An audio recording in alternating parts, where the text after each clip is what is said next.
My friends, welcome to the Star Wars wake. You know, this is Pop Culture Breakdown for those of you who don't know or wandered in, accidentally, drunkenly perhaps. I've been wondering all day how I'm going to start the show tonight, how I'm going to talk about this bottomless well of rage that I have for the betrayal of George Lucas, of all the Star Wars fans, and his own younger self, his own property. This is fucked up. And I'm still angry about it. I'm very angry about it. And I've been wondering how to give voice to that anger. How can I say more than what I said in my video that I released just hours? Well, shit, not hours, like about 20 minutes. 20 minutes after hearing the news, thanks to Mexican Iron Man, he sent me the update about what George Lucas had done. And it was the first thing I saw in the morning. I thought I was going to have an easy day, but I did not have an easy day.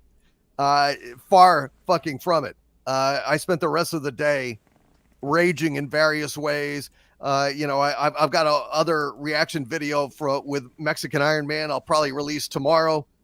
I just, it's the fucking capitulation. Here's somebody, Iger and the Disney board, that fucked George Lucas over long and hard. And he comes back like a whipped, simpering cur saying, "Thank you, sir. May I have another?" I don't know. What is the ongoing price for a fucking soul these days? That's what I don't know. Especially when you've got billions of fucking dollars. Billions of fucking dollars. I can understand anyone on this panel going ahead and making a deal for, millions and millions of dollars, because we don't have millions and millions of dollars. But George Lucas does. So what, in God's name, could have prompted him to go ahead and sell out Star Wars, sell out all of us, all the fans, all of our hopes, the last deflection point when Star Wars just might have been saved? And he bends over. I'm not even going to say he bent the knee. He bends over. And I'm breaking into a sweat here. I couldn't plan out this show.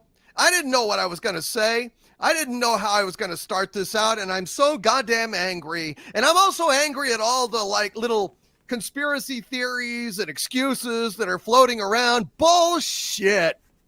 Bullshit. And we're going to talk about that tonight. I was trusting Elijah Craig to find the words for me tonight. And my friend Elijah Craig is here, and I'm drinking Elijah Craig, and my other friends are here as well, and I want to welcome them to the show. I'm breaking out in a fucking sweat here. It's like this is group therapy for me, folks. This is a group therapy fucking session for me, and we all need it. We all need it. And by the way, Mexican Iron Man is having some technical issues. He's kind of popping in and out, and we're going to accommodate him. It's entirely his new router. It's misbehaving and so on and so forth. He will be chiming in, and we will defer to him when he comes in. But I want to go ahead and welcome everyone else to the show, all of us other victims here. And here he is again. I want to welcome, to start with, Mexican Iron Man. And I just want to assure you, Mexican Iron Man, we know you're having technical problems, but we will prioritize you. You will definitely get your chance to talk. And whenever you freeze up, don't worry about it. Just come right back in and pick up. But welcome to the show, Mexican Iron Man. I've been bottling it up all day. This is group therapy for me. What do you say, brother? Absolutely. I'm sorry I'm having technical problems. Hardgrade changed my router at 10:30 this morning, and I haven't been able to stay online for more than 5 to 10 minute spurts at a time, but I'm here, and I want to thank you for having me on. I want to thank you for for calling me yesterday and hit me up and say, Mikey, we need to get together. I was enraged yesterday. I've been enraged for over 24 hours since I first found this out.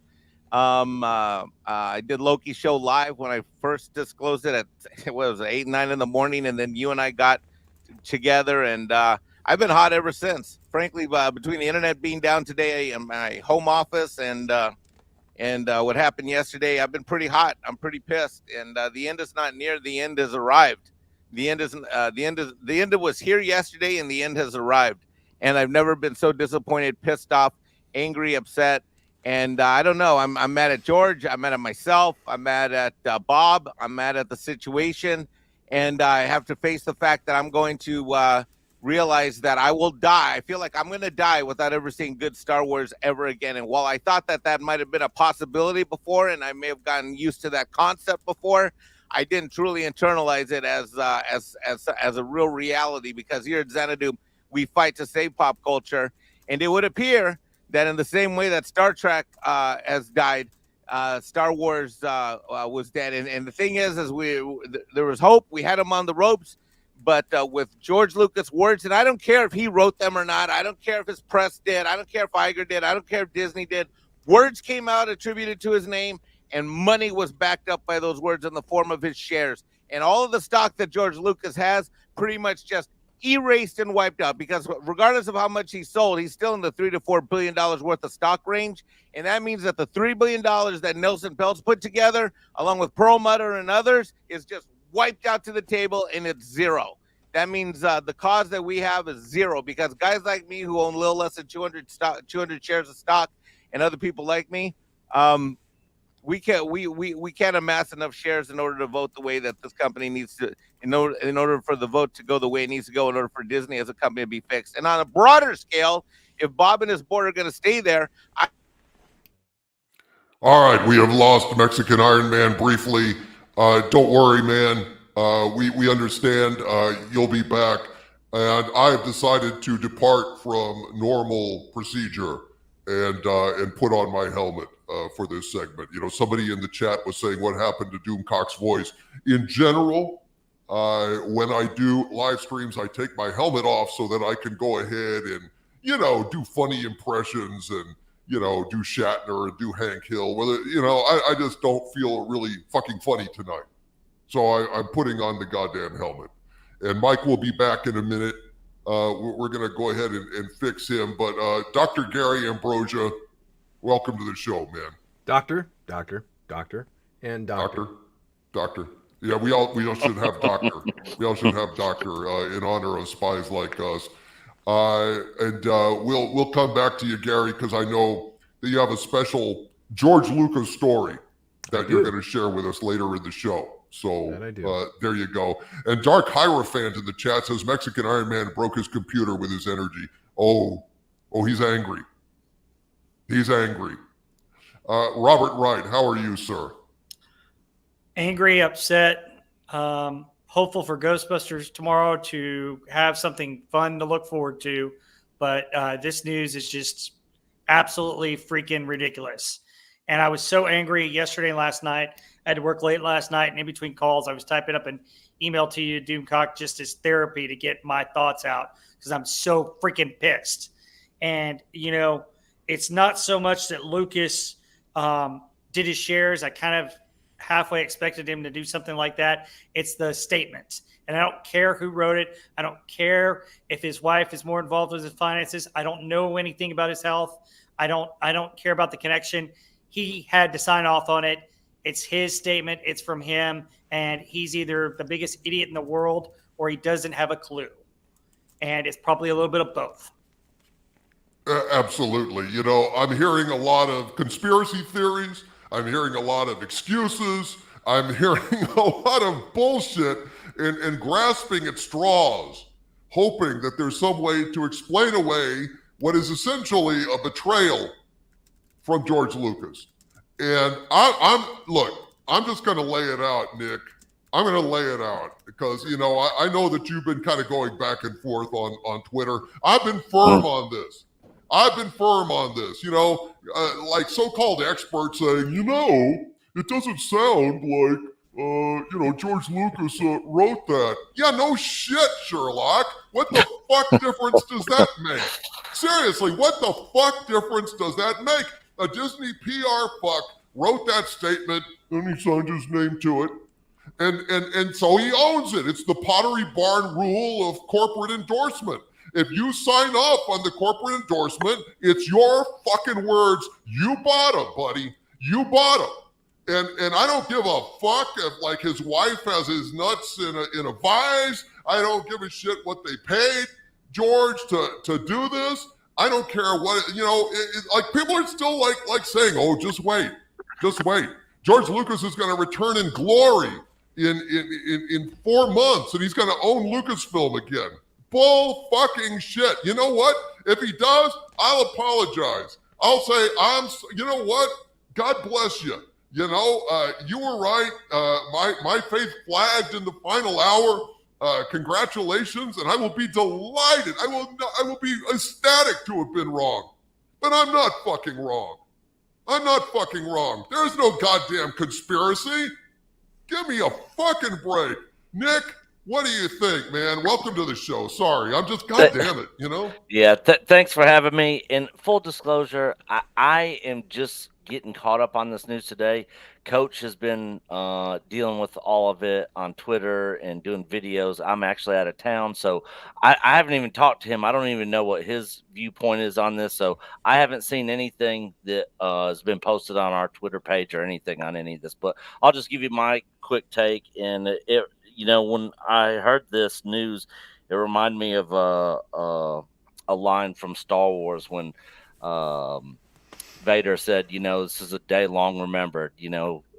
It's the end of George Lucas and the end of a rebellion, pretty much, because this is absolutely insane that he would back these people that not only screwed him over, but screwed over all the fans, screwed over all the shareholders.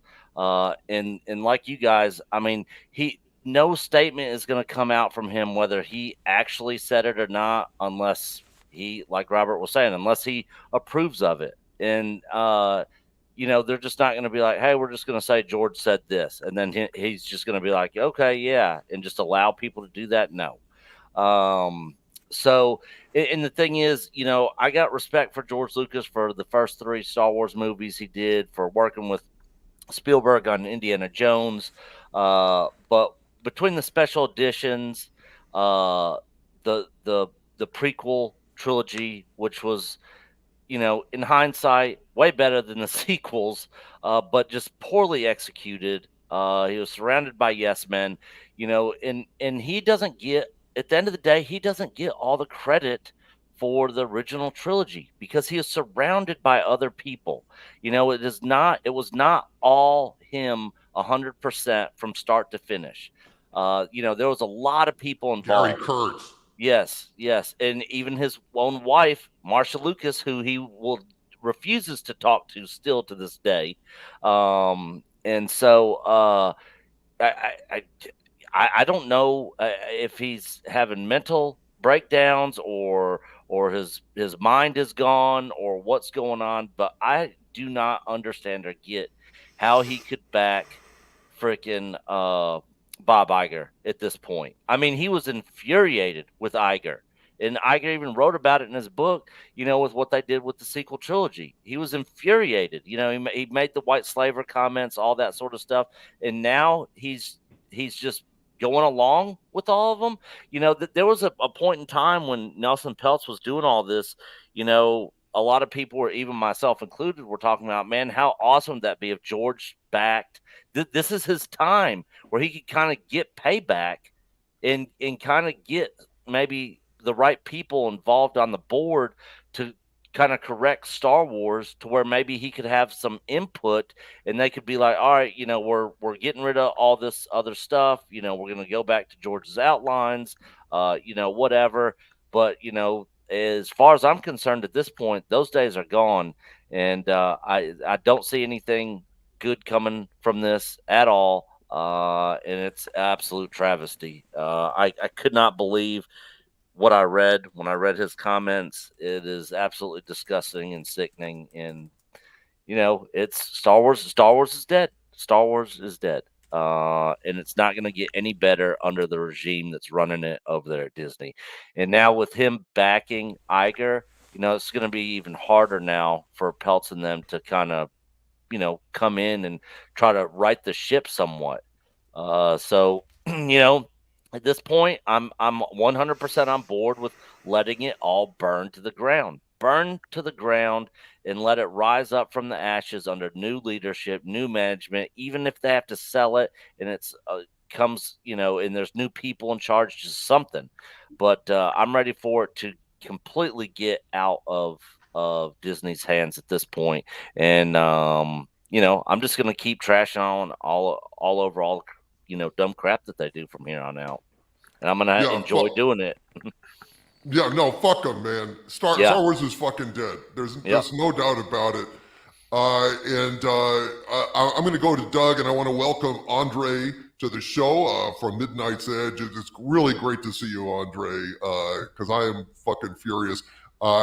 Doug's been waiting. Let's do Doug, and then we'll let Andre come in and talk to us at his voice at the end. Doug, go ahead. Well, I had given up on Star Wars some time ago. I know. I really didn't see anything coming. The only thing in the past 2 years, I suppose, was Andor. And the whole time I was watching that and appreciating it was like, hey, this would be even better if it wasn't a Star Wars show. Yeah, right, exactly. This could work in so many other ways and it would be so much better. And then that was it. The quality just wasn't there. Even in lacking in any wokeness or what have you, it's just there was no quality, and so on and so forth. The only baffling thing is, gee, George, why?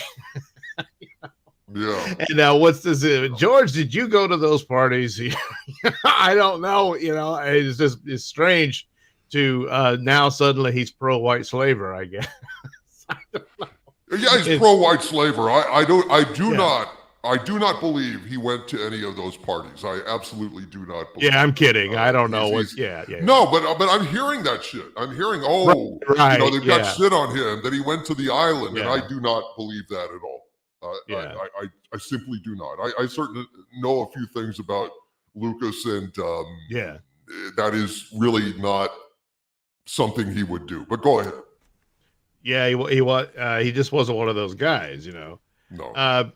But it's done. I mean, like, as for Disney overall, your options were go with Peltz or burn, and they've decided to burn. I don't see any outcome for them sticking with this crew, and it's just, I guess, you can chalk it up to the pervasiveness of the cult-like thinking within those vicinities.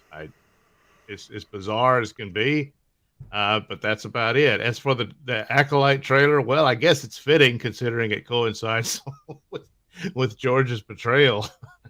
Yeah, absolutely. No, we'll talk about that in the second break.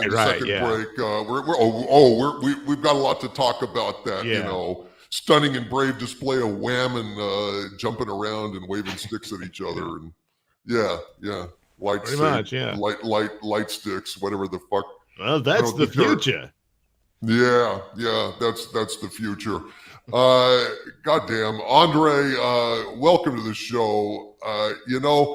People are saying, "Oh, it was George Lucas's wife." It was George Lucas's wife. Well, you know what? It was Lady Macbeth too. But that didn't save Macbeth, did it, Andre? No, exactly. That's exactly right. And of course, thanks for having me. Oh, you're welcome. There's two sides to that, because obviously it was George Lucas' wife, because there's a bigger game being played here, because she's in the board of directors of J.P. Chase Morgan.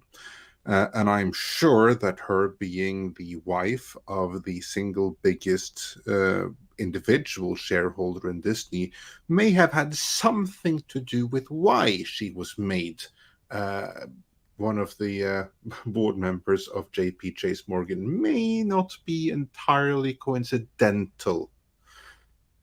So obviously you have that, and also you have the CEO of J.P. Chase Morgan coming out to support Iger, because they are very big fans of what Iger is doing with Disney. They do not care about the Disney share price. To them, Disney is an instrument towards something else, and if that means that all the other Disney shareholders have to suffer because they don't get their share price fully realized, tough luck. Them's the breaks. But there's another side to that as well, and that is George's own culpability here. Because for us as fans, or certainly for you as fans, I have never claimed to be a big Star Wars fan in the first place. And I'm very happy about that right now, because I would be devastated. Now I'm like... Yeah, thanks for rubbing it in. Yeah, like I'm intellectually insulted with what's Fuck going you, on. Andre. Because, I say that with love. Yeah. And I do feel with all of you guys that are, but I didn't grow up with Star Wars. I respect it for its importance in the cultural vernacular. And on that level, I am offended. But I'm right now, the past decade, and especially these days right now, I'm very glad I do not have any further emotional connection, because I would be devastated. So I feel you, my friend, and everyone else who's hurting now. You have my sympathies. But unfortunately, I'm really not surprised, because happy wife, happy life. So that's one thing. But there's another thing here as well. It's not just his wife. It's also a matter of Bob Iger. Iger and Lucas, they go way back. They go back to Indiana Jones, the live-action series, when that was on ABC, and Iger was one of the ABC head honchos that actually allowed that series to carry on, even though it wasn't financially beneficial for ABC to do so, because he wanted to have that personal relationship with George Lucas, because he believed in him, because he's a relationship guy. So there's a personal relationship there. And I'm sure there's a personal relationship with a ton of other people as well in the Iger camp that goes beyond his wife. And those personal relationships are going to trump both what would be in the better interest of Star Wars, and also what I think would be in the better interest of his Disney portfolio. Because at the time when he got those shares, the Disney share price was actually lower than it is right now. So he has still benefited tremendously. My colleague Tom pointed that out earlier today. Yeah, no, so I don't. Even though, yeah. No, I was just saying I don't doubt that at all. Yeah. But, so even though, I mean, you're painting a picture of an architecture of betrayal. But none of this, of course, excuses what George Lucas did. No, it doesn't. He has betrayed his own creation, but I think that his creation matters significantly less to him than it does to us. Because keep in mind, for us, Star Trek used to be, but the same thing. Star Wars was something magic. We were treated to a fully realized world, something that you could inhabit, live in, live vicariously through. It was magic, right? To George Lucas, it was never magic, because it started with words on paper, and he was there with the creation of the entire thing. Kind of like if you see a magic act, and if you know how the magic is done, it's no longer magic, right? What if you're the one doing the magic and coming up with to begin with? Then it's definitely not magic. That's what Star Wars is to Lucas. It's not magic to him. He doesn't have the personal affection for Star Wars that those who came to Star Wars later do. Whatever ties he may have had with it, he severed when he sold it. He's over it. He's completely over Star Wars. That's what people have to understand and accept. Yes, and we have to join him. We have to join him because if the creator of Star Wars doesn't give a shit about Star Wars anymore, then why the fuck should we? Exactly. Why should we? Time to let go. Time to let go. Absolutely. Star Wars has unfortunately joined the ranks of the majority of brands that doesn't have a steward who is looking after that brand's best interest. That unfortunately is something that happens with most brands and most franchises. The few that do are the exceptions rather than the rule. Like, for instance, everyone who watches Midnight's Edge knows that I can't shut up about Conan. A big reason for that is because it actually has a brand manager who really cares and who has brought that brand back from the brink several times over. Conan, Star Wars doesn't have that. It has Kathleen Kennedy, who is sinking it into oblivion a little bit more every single day. Same thing with Lord of the Rings and everything. If you don't have a proper brand manager, it's eventually going to go to hell. And that's where Star Wars is right now. You're absolutely correct. And I want to go ahead. Aside from the horrible betrayal of Star Wars fans and the murder of Star Wars, the last glimmer of life in Star Wars was snuffed when he nailed the coffin lid shut. I just want to go ahead and read what he said for everybody here to hear, and then I'm going to go around and get everyone's reaction to this, especially Dr. Gary Ambrosia. Doctor, it's good to see you. Here we go. This is what Lucas said. Creating magic is not for amateurs. When I sold Lucasfilm just over a decade ago, I was delighted to become a Disney shareholder because of my longtime admiration for its iconic brand and Bob Iger's leadership. Yeah, Bob Iger, the one that fucked him over and said, or implied that he would go ahead and take his sequel trilogy suggestions to heart and then completely wiped his ass with them. Lucas continued, when Bob recently returned to the company during a difficult time, I was relieved. Oh, thank God. No one knows Disney better. I remain a significant stockholder because I have full faith and confidence. Anyone? I have full faith and confidence in the power of Disney and Bob's track record of driving long-term value. I have voted all of my shares for Disney's 12 useless fucking directors and urge other idiot shareholders that'll follow me mindlessly like lemmings over the cliff in a Disney nature documentary to do the fucking same. Gary is creating magic for amateurs, and I guess, does that make Disney an amateur? Because they haven't created magic in a long fucking time. Well, obviously, creating magic is not for amateurs. It's for YouTubers, right? Apparently so. Yeah, because apparently this is the only kind of fucking magic you get. Sorry, guys. But, yeah, now read the white slaver comment he made, a couple years ago? Compare those two comments together. Amateurs shouldn't be making magic, George, and amateurs also shouldn't be making horrible financial decisions as well, which obviously you've done. So, yeah, George Lucas was an amateur. He still is. He started. Well, he's below amateur because the root of amateur is love. There is no love in what George Lucas does anymore. I didn't know that. Well, he's certainly an amateur. I'm an amateur, a lover of the work.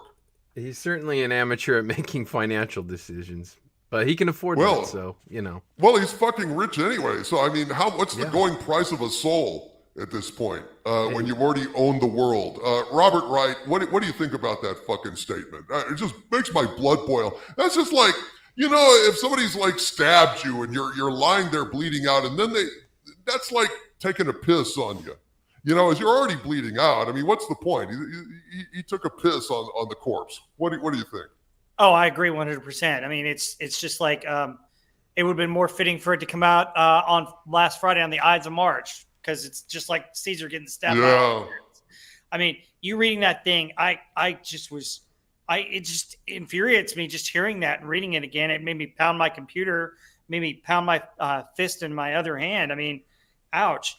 But, the whole statement makes me want to puke.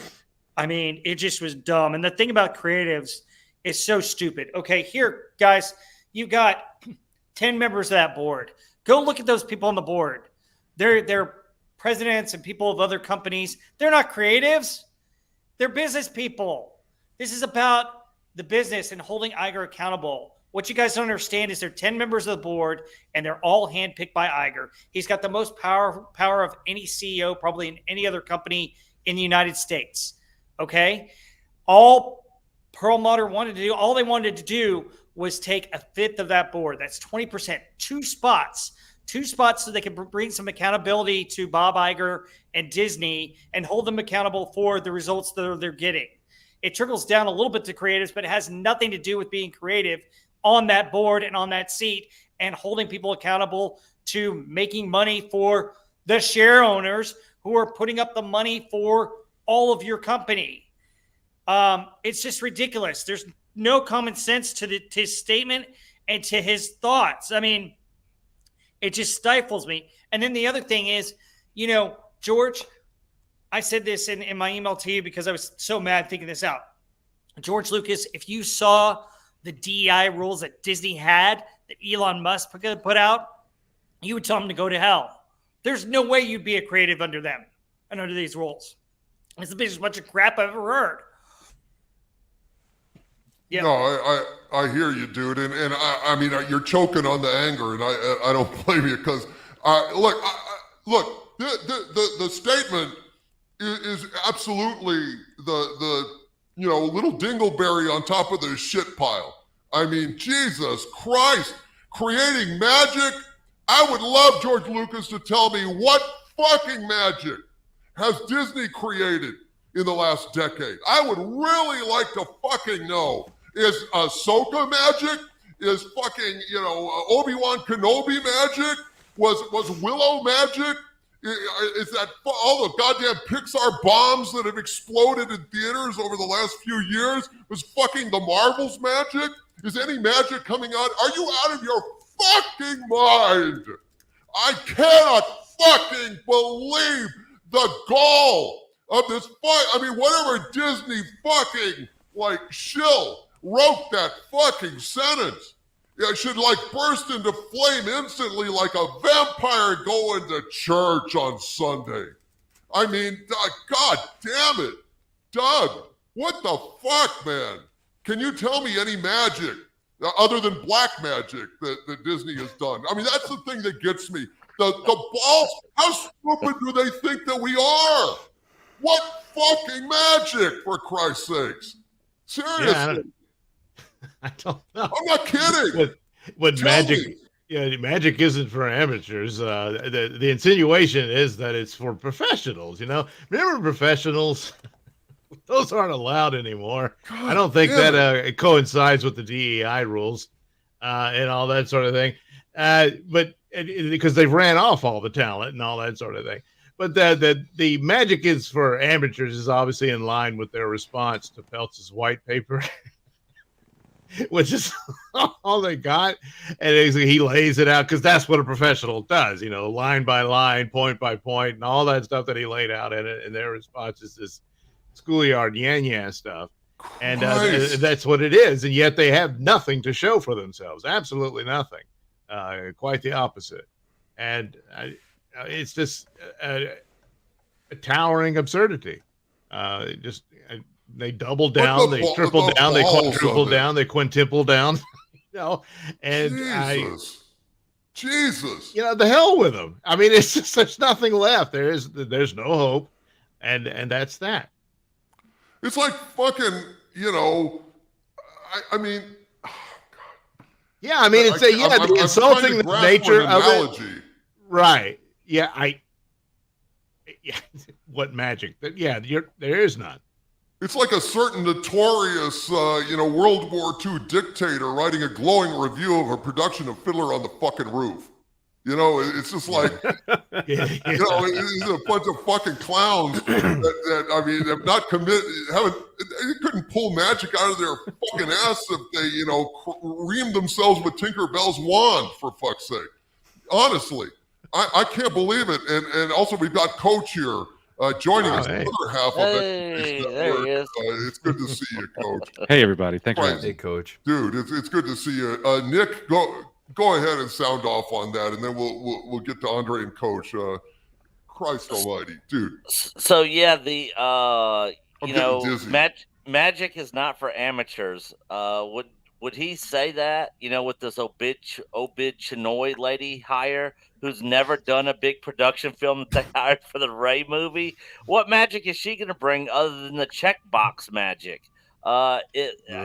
Again, you know, if you go back and listen to interviews of him, he has literally now become the very thing that he hated. You know, just like Darth Vader. He was Anakin during you know, the original trilogy, in the prequels, and now he has gone full blown Darth Vader at this point. Because you know, he talked about how studios don't create anything, studio heads don't know anything. I mean, he goes on and on about the corporate studios and how he wanted to not be in that world and form his own company. And even, you know, when he was still married to Marsha Lucas, you know, he always talked about how he was never going to sell his company, you know, none of that. He's just gone complete dark side. And you know, he's gone. He the George Lucas that we knew is gone. And yeah, that's pretty much my thought on that. It's ridiculous. He's dead, dude. He's Yeah. dead. And Andre, you know, I know you're not as passionate as we are. Oh, I'm passionate about this, and I'll tell you why. This actually does make me passionate. Because there's a far, far bigger story here than just Star Wars. And it's much, much worse for the legacy of George Lucas. And several of you have touched on it. Because this statement was obviously not written by him. Not that it matters, because he signed off on it, so it may as well have been written by him. It's obviously everything is directed against Peltz here, because Iger and his cronies has been saying the whole time that no, we are professionals. We know how to do this. I know Disney. I am Disney. You don't know anything, and yada yada. It's all bullshit, of course. We know this. But they really fight tooth and nail to keep him off the board. Why do that? Well, touched on it already. Disney, as it is right now, doesn't have a board. Because a board is supposed to hold the CEO accountable to the shareholders, whereas in the current formation of the Disney board, the opposite happens. What this board does is that it allows Bob Iger to run Disney like a dictator and do whatever he wants. And the board does two things. One, it signs all the paperwork that allows him to do whatever he wants. And two, it protects him from the shareholders. That's the polar opposite of what the board is supposed to do. And this is to the detriment of all the shareholders that aren't BlackRock, that aren't JP Morgan Chase, that aren't State Street, that aren't aligned with the evil fascists that want to destroy the world for everyone. And that is who George Lucas just bent the knee to and kissed the ring to. Like, you've all hit on it. I just want to make this clear. No, you're right, Andre. It's a goddamn disgrace. It's one of the things that made my blood boil. Yeah, that's what I mean. I don't think anyone should really respect him after this, because he has basically joined the forces of pure evil. He is now fully on board with the forces of DEI, ESG, because all of the forces that are pushing this, well, they want Bob Iger exactly where he is, to run Disney the way that he does, without shareholder interference, without someone else on the board, because the moment someone outside comes in, then that whole jig is up. And that's why they're so hell-bent against Peltz being on the board. Hell yes, Andre. Just Hell yes. added his strength to it. So I consider him at this point to be basically a fascist. I agree. That's the thing that my Hollywood spies have told me is that, the whole Disney situation with the board fight and everything else is kind of like a line in the sand to all of these DEI, ESG, MOUSG cateers that basically if Disney falls, like if guys responsible get on the board and turn Disney back into a for-profit company by putting pressure on them and threatening to expose all of their bullshit to the world, it would set back woke. And I'm not surprised that they pulled whatever they needed to pull to get George Lucas to bend the knee, but bend the knee he did. He did. Bend the fucking knee he did, Andre. Yeah, he did. And that is what has me boiling here. Because I'm not a big fan of Star Wars, but I know what Star Wars stands for. George Lucas, the man, is now the polar opposite. He lived long enough to see himself become the villain. He bent the knee and kissed the ring of the Emperor. He has now fully joined the forces of the real life Sith. That's what right. he's done. That's what he did here. That bothers me much, much more than what happened with Star Wars. Although that is horrible, but it's just one smaller part of the bigger picture. Because what he did here, Star Wars was already dead. But Marvel now can't be brought back. Everything on this partnership, they will still continue to push this commie propaganda upon the world. And George Lucas, he actually could have turned this around. He has such a big post that if he were to vote with his conscience and defect to Peltz, he actually could make a huge difference to where culture goes from this way forward. But with him staying loyal to Iger, with him being on the Force of Darkness, probably Peltz is going to lose this time around. Yep. Oh, yeah, I don't see any way not. I'm sorry that Mexican Iron Man is having trouble with his internet, or he would be here to share. But I want to welcome Coach to the show. And Coach, go ahead and sound off, buddy. It's rare when we get to see you, and we're all hurting here. And I'm hot. I'm really, really, really fucking angry. So I've seen you on Twitter, Doomcock, and thanks for having me. Hail Doomcock. That was me that was on Twitter. Thanks for reposting our tweet. Hello to the panel and the chat, and hi Nick. I'm your channel partner at Echo Base Network. Nice I haven't even heard Coach's take on this. Nice to see you. Out of town, and I haven't even talked to him about it. I haven't talked to him about any of this yet, so this is new to me too. So normally I don't curse. Normally, this is all a bunch of bullshit, and I'm talking about from the top all the way down to the bottom. I have, issues for sure with George Lucas's statement. And here's one thing. Creating magic is not for amateurs. There's the statement that's released to the public through CNBC. 6 hours later, the Acolyte trailer drops. That's not a conspiracy. That's called irony.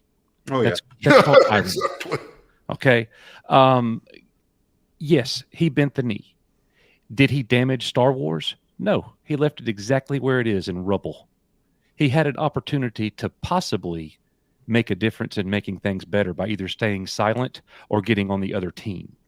So for whatever reason, but just as much of an issue that I have with Lucas and his comments and how disappointing it is for me, it makes me reflect back on some times that, I thought George Lucas ain't perfect. Okay. And I truly do believe that Star Wars fans, and I am guilty of it as well, possibly hold him in a little bit too much high esteem. And I've said this before. We've been critical of George Lucas many times. Look, I'll say it. I was not a fan of the prequels. I wasn't. I mean, you can't even compare the original trilogy to the prequel trilogy. A lot of the things look at the things that he did on TV. George Lucas is the GOAT because of the original trilogy. The end. That's it. What else has he done that's even close or even in the same galaxy as the original trilogy. But what I also have an issue with is that I cannot think of any other franchise, any other thing in entertainment where something comes out and people just run with all kinds of wild. I know it's fun to speculate. It's fun to have theories. Theorizing can be fun. But when things are said like it's like they're an authority, like I know because George Lucas's wife's sister's brother's roommate's cousin's turtle told me the truth. That is the dumbest fucking shit I have to put up with in comments and from people. And what it really does is it gives people a false sense of hope. George Lucas is near a vegetative state. He can't think for himself anymore. Did you see him walk out on the stage at the Indiana Jones premiere? He didn't say anything. You don't know anything about his mind. Christ, he's 80 years old. He's going to walk a little different. And then other things that I've read about the statement that came out today. Oh, it was too precise to be George Lucas. That wasn't him. A statement to the press is precision. That's what it is. I mean, there's just too many things that people just, for whatever reason, to cope or to make themselves feel better. No, ladies and gentlemen, George Lucas, it's his quote until he says otherwise. That's it. And you can make it up any way that you want to, but that is the reality and that is the logic behind this entire thing. Until he has an obligation or his family has an obligation. His daughter, anybody has an obligation to say, my dad didn't say that. But you know what? He did. And if he didn't write it himself, he approved it. It is what it is. Let it lay there in rubble and let's move on. Absolutely. I mean, that's the thing, Coach. And I was happy to retweet that because it was saying basically what needed to be said. It's saying what I was saying. I mean, I don't know if you read my tweets lately, but I've been saying, folks, look, Jesus Christ, there's no take your conspiracy theories off the table. There is no way in hell, and I would love anyone on the panel to disagree with me. There is no way in hell that Disney is just gonna pull this out of their ass and not get a sign off from George on it. It would be defamation. Maybe it would be like false SEC shit if you're talking about, stock proxies and stuff. Look, I don't think he wrote it himself. I think probably some shills wrote it, but he signed it. It is his Pottery Barn rule of corporate propaganda. If you sign off on the fucking press release, you own it, motherfucker. That's it. So I'm sick of this shit, and listen, I have sympathy for anybody in this game because some people say it's unbelievable. Some people have said that I'm a Disney shill. Other people have said that I just mindlessly hate anything Disney does. You can't fucking win. All I can do is tell the truth as I see it. Whenever I get a rumor or something, I very clearly and painfully state to an obnoxious extent, in a redundant extent, that this is a rumor and I cannot attest to it. I'm just giving it to you guys because we're desperate to get any snippet of genuine news out there that doesn't come filtered through the mainstream media like urine through a kidney. And you know what? Sometimes it's going to be wrong. A lot of times it's been right. Jesus Christ, I've had some amazing. Oh, you have indeed, absolutely. Yeah. So, all I can say, I feel sorry and I have sympathy for anyone, but enough. Enough is enough. There is no hope for Star Wars. Is there anyone here on the panel that thinks that there's any hope for Star Wars anymore? Not under the current regime, for sure. We used to be a Star Wars channel. Yeah, I know. Now we do Mike Tyson videos. Yeah. Mike Tyson versus Jake Paul, Echo-based Tyson Network, baby. Yeah. Dr. Gary Ambrosia, you've had a George Lucas story that you would like to share. Yeah. First off, I want to add something to what Andre was saying, and I found this very, very interesting. Of course, it's probably a complete coincidence, but no earlier than 2 days ago, I saw in the news that Nelson Peltz came out and who he supports politically, and let's just say it's not how Hollywood is going to be voting. He's going to support his friend and his neighbor. Yeah, and and then 2 days later, this crap comes out. So probably a complete coincidence. But also, I'll get into the story first. Okay, so most of you guys are familiar with the Ewoks movies that were done in 1984 and 85, right?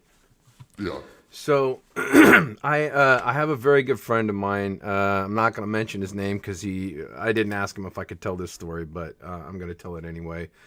But he's a creature effects designer. He's a very, very talented guy. And he's worked with some of the biggest directors in history. John Landis, George Lucas, John Carpenter is big time.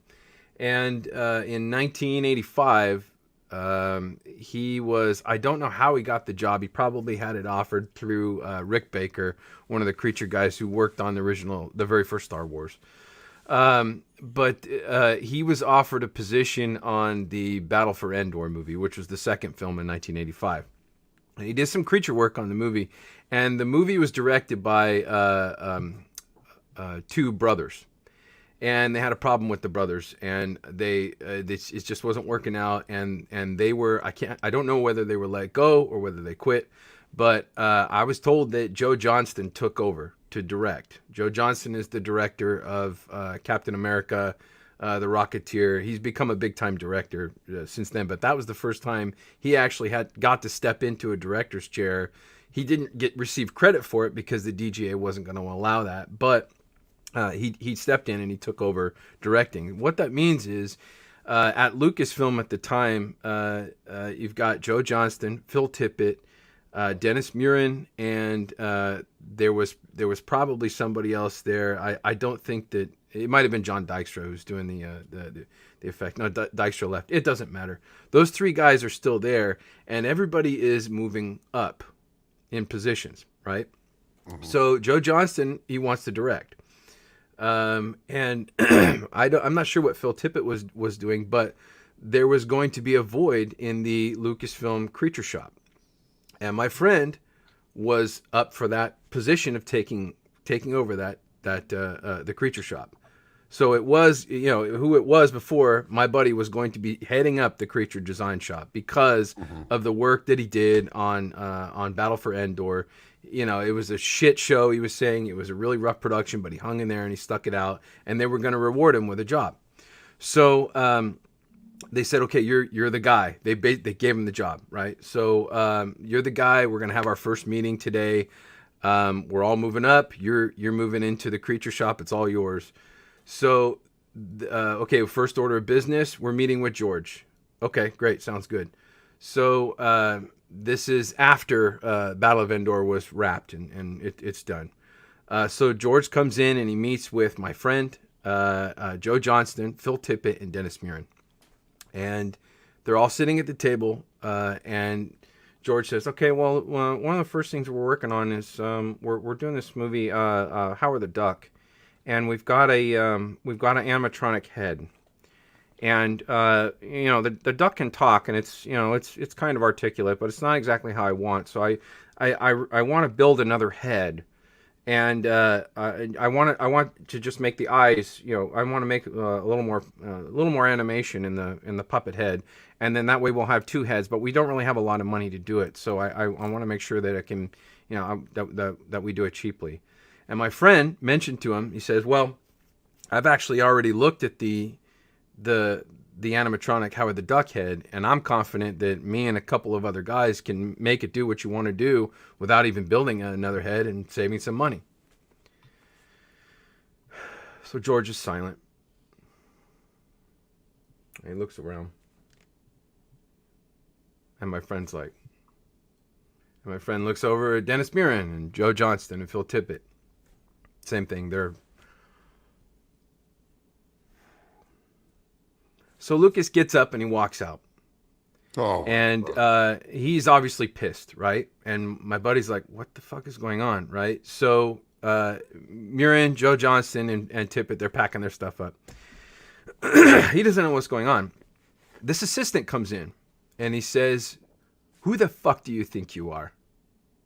My buddy goes, what are you talking about? What did I do? He said, I don't know who the hell you think you are, but nobody tells George Lucas what he can and cannot do in his own studio.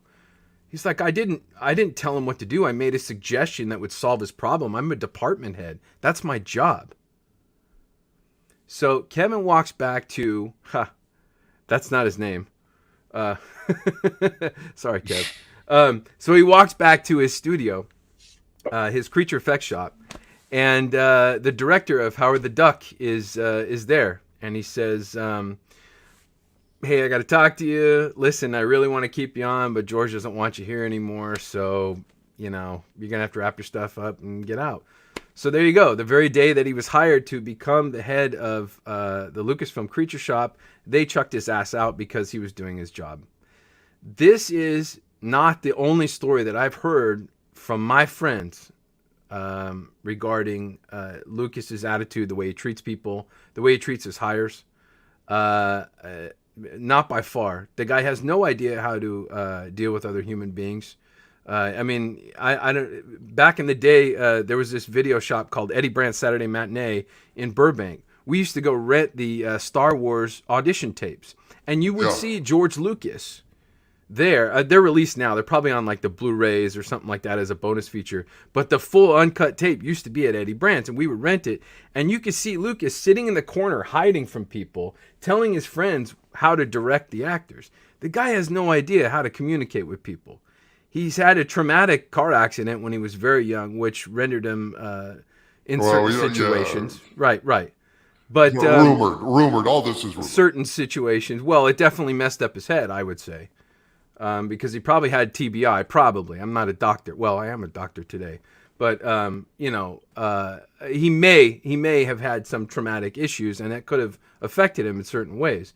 That only gets worse as you get older. But the guy is notorious for treating people like absolute garbage. And, I can't remember who was on the panel that was saying it, but Lucas does not care about Star Wars the way that you guys care about Star Wars. Exactly. To him, it was a nightmare. It was a living, waking nightmare. He almost had a heart attack when he made the film. He had people tearing him down. First off, the script, they were like, every studio told him, no, it's a piece of shit. You're terrible. You're never going to do anything with it. Okay. That's right out of the gate. Then when he finally gets it into production, the actors are tearing him apart. I mean, nobody's. Mark Hamill, Carrie Fisher, Harrison Ford, they're giving him hell. They're nobodies. They're giving this guy absolutely no respect. Imagine you're directing a movie, which is one of the most stressful situations anyone could ever be put in. It's like fighting a battle. It's like fighting a war. And you walk in, and your actors have set up a little sign for you. And there's two horns on the sign. One horn says faster, one horn says more intense. Now, everybody on the set thinks that this is a fucking joke, right? It's hilarious. How would you feel? That's what they've summed up your whole directing process to two horns and making fun of you in a public arena. They're mocking you in front of the rest of the crew. The guy is pissed off. The guy, he's stated that he's only about 25% happy with Star Wars. 25%. Right. It's not magical for him. Like Andre was saying, the magic doesn't work for the illusionist. Exactly. And on top of it, he wasn't happy with it. If he was happy with the work, it still wouldn't work for him. So, yeah, does he give a shit? I don't know. I don't think so. Obviously not. But rest assured, it doesn't matter. Like you guys are saying, it doesn't matter who said what. The guy approved it.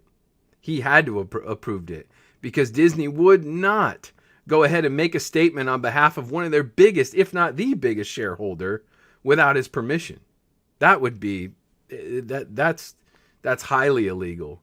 So he definitely signed off on this. Yeah, he definitely signed off on it. I think that was it. That's it, guys. That's all I have to contribute. No, I think that's great. I also have a George Lucas story. I can't remember if this was like told to me by a friend or if it was in an interview, but somebody that worked at a gaming company where they were making a Star Wars game, and a Star Wars game that had network play on it. And one day George Lucas came into the office, and he was going to play the game with them. And these are, hardcore fucking gamers. I mean, they built the game, right? And they were told, hey, don't make George look bad. Basically let George shoot you, and everything will be Jake. That's So he was basically a little.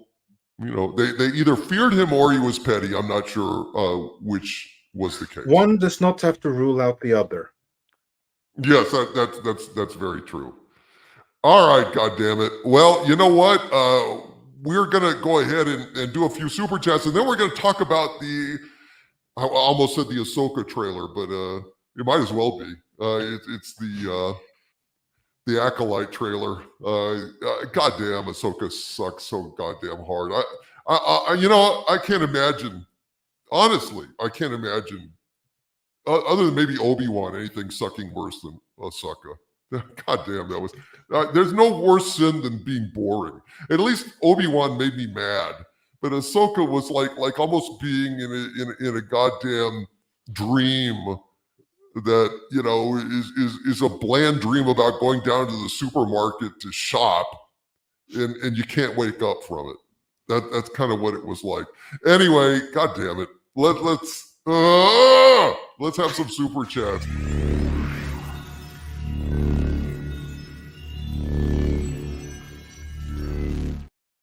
God damn it, I'm so fucking angry.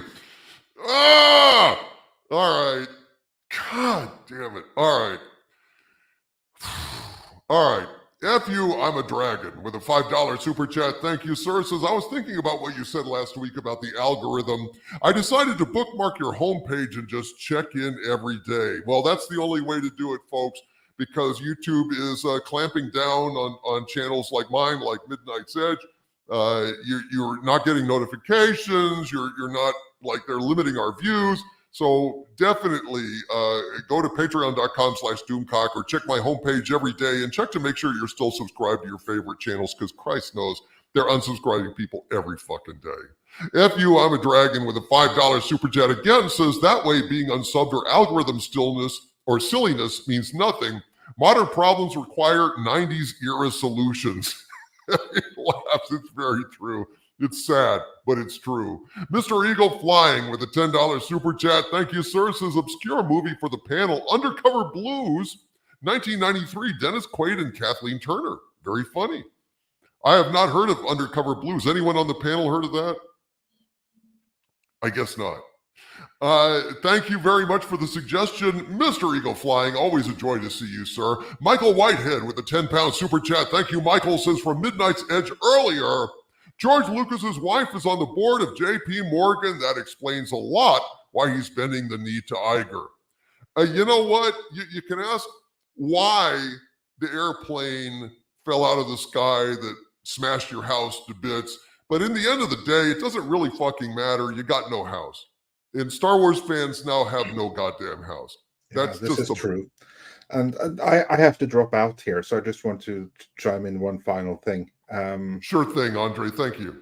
I think now you have to let go of Star Wars, but you also have to wash your hands of George Lucas, because he has not only betrayed Star Wars fandom. I would say that in doing this, in so publicly standing behind Iger, he has betrayed us all. He has betrayed the fundamentals of good business practice. He has sided with all the craziness that's going around society. He just chipped in with them. The woke. He betrayed us all. The woke, the globalists, whoever it is, the He's neo-communists. Yeah. I agree with you entirely, Andre. Yeah. Man, it's always a joy to talk to you, and I really, likewise. I'm not a morning person. I need to come on the show with you guys and hang out. I'm going to try real hard next week or something to just come on. That'd be awesome. And I'm not middle of the night person when I have to deliver the kids to school in the mornings. Well, I'm gonna pay you back. I'll come back on next week. Just send me a schedule or whatever, and we'll make it happen. It would be awesome to have you. We'll find it in time, and I'll get back to you. Love being here. Love having you on, and everyone. Just continue having an awesome stream. God bless you, Andre. And I will be sober at that time in the morning. And I probably won't be yelling as much. So, well, God bless you. You're passionate, and that counts. I am, dude. Now it's allowed, and this is a disappointing time for all. And George Lucas, it's an apocalypse, dude. We lost a continent today. We did. Yesterday we lost a continent. Yeah. All right. Take care, everyone. All right. God bless, Andre. Thank you, buddy.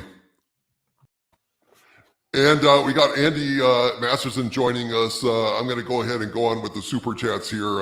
Have a little patience. Then we're going to get to the fucking Acolyte.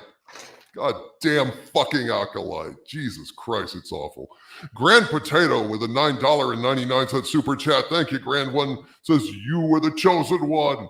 It was said that you would destroy the Sith, not join them. You were to bring balance to the Force, not leave it in darkness. And George says, okay, well, I'm sorry. Sorry to have let you down. Bob Iger. I love Bob Iger. I love Bob Iger.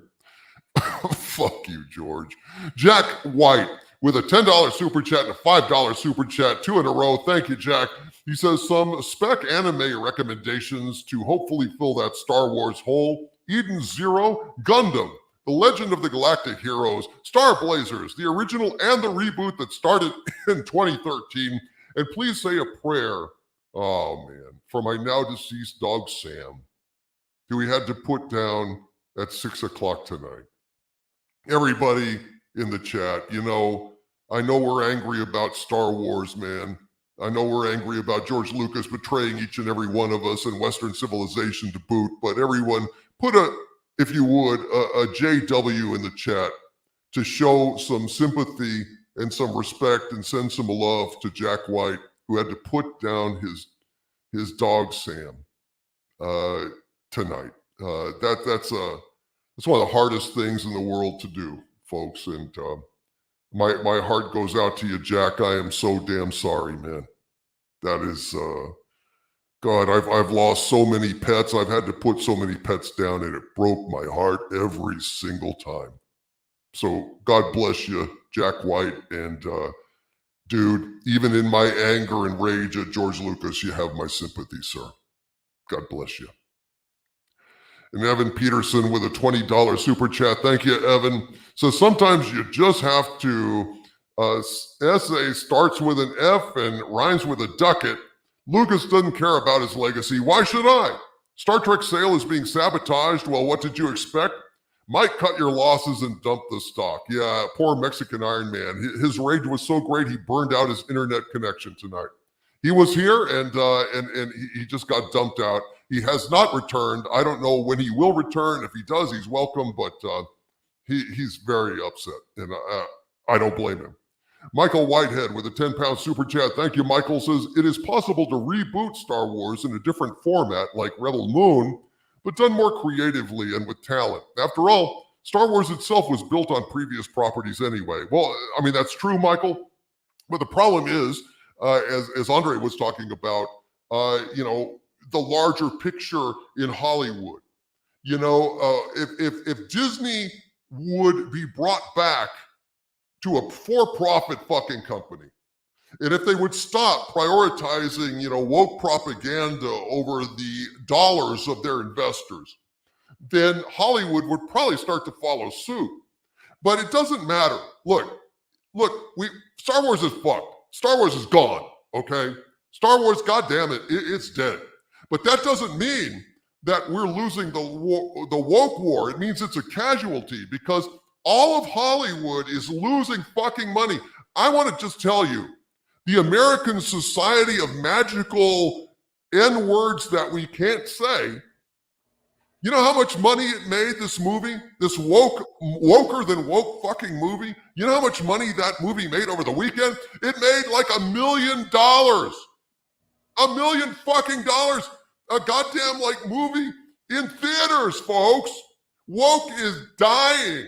Woke is dead. And this is a last hurrah from Disney, desperately trying to cling to the agenda and the fucking message. All of Hollywood is desperately clawing away as they're sinking over the cliff. It's only a matter of time before they are ruined. But in the meantime, just like Dresden, just like, all these like cities, London, are bombed out in the war. But that doesn't mean that we're losing the war. It means that we're winning the war. They're fighting back harder. They're reacting harder. But in the end, we are winning this goddamn war, and we are going to win this fucking war. But God bless Star Wars, it's gone. Star Trek has just a faint heartbeat now, oddly enough. I thought it was dead too. But Warner Brothers is negotiating to buy Star Trek. Unfortunately, Skydance is maybe like interfering, slowing down the talks. They are ongoing, but they have slowed down. But I thought it was lost too. So we'll have to see how that plays out. But, we are winning. How many woke as fuck movies can they release in theaters that make $1 million, make $10 million, make $20 million, and lose money like a motherfucker? This is our revenge, folks. Believe me, we're winning this war, but unfortunately, we have a casualty. And I would say it was friendly fire, but I don't think George Lucas is friendly.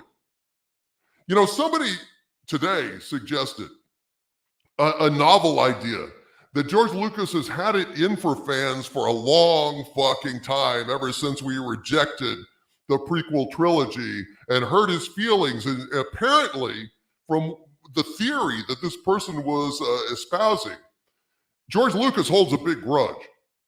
And so he may have looked like at this like, this is my chance for revenge, which is not an angle I've heard from a lot of people. But it's like, what would be the thing I could do to hurt the fans the most? I know. I'll go ahead and side with Bob Iger, even though Bob Iger fucked me, because, I would rather go ahead and pay back all those fans who hurted my fifis rather than go ahead and save my past work. The more I think about that, the more it resonates. The more I think about it, whoever said that on Twitter, that really lodged in my head. And, they may have stumbled on it. They may have stumbled on the truth. God damn it. Thank you, Michael Whitehead. Weird, with a $5 Australian super chat, says, question, why didn't they parade Lucas around? Why the Daily Wire? Why not get him on camera? Why did he use amateurs? I think we got a Stan Lee. You may be right, Weird. You may be right. I mean, he may have, significantly diminished capacity, but it's not my fucking responsibility to make excuses for George Lucas. If his family will come out, if his friends will come out and say he wasn't in his right mind, if they will denounce it, if he will retract it, or if somebody close to him will retract it and say that George Lucas is impaired for whatever reason, then I will be very happy to turn my ire to whoever it was that manipulated him and signed off on him. But until that time, I am not going to make excuses. I am not going to just go ahead and try to rationalize this horrible fucking betrayal. It is a betrayal of Star Wars fans. It just depends on who did the betrayal. Well, whoever it is, fuck them. At this point, it looks like George Lucas. If it's not George Lucas, who the fuck was it? And I will condemn them. Until then, God damn it, sometimes, when you have a knife in the back, you gotta fucking yell at someone. So I can't. I can't be, Mr. Dispassionate about this. Star Wars was something I fucking loved my whole goddamn life. I have still tons of the original Kenners figures and original Kenners, X-Wing and a snow speeder. I've got one of the earliest pieces of Star Wars merchandise produced ever on my desk, a ceramic Darth Vader head with red eyes and a red mouth grill, because that's how they originally had it. I have loved this goddamn movie. I have chunks of this movie memorized in my head. And when somebody nails the coffin lid shut on Star Wars, god damn it, you're supposed to do something about it. Green Hat with a $20 super chat. Thank you, Green Hat. Says something about Lucas's comment strikes me as off. He sounded like he didn't want to say it. I think he's under some sort of contract or blackmail to make such a comment. I would recommend consulting your Hollywood spies. They did not have any information on this. They did not see it coming at all. My lead Hollywood spy was frankly astonished when I told them. It happened overnight while they were asleep. So I don't know what to tell you. Again, under some sort of contract, no contract would that we can eliminate. If he was under a contract not to badmouth or say anything against Disney Star Wars, that I can understand. But it's not badmouthing Disney Star Wars to go ahead and then exercise your property rights, your proxy, in the way that you see fit for your own financial benefit. There's nothing that they could have done. Maybe George Lucas couldn't have spoken out, but his vote, his proxy to Nelson Peltz would have spoken volumes, and there's no way they could have shut him up on that. Now, blackmail is another thing, but I honestly do not believe that George Lucas had anything to do with the island or any of those trips. I honest to God, I do not believe that. The guy's a family man. His wife broke his heart when she ran off with the, carpenter or glassmaker over at Lucasfilm. From what I heard, that's the rumor. I don't know. I honestly don't know. That's what I read. I didn't even hear that from sources or anything. I mean, it's something I read. Okay. Yeah, she actually addressed it in one of the documentaries that came out on Vice. She said there was never another guy. Now, okay, whether or not she's telling the truth or not, who knows? But she said she never cheated on him. She was never with no other guy. George They always say that. Yeah. So she did respond to it, but I wasn't there, so who knows what actually happened. Yeah, she married that guy right after the divorce. She married that other guy right after the divorce in 1983. So yeah. Mm-hmm. Oh yeah. I didn't hear. But we believe you, Marsha. Yeah. I don't know. Marsha Lucas is a genius editor. I mean, she edited Taxi Driver, one of the greatest films ever made. She edited Star Wars and really saved Star Wars, right, Nick? Yep, 100%. So I look, it's none of my goddamn business. I'm just saying, it doesn't matter, guys. It doesn't matter if he was blackmailed or whatever. He made the statement. He owns it. Star Wars is dead because George Lucas supported Iger in this bid that could have changed the course of Disney history and could have forced them to become a for-profit company again, folks. And he abstained. So, fuck him. I'm sorry, fuck him. Evan Peterson's been a channel member for 7 months. Says Skull of Calderon is the only answer. Let him go. Well, if you want armies of the dead like lapping at your doorstep, sure, dude. But I feel like I'm protecting the world from armies of the undead by keeping that maniac, the Skull of Calderon, locked the fuck up. Evan Peterson with a $5 super chat. Thank you, Evan. Says pre-ordering old-timey horror and everything blows for Friday. I'm just to that point. You got it, buddy. You got it. Richard Spake with a $5 super chat. Thank you, Richard. Says, howdy, boss. My nephew and I have a theory that Lucas is being blackmailed into this. Disney has his family. It's the only thing that makes sense. Well, I've never heard that Disney actually kidnaps anybody or, holds people hostage, a la, what was that? What was it? Patty Hearst, the Symbionese Liberation Army? Yes. Yeah, I don't think it's anything like that. I mean, the other thing about it is Lucas has always been anti-big corporatist, big business. And if Disney came to him saying that Peltz was this, that's probably enough to make him change his mind too. So you got to think about that too. Yeah, I don't know. All I know is Star Wars is dead. That's the main takeaway, folks. God damn it, folks. Please For Christ's sakes, spread the news. Spread the news. Cancel Disney Plus.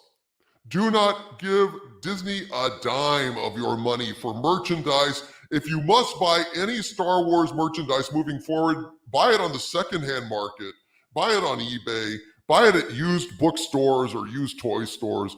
Don't give Disney a fucking dime. They do not deserve it. And if you are not a reviewer on YouTube, if it's not your fucking job to put yourself through the hell of watching garbage like the fucking Ahsoka or the Acolyte, don't do it, folks. For God's sakes, don't do it. Even if you got a kid that likes Disney Plus for God knows what reason, deny your kid. Give them a little discipline. Teach them that in every life a little rain must fall and they'll be better people for it later on down the line. I swear to God. TLJ Screwjob says, where'd you learn your Russian, JC Pennies? Hell to you, TLJ Screwjob. Thank you, my friend. Eric Carroll, $5 super chat. Thank you, Eric. Says, I'm still traumatized by Gary Ambrosia's talk of wanting to get with Nan P last week. That mental image is giving me most horrible nightmares. Who is Nan P? Nancy Pelosi. What? And I'd still do it. What? Would. I'm like that meme. I'm like that meme of that guy that's getting beat up by the whole crowd, trying not to get him not to say something. And he's looking at the microphone. He's like, "Would." Yeah, that's me. Sick fuck. Earlier, it was like, what was it, Rosie O'Donnell? No, God, no. Jeez. You said, whoa, hey. No. I never said Rosie O'Donnell. Bullshit. No. I said Melissa McCarthy. Yeah. Oh, okay. Not Rosie O'Donnell. Right. God. Oh, there's a big difference. Massive difference. Oh, sure. Okay, whatever, Gary. God damn. Trevin Lane with a well, not fuck that big you. of a difference. I can't. Yeah, well. There's a little difference. Trevin Lane with a $2 super chat. Thank you, Trevin. Says, hail DC and panel. Got some almonds here for Sabu. Sabu, hail to you, Sabu. Thank you, my friend. Thank you, Trevin. Richard Spake with a $5 super chat. Thank you. Richard says, boss, I'm still very disappointed that Gary and Bunny Mom haven't rehorned a Playboy bunny with me yet, but still ask Harvey for a PSA for a bunny rescue. I will ask him about that, my friend. Hail, Richard. Maybe we can have our PSA for that with Harvey on Friday Night Frolics. But right now, he is away, no doubt, hatching some half-ass, crazy-ass scheme to destroy our universe. But we'll get back to you on that, buddy. Richard Spake also says with a $10 super chat, howdy, Harvey, it's that time again. Here's the wampum for our needed PSA for our pet project to get people to stop using cocksucker in a negative way and start using a cockbiter instead. Also call your mom. Richard, I will forward that to Harvey. God knows, I think he did about as good a job with a PSA as he could last week. It almost killed Gary Ambrosia when he did that. So we don't want Gary to drop dead again. Scott V with a $5 super chat. Thank you, Scott. Says, hail Doomcock and panel. I had hope that Star Wars could be saved at some point, but after what Lucas did, Star Wars and Star Trek are truly, truly dead and buried. Hashtag free Harvey. Live long and prosper. Thank you, Richard Spake. Scott V. Thank you, Richard. Scott, I'm getting confused. I've been drinking, folks. I'm so goddamn angry.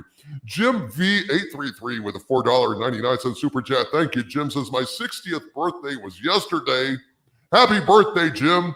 And all I got was 2 scoops of shit on my cake in the form of the Acolyte trailer and George siding with Iger.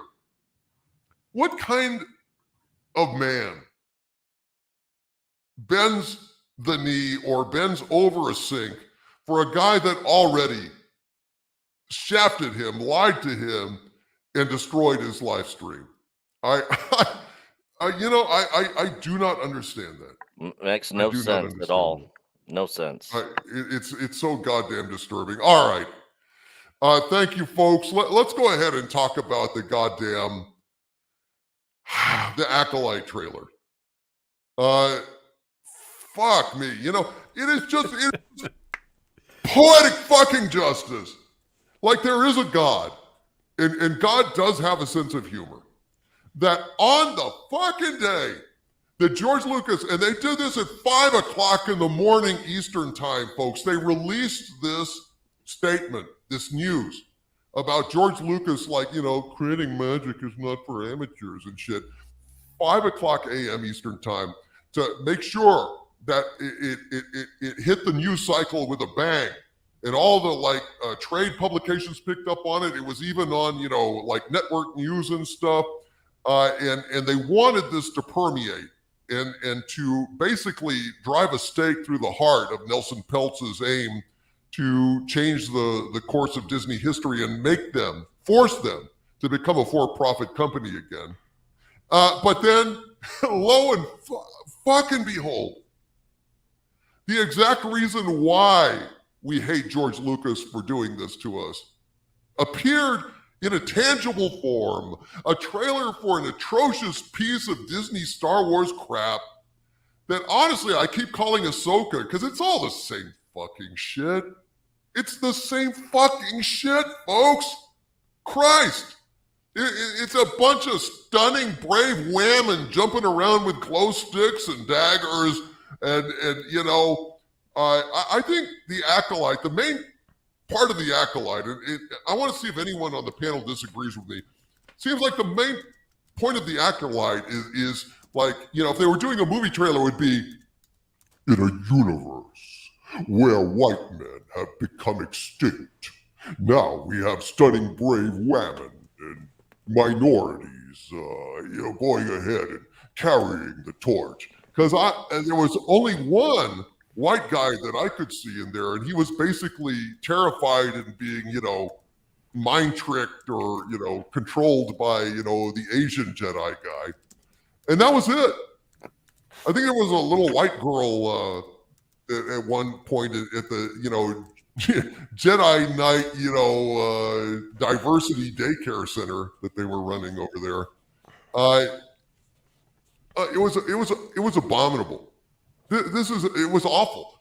And I am told, folks, everyone out there, listen to me, that they have reshot this goddamn thing so much. I've been told that there's 3 separate entire versions of the Acolyte season 1 out there because they didn't know what the fuck they were doing.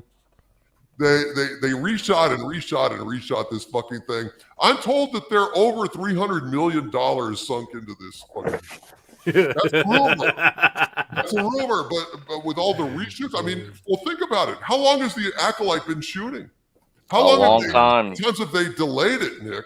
Yeah, a bunch. I 100% believe it. I think that's not out of the unreasonable number on the budget of this thing. They, between the marketing and the shooting, the reshoots, I mean, I wouldn't be surprised if they're close to 500 million on this show. It's I really wouldn't. It's going to end up being a complete disaster, and they're just going to keep going on with the same old. After this, we'll probably get an Acolyte season 2. Yeah, I don't know who approves these things. It's ridiculous. Well, it shouldn't surprise you with Kennedy directly involved, because look at everything she's directly involved in. She ends up having to change her mind and spend more money. I mean, look at this is right up her alley, this whole show, the whole situation around it. Mm-hmm.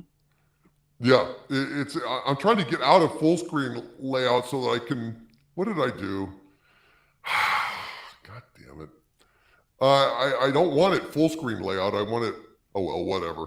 I just thought I'd give you guys some visuals to look at so we could go over this trailer, without, just having to rack our brains, because our brains are already damaged from watching this crap.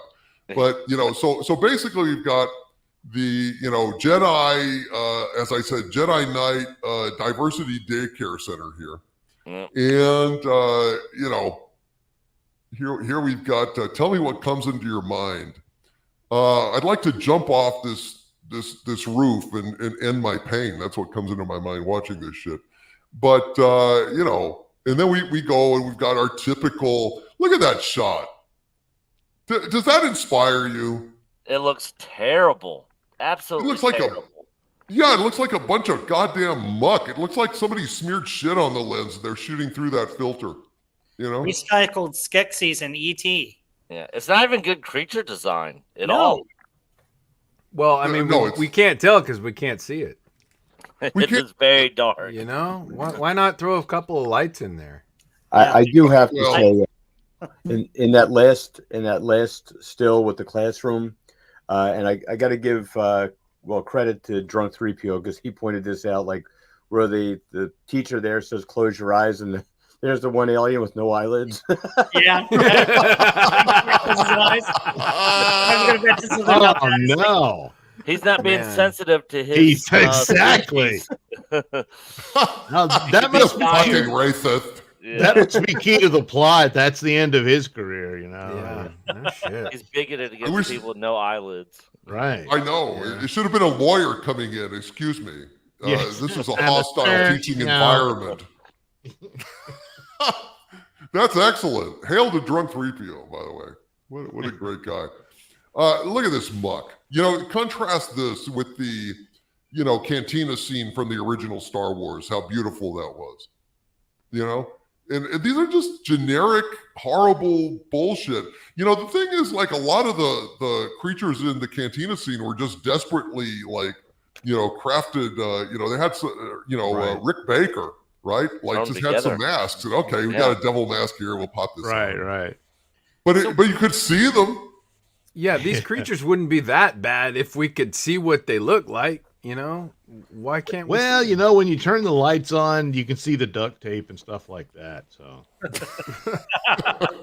What's up with Hollywood and all this dark stuff? I mean, can't you portray evil or can't you portray darkness without having to turn off all the lights? You can if you're educated. If you know what you're doing, you can. No, really, like that's a true statement. If you know how to, color balance this stuff properly, you can do that. But it's just crushed down to complete mud, and now we can't see it. So cool, thanks. But people that know It's how to probably do the that aim, cost though, money. Gary. I mean, it's shit. I What mean, did you say? I thought this wasn't that's for the amateurs. aim. That it's just shit, Yeah, well, we can't see it, so everything. So it we doesn't can't- matter. All that hard work that everybody did or attempted to do, it can't be seen because no one turned on a fucking light. So Can you see my mouse on the screen? I can. It's very clear, and you did a good job. Good. Well, look here. Look at this. Look at this, like, weirdo. Looks like one of those, like, drinky birds that you used to, like, have, like, dipping in and out of a drink. I don't Oh, know yeah, what he's this actually is. okay. Hey, Doomcock, Yeah. we'll never know, will we? We'll never know. That's correct. We'll never Maybe know. we're We better were off not taking a knowing. guess as to what Yeah, we're seeing. So This picture has the one that can't close his eyes. Yeah, here's the poor dumb son of a bitch. It's like, close your eyes. It's like, fuck you, master. Fuck But I you. can't close my eyes. And then he says, well, maybe you don't belong in this class. Then. I know. We have a class Get lawsuit. the fuck out, you weirdo. get again. Put that coffee down. You think I'm fucking with you? I'm not fucking with you. Coffee is for people with eyelids. That's the kid who grows up to be the Sith. See, that's Yeah, right. He's like, okay, asshole. I'll Yeah. be back. I'll fix you. And look, Trinity is here. Cool. Carrie Ann Moss, who I absolutely love from The Matrix. But not. I have a feeling that love is going to be sorely tested in the asshole light. So this is one of the worst moments. This is a highlight of the trailer, but it's also one of the worst parts of the trailer, folks. So it sounds like a joke. Like, so a disgruntled, strong, angry whammon walks into a bar, and a Jedi happens to be there who's also a strong whammon. And of course, they have to fight. And the fight between Carrie Ann Moss and what I'm assuming is the titular acolyte, no pun intended, is a joke. Did any of you notice? Am I just alone that on the shot where Carrie Ann Moss is, like turning around and doing these hand gestures and blocking and stuff, didn't it seem like she was counting under her breath, like in a 1, in a 2, in a block, in a turn? It didn't seem organic. It seemed like pathetic. I what do y'all guys think? I did not catch that. I'm gonna have to look at that next time I watch. Yeah, I didn't notice that either. Really? I thought it was similar to the lackluster choreography of fight scenes in Ahsoka. You know. Well, exactly. I mean, they did the same thing in Ahsoka. It doesn't seem like they're really like fighting. It seems like they're running through choreography because they which they always have are. to. It's just right. You just got to know how to present that, and apparently, obviously they don't. Yeah. Yeah. It's like they're dance fighting. They're dance fighting. There's no actual stakes. No one's actually trying to kill another person, because that's what really is going on.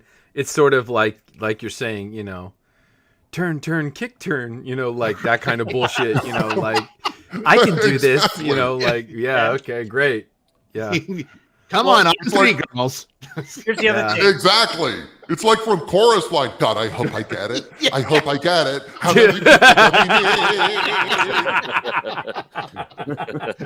Yeah. But this is really bad because when you can see Carrie-Anne Moss here, comme ça, doing the force push, and she slides back without moving her legs, like she's holding onto a bar. And it's just on wheels. She literally slides across. It's like I said in my review, it's like Michael Jackson doing the moonwalk minus the walk. It's just gliding, gliding. Doomcock, if you look right down by her toe, it almost looks like there's a cylinder thing right there. That's probably part of the gizmo to pull her back. I think she's holding something or she's on wires or some shit. It's lame as fuck. Yeah. This whole thing is lame as fuck. Why is she attacking with a stone knife? What is she, the fucking Gorn? I don't know. Couldn't a Jedi off the knife and take the knife right out of her hand with the force? Yeah, really, guys? Take that knife and shove it up your ass. Yeah. You guys don't see the importance of that. Later on, somebody's going to hold that knife edge up to the skyline where the Death Star crashed. That's how the Death Star. It's going to point the way to Palpatine's toilet. It's called foreshadowing. Yeah. The knife represents the phallus of the patriarchy. Yeah. And apparently, Foreshadowing, foreskinning, something like that. Yeah. And apparently she's got to cross these little beam things to get to it and like spin this round thing and be like, I want the knife, and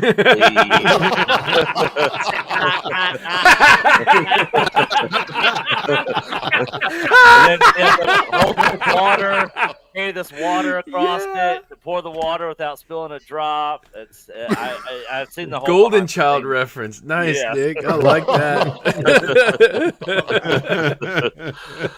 I was curious how many people on the panel would know that movie. Come on, Pretty much team. everyone in this neighborhood, Yeah. But I just feel like the Acolyte there is, if you ask the Acolyte, what the fuck are you doing with that, that weapon? And the Acolyte would say, I am endeavoring, man, to destroy the Star Wars franchise using stone knives and bearskins. There is a Star Trek reference for all of you out there who love Star Trek or used to love Star Trek anyway. But this is painful. So look at this. In my review, I said that Star Weave.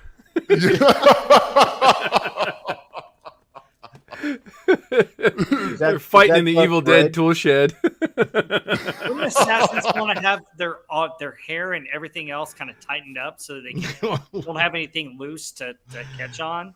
Hey, look, she's a super freak. The time you don't take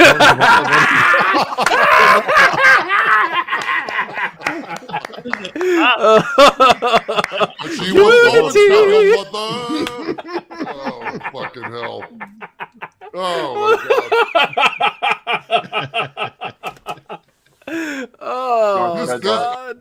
I was just going to say, looking at this trailer, the stunning and brave Whammon Acolyte has two lines in this entire series: "Grr" and "Ree." That's it. Oh. That's it. What do you think? That's my prediction. Am I wrong? No, you're not wrong. You're probably pretty spot on. That would actually be appropriate. But I she'll think probably get a Ree. few other lines, I think it'll be Think once, think twice. Don't go after a Jedi with a fucking stone knife. You know, I mean, why is Carrie Ann Moss so weak ass that she can't deal with a fucking wannabe, predator with a goddamn stone knife? You know. I mean, I guess this is the big villain of the thing.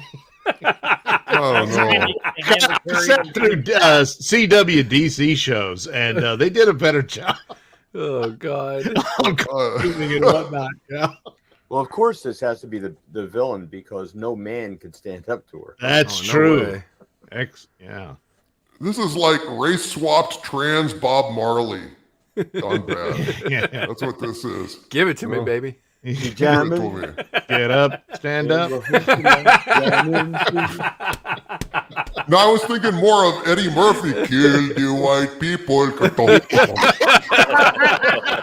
Buy my record first. You weren't the only one thinking that. Fuck your couch. Buy another one, you rich motherfucker.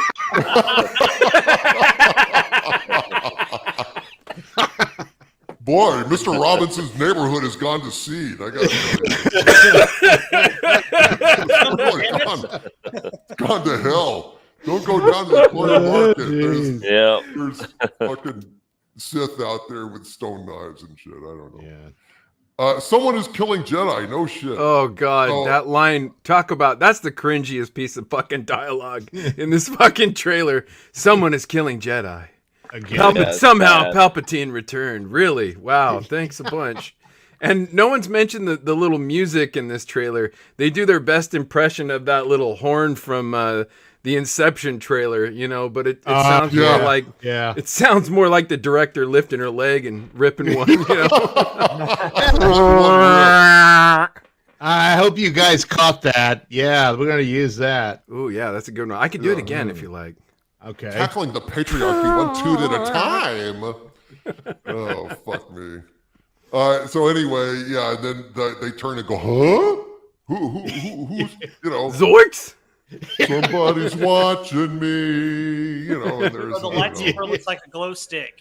It's confirmed. That's what it is. Look, there's another not white guy. All right. Well, see, Where? that's what I was saying. Right there. There's another not white guy. I can't see it. They got to bring a light into these shots, man. I can't see. Well, there's a light right there. Where? Oh, yeah. Well, I see. Well, to be fair, and I think this person is maybe blue. I can't tell. The rocks are blue, and she blends in. I don't know. Yeah. I don't know. Can't see Excuse me, that's geode. It doesn't. I'm sorry. You're right. That's teal. He had to audition for that part. They had to turn people down for that part, Andy. There's some dumb fucks in Hollywood that's like, I almost got that role, Damn. Oh, shit. But, the director's paper when you got it. You got to know somebody, Sorry, but you're just not right for this. It's not working out. I'm sorry. Can you do it a little more blue? Yeah. You're very green, but what I need is teal. If you can do it a little more blue, then geode. Yard is Swedish for geode. I didn't know if you know that, but it's true. Oh. Wow. But there's actors in Hollywood desperate to say it doesn't make sense. Well, you're right, Yord. It doesn't. Are also, I can't tell. Are these also like braided cornrow it looks like things? yes. Or, Yeah. it kind of looks like it, but He's an acolyte in training. And I think that's a major. They didn't want character in the people thinking he was half white. Yeah, exactly. He wants to represent. Yes. And here are like a bunch of the actors who did get the part, thinking maybe they would have been better off not getting the part and thinking about jumping over the cliff like the lemmings in the aforementioned Disney documentary. You see a big push broom come in and just sweep him right off in slow motion. I'd like to see a giant foot come down to Monty Python, dun-dun, dun-dun, dun-dun, dun-dun. I really hope that's not Leslie Headland's idea of a Sarlacc, because you know what that'll look like. Oh God! Well, I heard she played the Sarlacc herself. Well, she didn't. Well. Harvey Weinstein played the Sarlacc, but she certainly lined up the people. She lured them in. Yeah. So are they getting rid of walk? She was his assistant. I don't know. I mean, it's speculation. I have no idea. It's just, it just looks funny.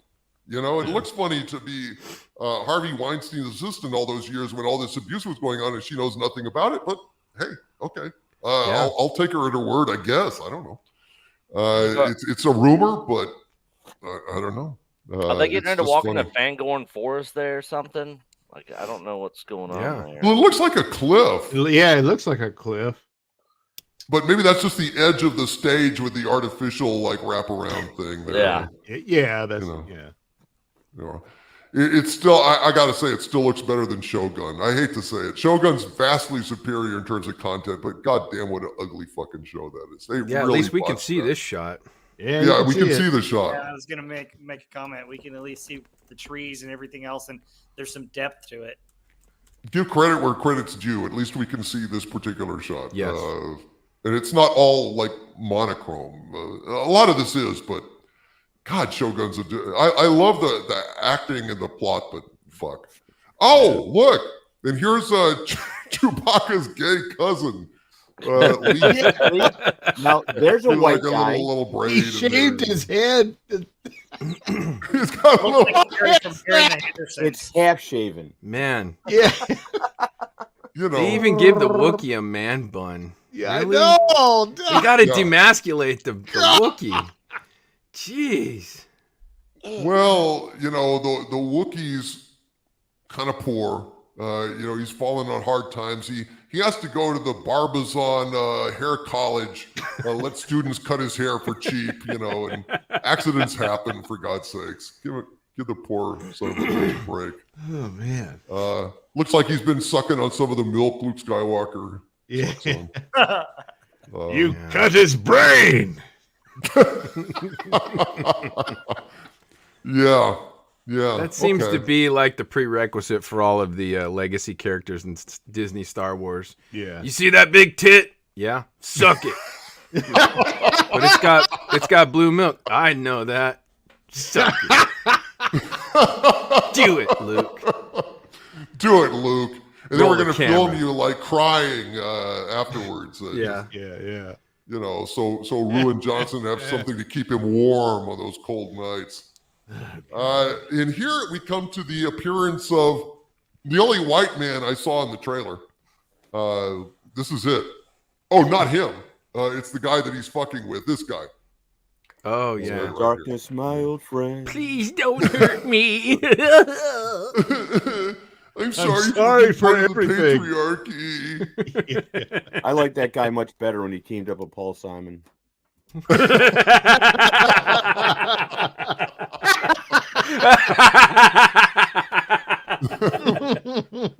That's right. Like a bridge over troubled franchise. Here we go. What the heck is So he anyway, doing? this is. And what is that hand? I don't know. Well, it's Jedi mind shit, man. Don't you He's watch like- these things? You don't need to see my. You don't need to see my identification. He says, "What? What identification? What are you saying?" These are the droids you're looking for. And he says, "What droids? What the fuck, dude?" And it's like, Was he flipping I a need another bird take. for partial part? It almost feels Don't worry, you're not really white. Oh, thank God.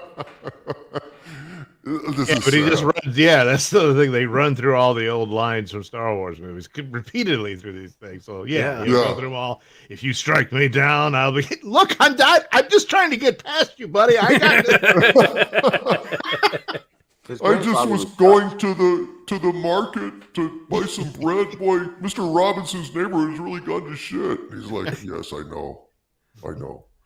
But anyway, this kind of ties in, you know, like my Hollywood Spies had talked about, a plot leak, and they gave me basically a complete breakdown of the plot as rumored, and I couldn't confirm it. Of course, we can't confirm it, but essentially, the plot leak that my spies gave me was that a Jedi Master and his Padawan, who would be Carrie-Ann Moss, are investigating terrorist incidents. And essentially what's going to happen is that the Padawan and the Acolyte, who has been betrayed by all the men in her life, like her former master and the Jedi and everything, fall in love, and it's going to be a big gay love affair, etc. and so on. And I see nothing in the trailer thus far to disabuse or debunk those rumors, so it's kind of interesting. So Saul wants information here, old Solly, and he says, what happened? He wants to know what happens. And the convict says, I sense darkness. Well, that's what the fucking kid said. So we had to go a long way to just get what the same fucking kid said. So I don't know what this is. It looks a bit Nabooian, but I don't know. You get. Yeah, I can't figure out what this show is supposed to be about from this trailer. You'd think we get a little bit of a story or something. Well, I couldn't tell. Like, Gary, it's about diversity. I mean, come on. Thank you. Oh God, thank you. And the terrorists have red hats that say MAGA on them. Oh no! Including the How subtle. I wish it were the Sith. Yeah. So what was that next shot? Is that the end of it? There was one more. No. Oh no, dude. Sorry. Oh, okay. It's we're not even close. So now at this point, we've got the shit smeared lens again. But we have the Acolyte here. I'm assuming it's the Acolyte. The angry whammon. And here's the Asian Jedi here.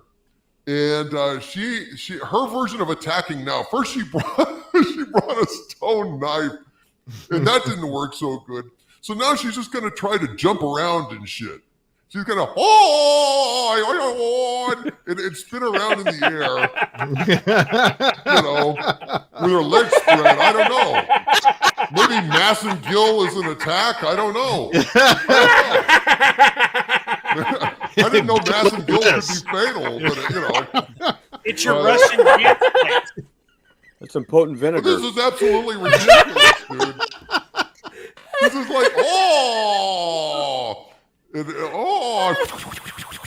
it's like, are you serious? I don't even see a weapon. What is the weapon here? What is the point of this? I don't know.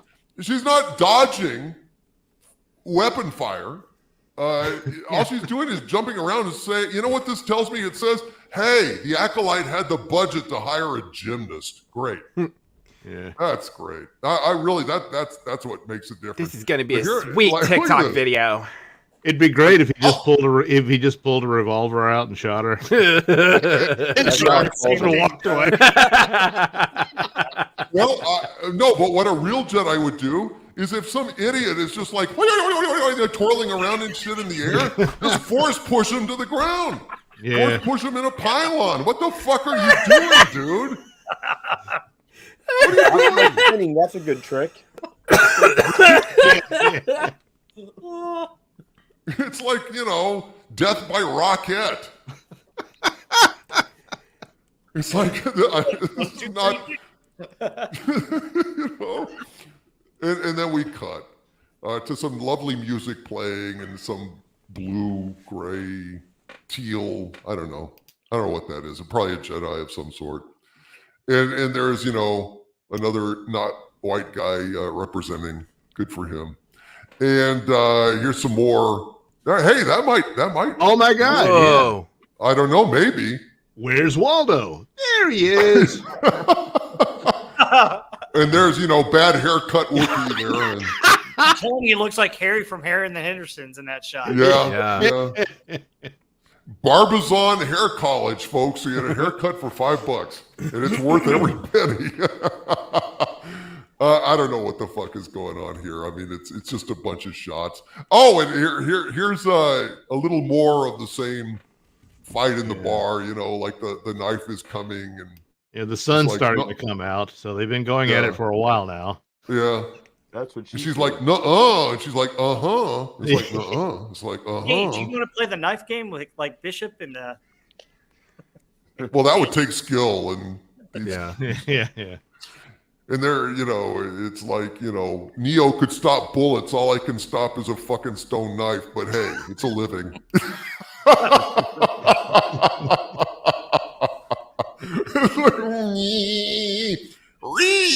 Why is the knife getting that close?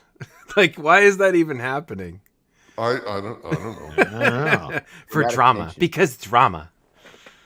And the bartender's like, yeah, whatever. He's not even ducking or anything. It's like, yeah, whatever. Wouldn't shit throwing happens the knife every be day. more effective? Well, maybe. Well, she perfects her technique. She comes after the Padawan with a knife, and that doesn't work. So then she, decides, attack in the air. Whee! That doesn't. I don't know. Yeah. Fuck knows, dude. This isn't about good or bad. So here we come to the, the crux of the series, because I understand that, good and bad are antiquated notions. Of course, it was the. Of course. Yeah, it was the heart of Star Wars. It Yeah. was like good and bad and shit. A story about Jedi and Sith and good and bad are antiquated. That's right. Yeah. That's these people right here. That's all these in a people. nutshell. So It isn't about darkness good or rises and bad. It's not good or bad. Yeah. That just contradicts each other. Here's a random crash because they had to have some kind of action in this shit. Right. And this is about power. Okay. So, yeah, which is basically the woke credo. That's the Like, mantra. it's not about yeah, good yeah. or bad. It's the mantra. It's about power. Yeah, it's about ruining everybody's day.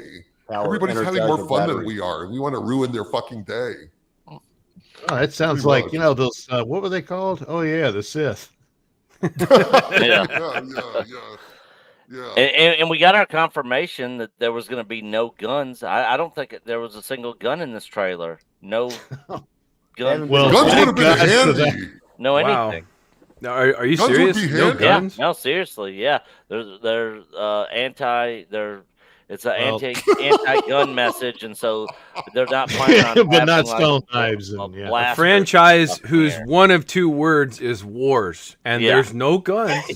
Yeah, Yeah. I'm waiting on the dinosaurs. But they'll be in here. you Wait till got to the next understand, trailer. this takes place in an era of extreme blaster control laws. So Yeah, We can't yeah. have Blaster-free They- zones. They, Oh, they have that's a right, buyback program for everybody in the galaxy. yeah. Until they go to the Chicago planet. yeah. I never could stamp down Planet Chicago. Yeah. Well, I've got really bad news for all these dumb woke fucks out there. You can ban guns all you want, but I tell you what, more kids have access to pointy sticks and shit than have access to guns. Yep. Hate to break it to you, but more kids can hurt themselves with knives from the kitchen and pointy sticks and shit, can put eyes out and stuff more than guns. So I hate to give you this dose of reality, but you're actually making things worse. I mean, it's like the parents that used to get bent out of shape because Wile E. Coyote was using dynamite to blow up, shit in Warner Brothers cartoons. How many kids have access to dynamite? Hands, show of hands. Anyone know how many kids have access to fucking dynamite? These fucking idiots are just beyond sub-morons. And here we go. Ree and Gurr. Here's Gurr. In She's this wearing her one, washboard. Ree. Yeah. Yeah. That's right. Making swords out of plowshares. We're making armor out of washboards. We've come a long way, baby. Wow. Yeah, I know, dude. This Look at Downey this. Town Look- feels so you could soft. It just looks see like the a attitude. teenage TikTok influencer or something like that, Yeah, exactly. This is my Star Wars movie. Yeah. This is my movie, and I can jump around if I want to. Yeah. Seth Yeah. OnlyFans. Oh boy. Would that be I only? don't know who the fuck this is.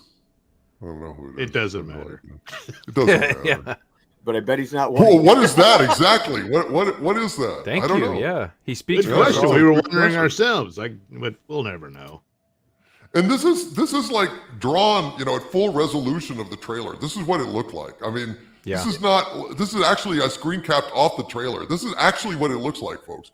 This is not a degraded copy. This is Yeah, it looks like one of those cam, videos you tried get to from mess like a with it, movie you that make hasn't it come look out better. yet, Yeah, exactly. This is what they spent, 300 plus million on, allegedly. Well, did they? Where did the money really go? Right? Thank you. It's Yeah, always the yeah. question about these things. Yeah. And here's the boomerang lightsaber, manufactured in Australia. It whips around a pylon and cuts it. It's, tie me lightsaber down, sport. I know. Tie me lightsaber down. That's not a It's a lightsaber. boomerang. Yes. Boomerang saber, mate. Jesus Christ. It's And he's Darth like- Dundee. Hey, look, your favorite color, Doomcock. Darth Dundee. That's not a boomerang. This is a boomerang. Oh, Christ. Look at this. And so they all whip out their light sticks because it's a rave. And Let me just whip then this some out. strong wham. Club. It's still dark with the lightsabers on. Yeah. All you can see is the light. How the fuck is that possible? The magic of cinema, Gary. Good lord. Magic Gee. of cinema. What was that Magic John is Ritter not movie? for amateurs. What was Yeah, that John Ritter that movie John Ritter movie that he with was the in. Where, condoms? yeah, the glow in the dark condoms.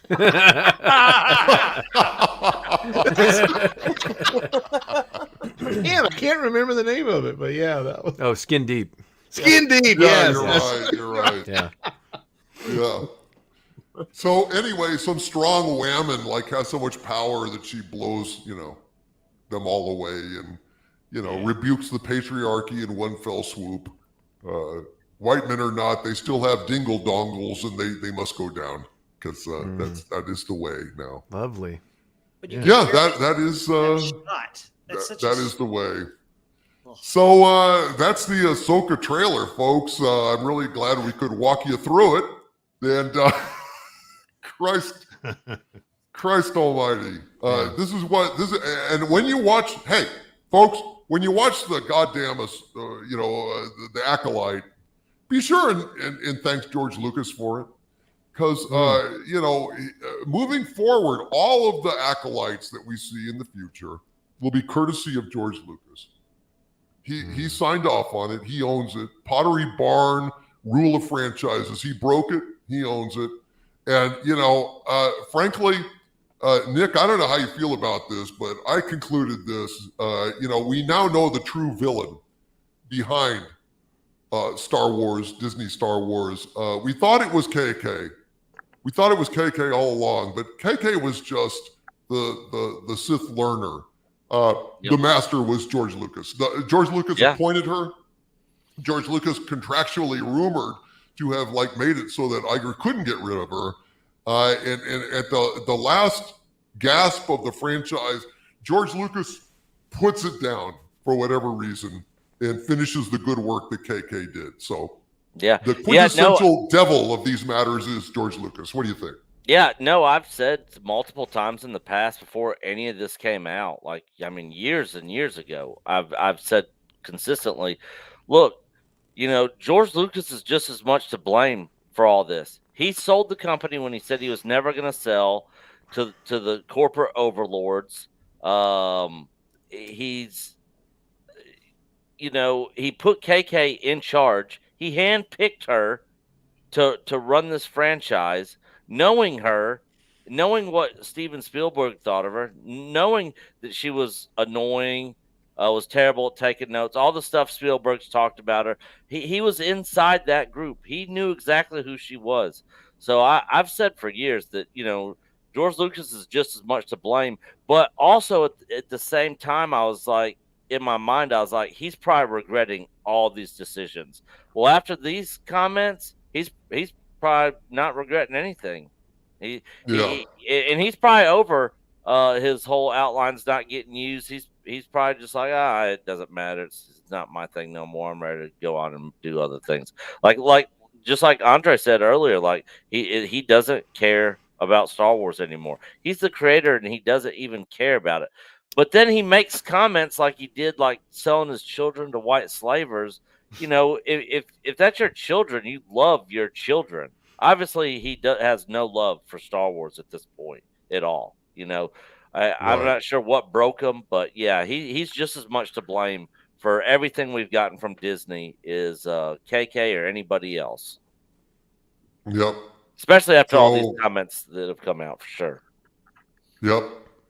So I think we can all let go of the forlorn hope that Star Wars will ever be saved. Are we agreed on that, gentlemen, or do you nurse some Yeah. kind of hope? I mean, I wish Mike was here because I would ask him, is there any way that Nelson Peltz can still put together the votes? I doubt it. I doubt it. Yeah. Well, in this Existentially, round- in I'd be this round, stunned. I think You Mike could would still probably do a say lawsuit, is the maybe. only thing that we got that he's got going. What's that, Robert?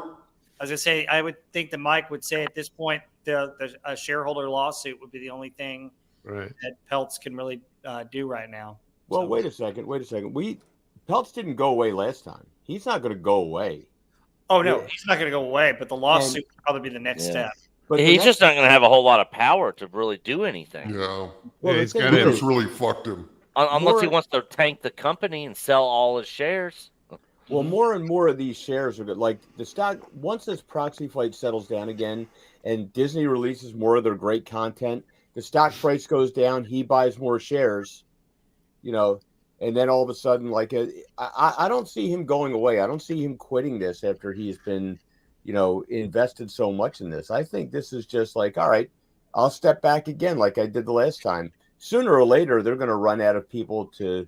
And a lot of these people are going to start selling their stock when they start to see it go south. Well, I Yeah, hope I so, don't- man. They're not having money come in. Exactly, exactly. Everything dwindles. It's always Is there diminishing. anything? Is there Oh. anything on their roster that's exciting anyone? Anything that Disney's got that makes Fuck anybody? no, dude. Man, I can't wait to see that. No. Captain America 4, baby. On the mean, way. I don't do it. Excited about Deadpool. The Acolyte, Yeah, we just went Deadpool. through it. Yeah, Deadpool will track, give him right? a boost, but that's only good for Deadpool. That's Yeah. not going to Yeah. save Right. anything. Right. And that's basically a Fox property. I mean, they bought Fox. Right. But essentially, that's a Fox property. That's going to be the one bright spot they've got, and that's it. Well, there is Pedro Pascal as Mr. Fantastic. There's that too. God almighty. Jeez. I mean, That's the a Yeah, one stretch. that gave me hope in Star Wars was Favreau, but that died when he Yeah. lost the battle to that traitor in KK. I mean, Yeah. Yeah. No, I hear you. And our own Mexican Iron Man has sent in a super chat to update us on his status, folks. Poor Mexican Iron Man. He really wanted to be here tonight. He had a lot to say about this shit.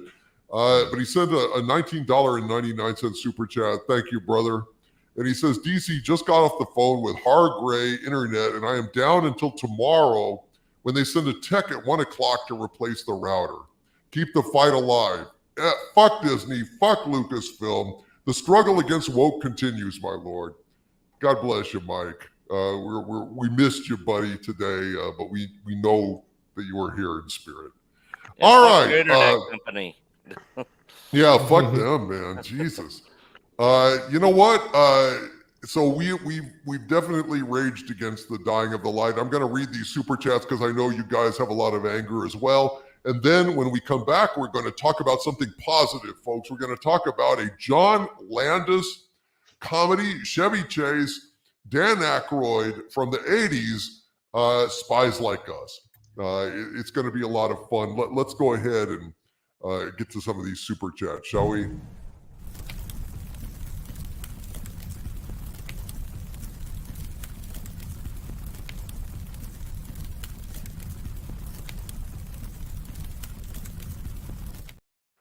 All right, folks. Now, where the fuck? Why is everything full screen? Oh, God damn it. What the fuck? Well, whatever. Let's just go with it. I don't know what the hell's going on tonight. All right. Don Lewis says, George Lucas, George Judas, more like. Thank you, Don. Thank you for being a channel member, sir. Ian with a $1.99 super chat. Thank you, Ian. Says, thoughts on Warhammer 40K? Time for a new thing. Well, I know that Warhammer 40K has got Henry Cavill in its corner, and Henry Cavill is working on a version of Warhammer 40K. I think he learned his lesson from The Witcher. I think he is not going to let woke showrunners marginalize him anymore. I think he's going to do Warhammer 40K proud, but only time will tell. Knock wood, and I will be on this story, folks. You can rely on that. R.I.P. Bad Wolf's been a channel member for 14 months. Thank you, sir. He says, I honestly wonder if Iger is dirt on old George. 14 months strong. You've been a great channel member, R.I.P. Bad Wolf. We really, really appreciate you, my friend. Cesario JPN with a $5 super chat. Thank you, sir. Says, you feeling better, Doomy, after your rant?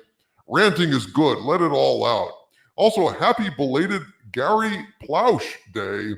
One-shot dome hit get. What is Gary Plausch Day?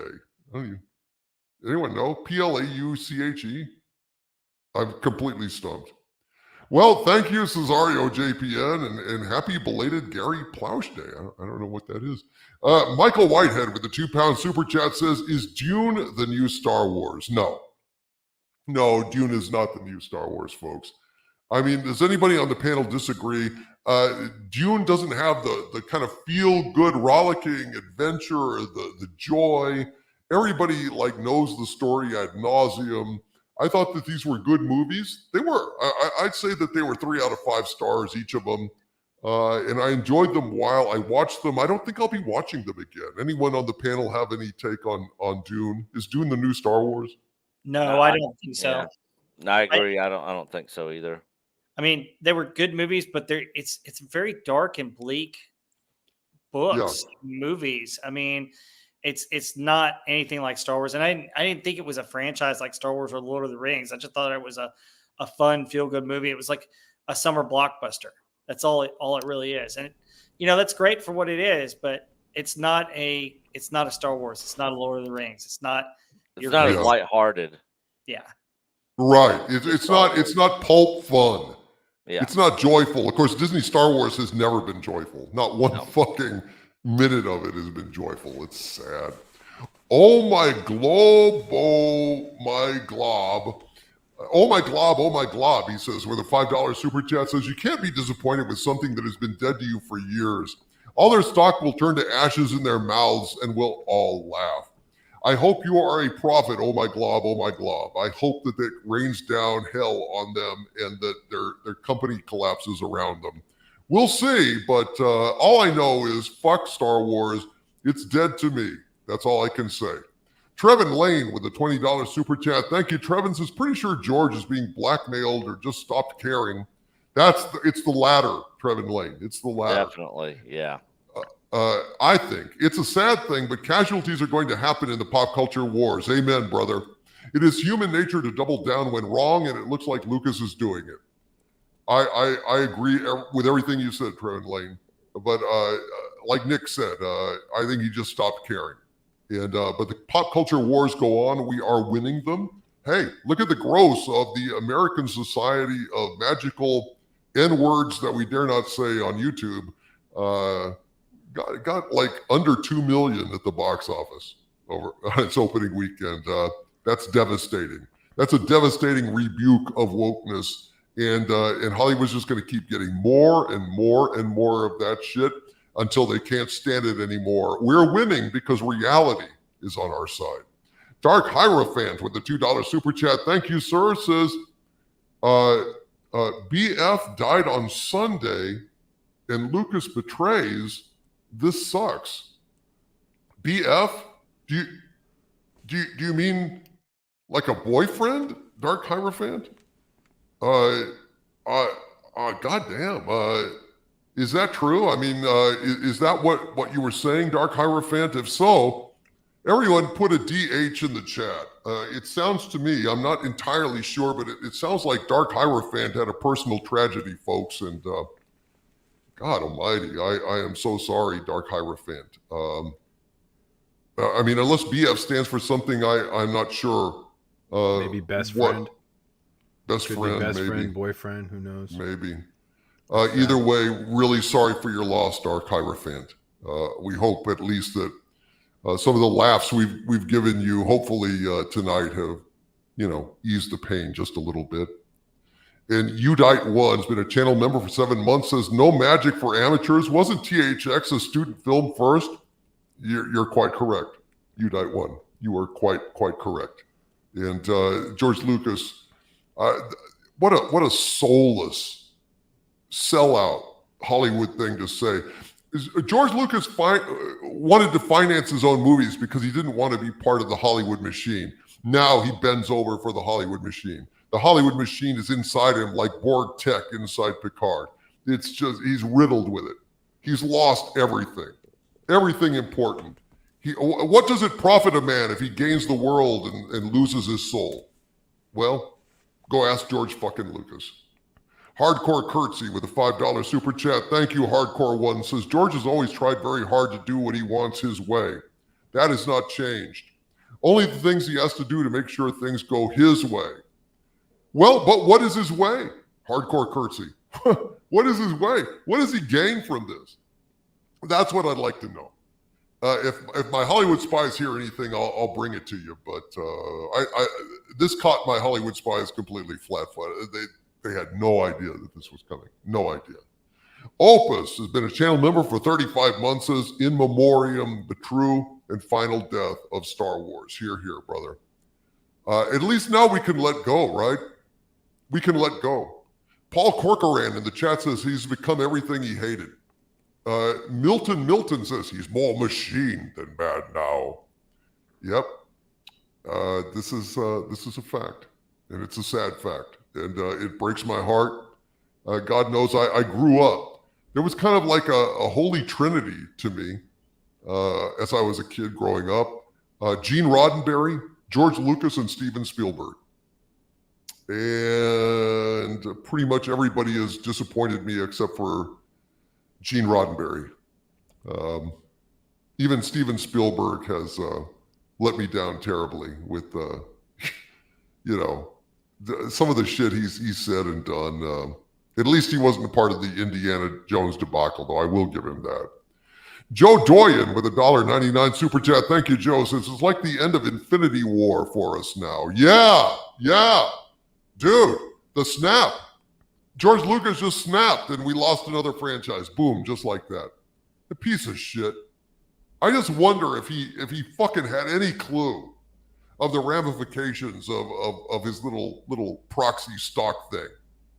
He may have been trying to punish fans. Nick, do you think he was trying to punish fans? Is it possible? I think it's possible.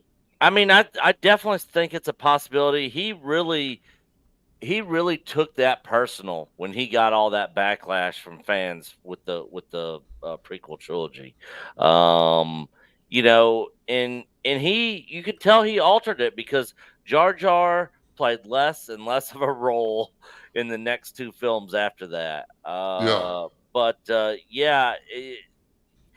Maybe this whole thing was revenge on the fans. He's very vindictive.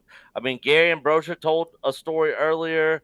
He did the special edition because I guess he wanted to kind of take Marsha's, or rumor has it he wanted to have his own edit of the film, and have that be the one that's out there for all time, not the one she edited. So it's been rumored that he is a very vindictive person, and when he's done with somebody, he's done, and all this, and he might just be done with the Star Wars fans altogether.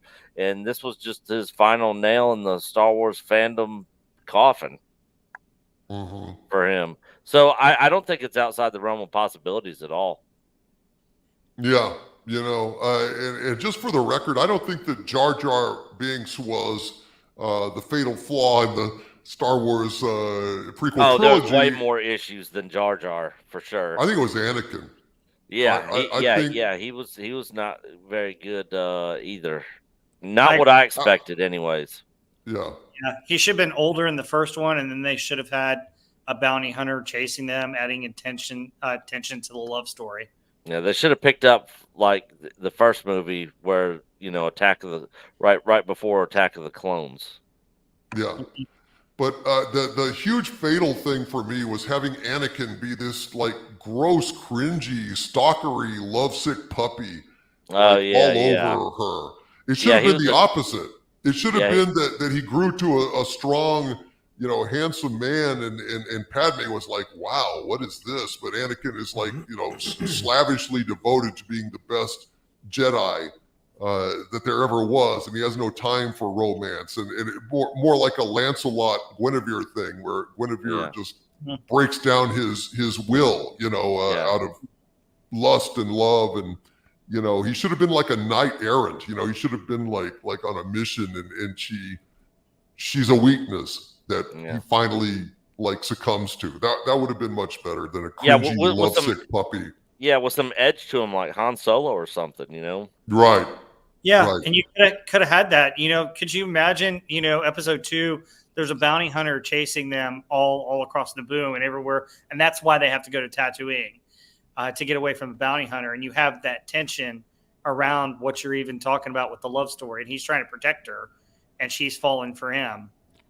Yeah. Well, I've actually rewritten the entire prequel trilogy. I've got 3 scripts that I did years and years ago before I even had a channel, just for my own satisfaction, and I had it more or less along those lines that Anakin was the most serious and noble of Jedi Knights, but with a deep dark streak from being scarred as a slave on Tatooine.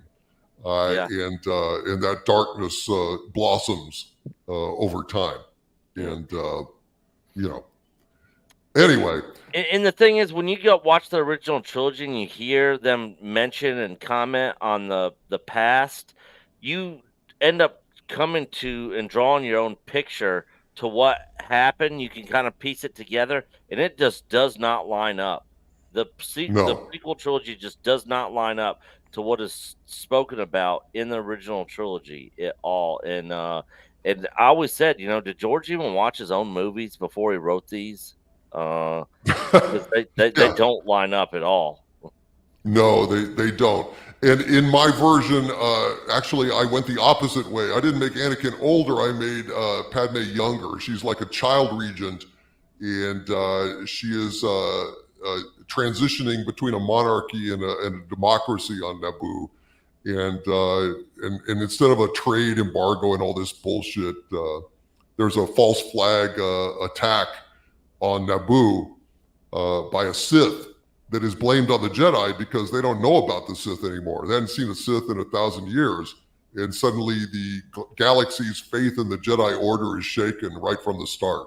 That is the big change that happens that catapults all of the action moving forward. I'm thinking about releasing those. I'm thinking about making videos. You should definitely do that. Especially after George's comments. Yeah, I think I'm going to. I think that's I've been on the fence about it.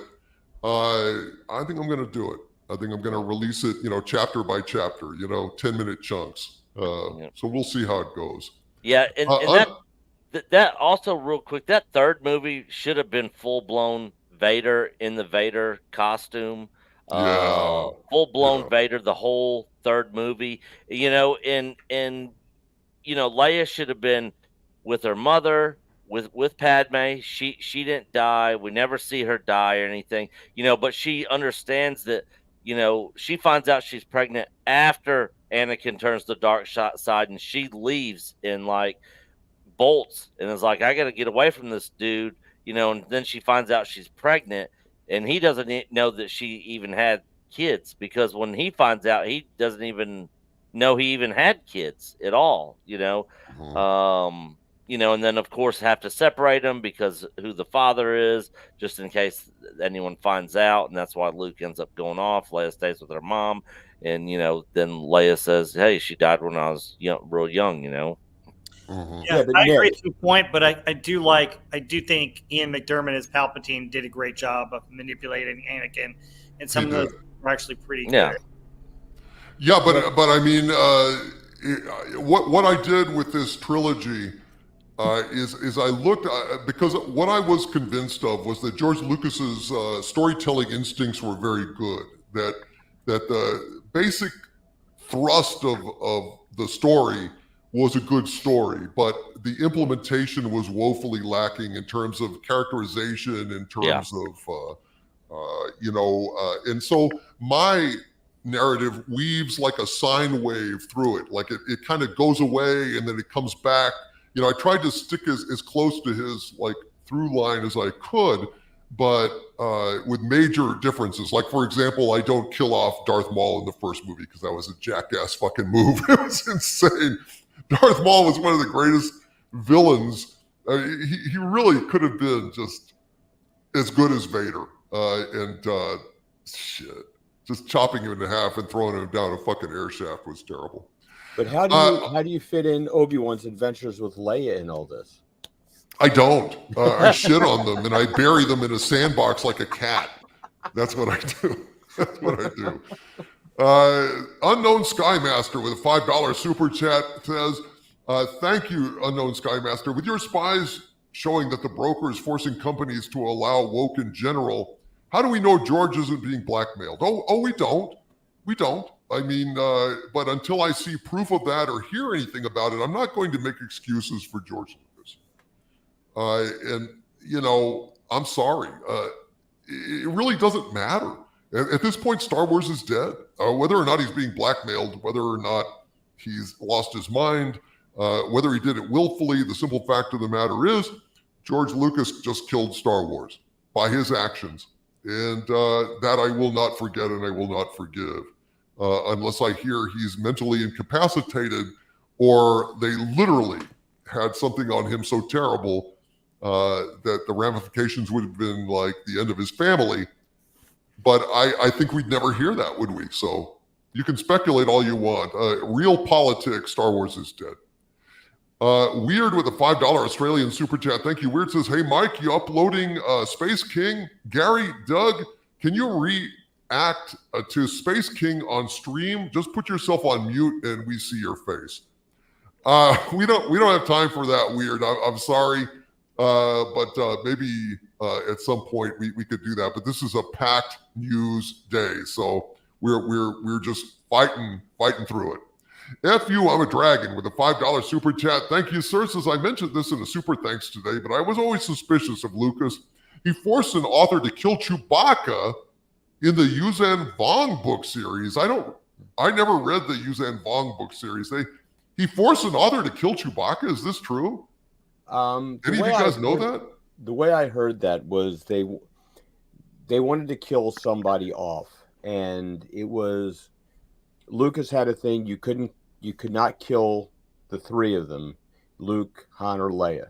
And so they went for the next best thing, which was, Chewie, who sacrifices himself for Anakin Solo. And I didn't care for that novel series, but, Yeah, they want to go for the shock value, like. Yeah. Son of a bitch. Okay. Your Muslim uncle says, hail DC and panel, especially the Viking. Andre, thank you, your Muslim uncle. We love you, buddy. Hardcore Curtsy with a $10 super chat. Thank you, Hardcore says, Overlord DVD, it's okay, darling. Fruit trees have a lifespan. We can only hope seeds from the fruit they grow take root and spread and create new orchards. Time is the enemy of all things, even clocks. Some wisdom from Hardcore Curtsy. Thank you. I do appreciate that. I have to go through Kubler-Ross's, 5 stages of grieving.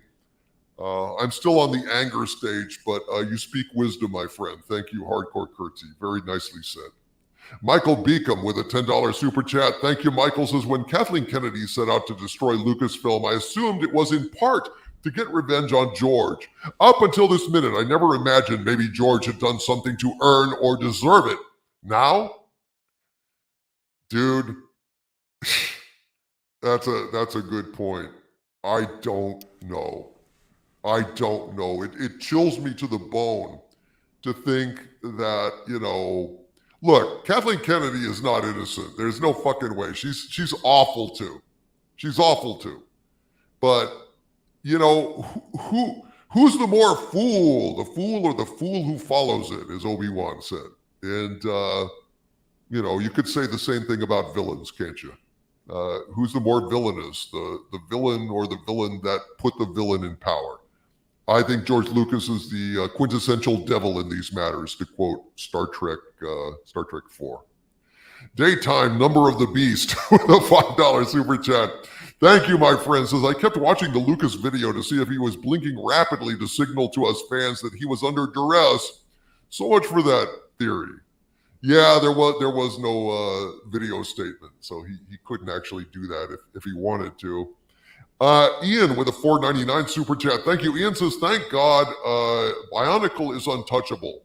Recommended to all. The books and comics are awesome along with the sets. I do have a number of Bionicle sets. I've got a number of the little robots in them. I love that kind of thing. I'm just a big kid at heart. What can I say? All right, folks. Let's go ahead and let's go to the movie that we love, shall we? Let's raise our spirits some.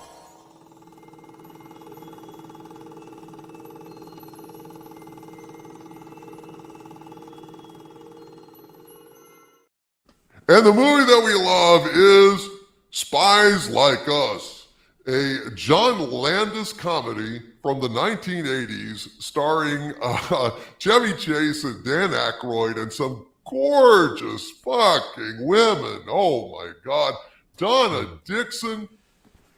I've seen Donna Dixon before in a number of things, but I'd never seen her more strikingly beautiful than I saw her in this fucking movie. Good Lord in heaven. Every frame, you could grab any random frame of Donna Dixon and go into the bathroom with it. You know what I mean? I'm just saying. What a fucking knockout. Oh my God. So you're Chevy saying Chase, you want a Dixon what? Donna? Yeah. What can I say, dude? She's a goddess in this, and I've never seen her looking better. Wow. The Tetrarch of Apathy says, in title song by Paul McCartney. What? Was it title song? Yes. We will get to that. I didn't recognize that. Mm-hmm. At the end of the film. Oh, at the end. Yes. Oh, okay. I ran out of time today.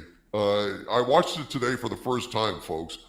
I ran out of time, so I got to the credits, and I didn't actually go through the theme song at the end, so I didn't recognize that. So this was a fuck of a lot of fun.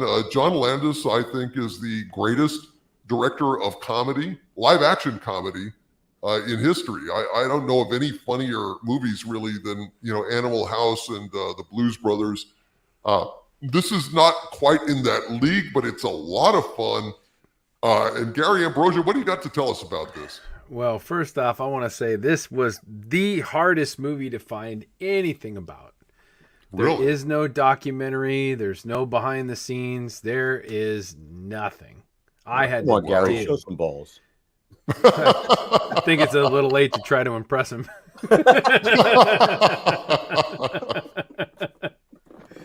Okay, Spies Like Us. Tired of crunching numbers for elected officials who keep you down in the basement of our nation's capital?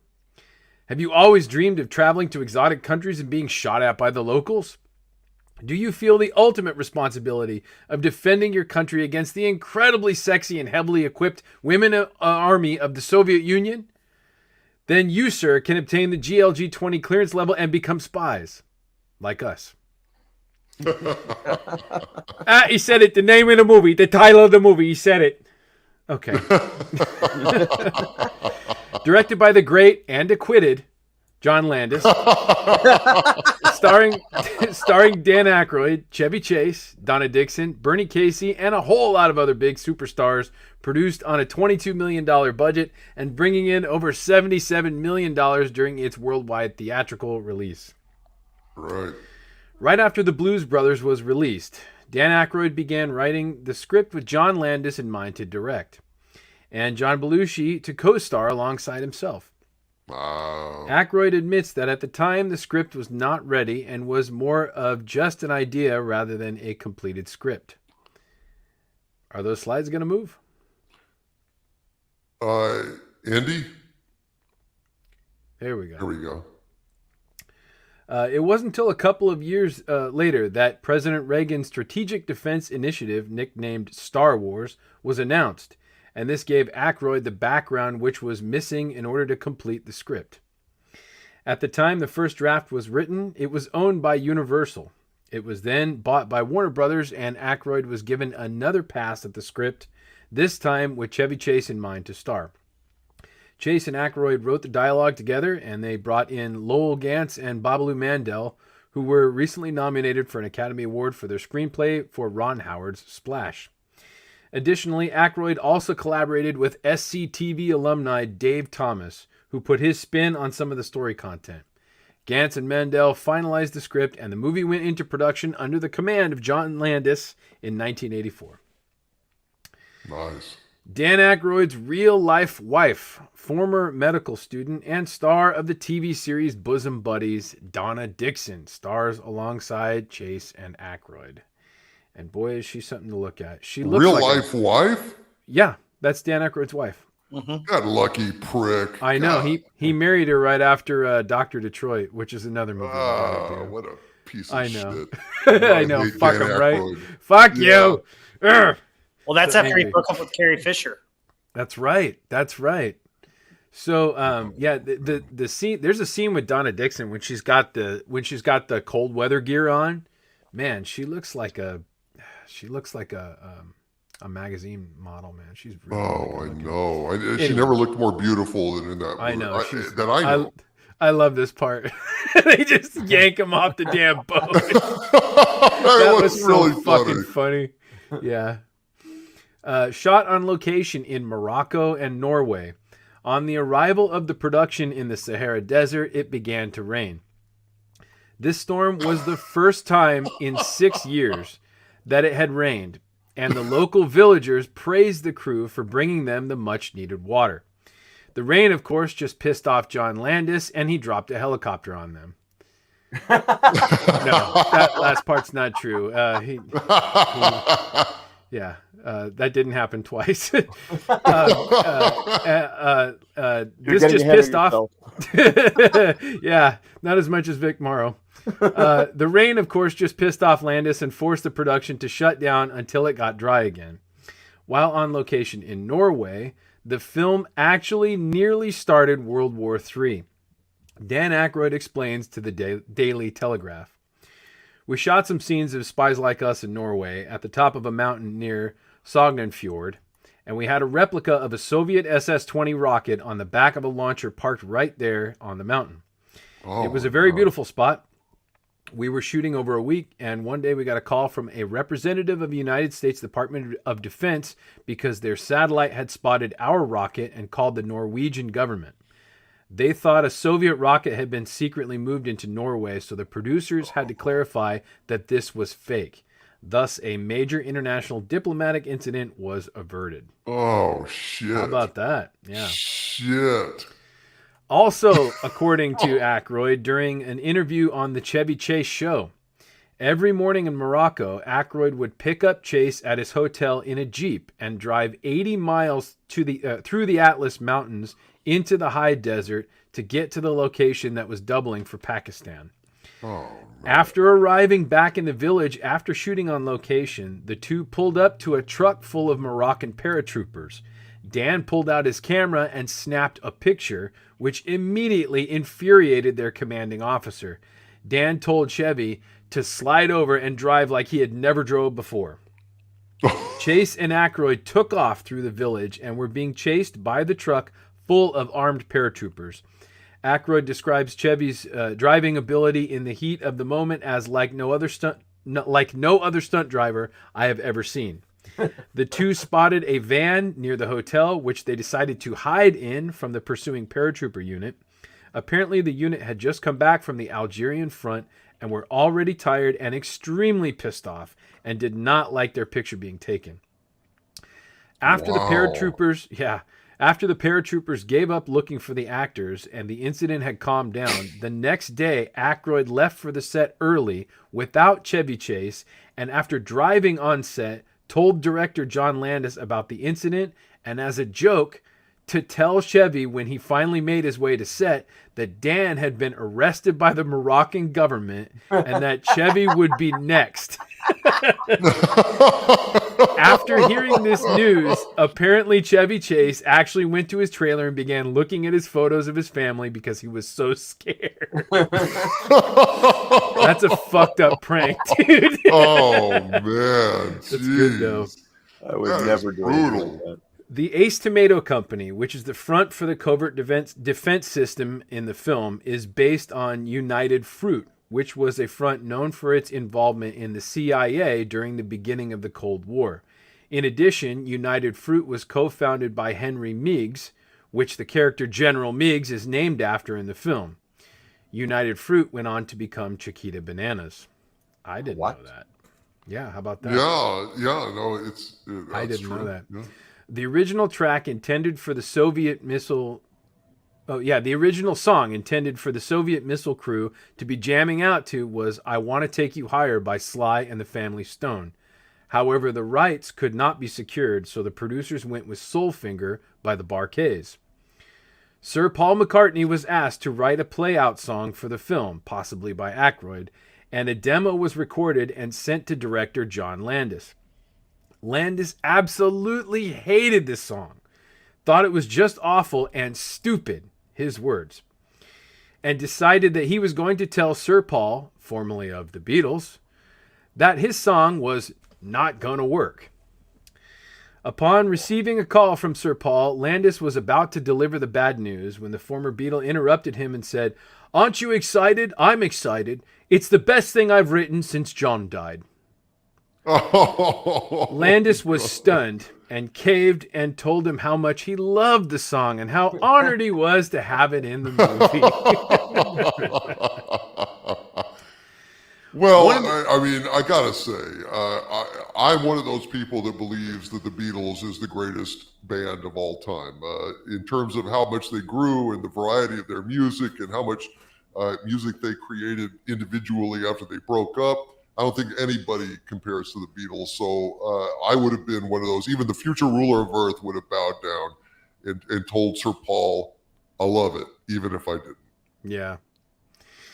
One of the jokes in the film is that General Sline had funded his secret underground base by lying to the Senate by telling them the funding was for more stealth bombers. In 1983, the F-117 stealth fighter was unveiled to the public. However, it is strictly a bomber, and apparently it does not carry the proper hardware to engage in air-to-air combat, which means it should have been designated with a B rather than an F. The United States Air Force gave the project the F designation because they felt it would be easier to secure taxpayer funds for a fighter and not a bomber, thus lying. Although not widely known to the public in 1985, this may be the inside source of this joke. I didn't know that. Longtime Landis collaborator Elmer Bernstein composes the score for Spies Like Us and received a BMI Film Music Award for his musical contribution to the film. Bernstein was primarily known for his epic and very prestigious works such as The Ten Commandments, To Kill a Mockingbird, and The Magnificent Seven. It was in 1978 that Landis hired Bernstein to compose a serious score for an outlandish movie called Animal House. Since then, Bernstein's work has branched out into the comedy genre, including Ghostbusters and The Three Amigos. Director John Landis' longtime running gag with the phrase, "See you next Wednesday," continues in Spies Like Us on a recruiting sign in Colonel Rhombus' office. Cameo appearances include B.B. King as well as a gang of famous movie directors, including Michael Apted, Martin Brest, Joel and Ethan Coen, Costa Gavras, Terry Gilliam, Frank Oz, Sam Raimi, and Ray Harryhausen. Yeah. And yet another notable cameo is made by none other than Bob Hope, seeing as the movie was partly inspired by his road movies in which he starred alongside Bing Crosby. I was about to say Bill Cosby. No one was molested, folks. Get a little sleepy there, Gary. Yeah, sorry. The film is dedicated to President Reagan, who is featured in the film not just in photo on the wall of the Pentagon, but in a movie that Chevy Chase is watching on a small screen in his office. The film is the musical She's Working Her Way Through College, and the Gipper himself is featured singing I'll Still Be Loving You. My final note, the original ending of the film resulted in the nuclear destruction of the world. This was shot and featured in the test screening. However, audiences were not happy at all. A new ending was shot at the Warner lot on a soundstage, and this is the scene featured in the final film. It is blaringly obvious because the scene where they attempt to hack the missile guidance system was shot in Norway, and the new ending is just Aykroyd and Chase in front of a painted backdrop, and I believe you have a slide of that. Additionally, the new ending in which they delegate negotiations between the U.S. and the Soviet Union is being determined by a board game. Milbarge and Fitzhume roll the dice and take Eastern Europe. The movie sort of predicted the future, being released 6 years before the fall of the Soviet Union, where the Eastern European nations revolted against the communist regime and the Berlin Wall was destroyed. That's what I could find on Spies Like Us, guys. This is one of my favorite comedies. It's not the greatest movie in the world, but it's funny as hell, and I love watching it. Whenever it's on, I check it out all the time. It's a lot of fun, and it was clearly inspired by the Road to Pictures by Bob Hope and Bing Crosby. They even say the road to blah blah blah in the movie. Right. I forget the name of the place, but the Road to Dushanbe. Yeah. Right, and it's like, well, shit. Clearly, it's like the buddy picture. Yeah. Basically, that's what it was. Even with the romantic kind of one-upsmanship. Right. Bing was always fucking over Bob Hope, getting the girl, going, singing songs, Right. And getting the girls. Look at that. That's a work of art, isn't it? That's Vanessa Angel? Vanessa Angel. Yep, that's Man, right. Good heavens. Robert, what do you think of this movie? Oh, I love this movie. I grew up watching this movie all the time. It's a comedy classic. It's not the best comedy out there, but it's just lots of fun. And the song Spies Like Us, it's not the greatest song, but it hit a top 10 for Paul McCartney. It was actually one of his last hits in the 80s. For him. So, but this movie we quoted all the time. Doctor, doctor, doctor. We do that. Friends of mine and I do that. And then one of my favorite scenes is the where Dan Aykroyd's rescuing Chevy Chase, and you see them throw the grenade at him, and he's like, "What's this? You don't want it." And he throws it back in the thing, and it lands in the box of grenades. It's just hilarious. It's like, what's this? You don't want it. And then I think that's a Dickford tree. What's a Dickford? To pee with. Yeah, we had all the little jokes from this movie that we would always say to each other. It's just a fun movie, and it just reminded me of more lighthearted, fun times where you could take something serious as international espionage and the Cold War and have a fun story with it. And I strongly recommend that you just watch this movie and just get out the popcorn and remember just how fun things were, you know? Back in the 80s, man. Yeah. Back when we were free. Mm-hmm. Yeah. Back when we were free. Back when the country was still morning in America. It's like midnight now. Yeah. Dr. Doug Nelson, what do you say about this? Doctor. Thank you, Doctor. Doctor. And doctor. This movie had to grow on me. I was just kind of not all that blown away by it when I first saw it, and then over time, it's like, no, this is actually pretty funny. It's stupid, but it's fun. It's meant to be, and it's it's a classic template of two idiots just accidentally saving the world, and that's how it unfolds and whatnot.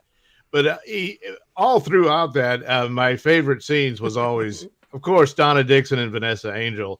But ultimately, that elevator scene with the two top of the agencies, they they go in to get the Pepsi, and then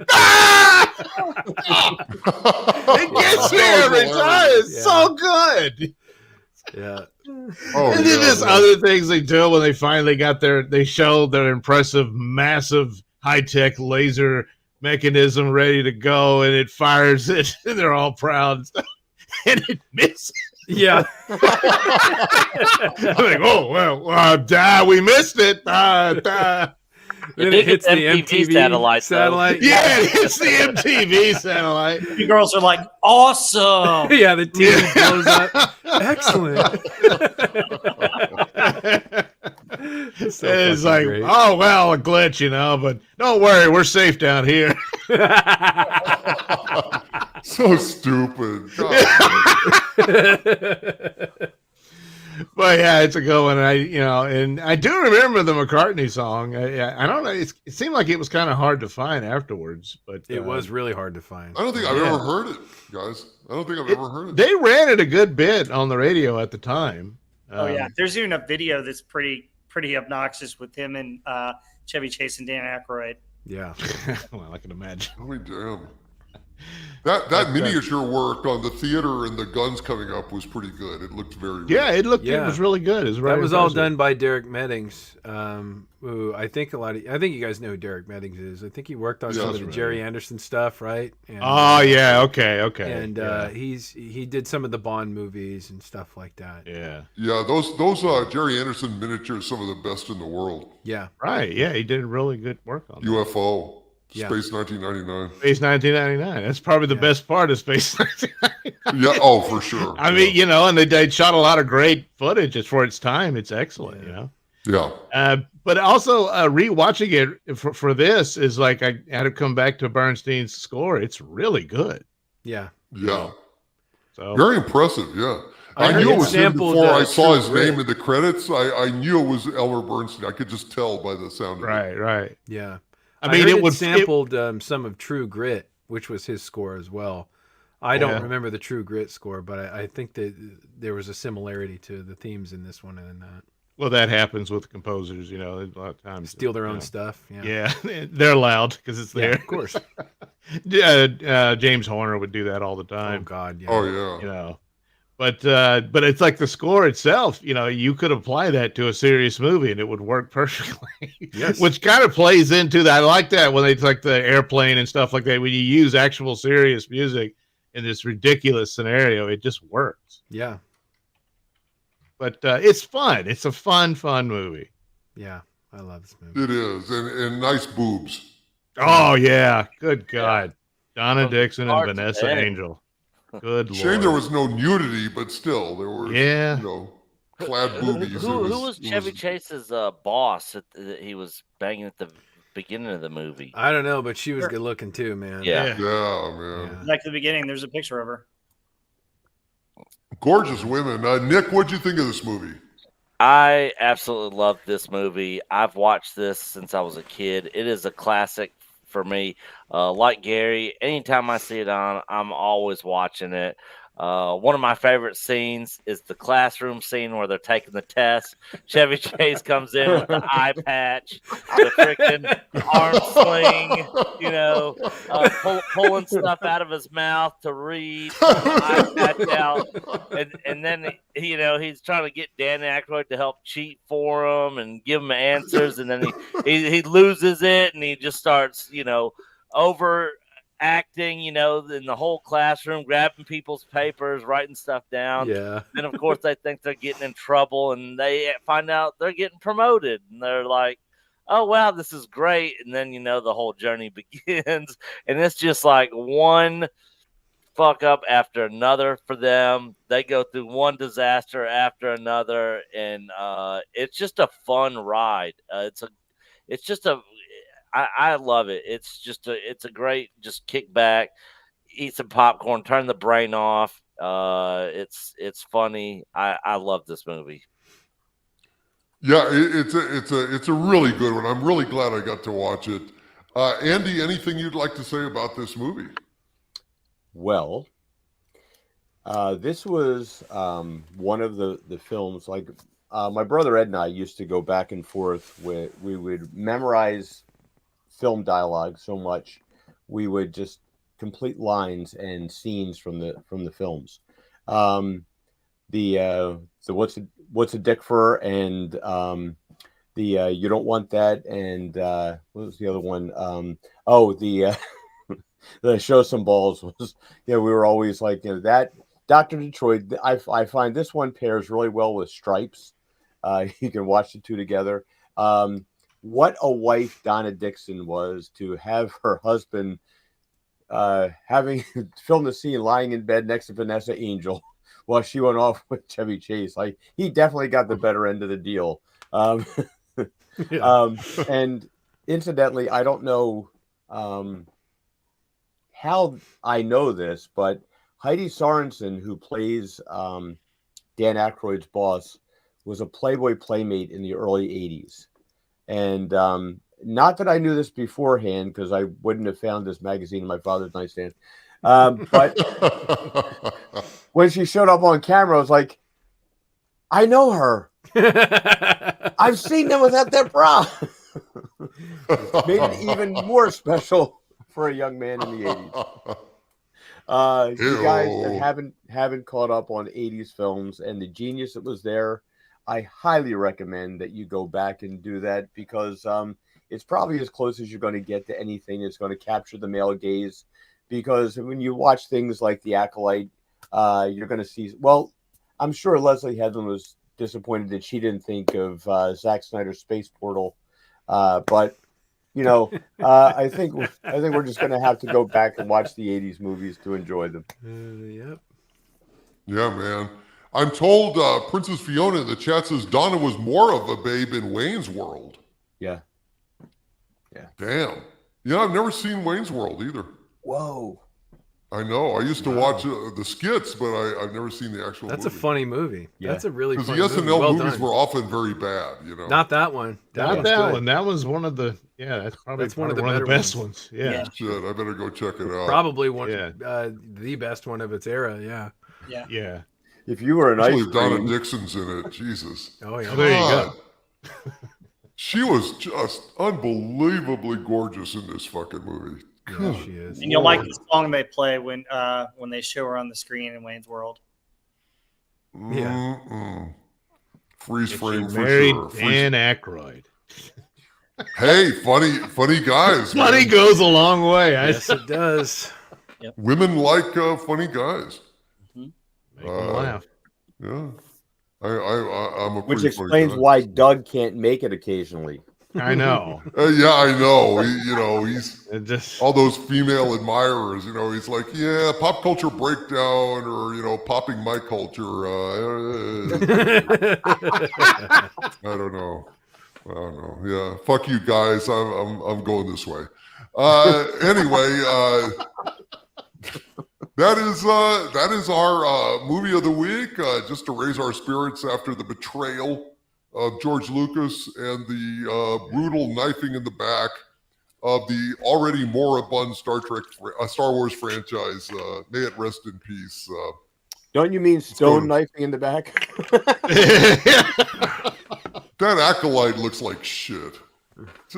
Just garbage, folks. Even if it looked great, you knew that's deceiving. If it had looked like wow, this is a really good trailer, you would know better. Yeah. I mean, it's like there's nothing's coming. It's over. It's all fucked, folks. It's all fucked. Let's go to some super chats here. Super chats, mofo.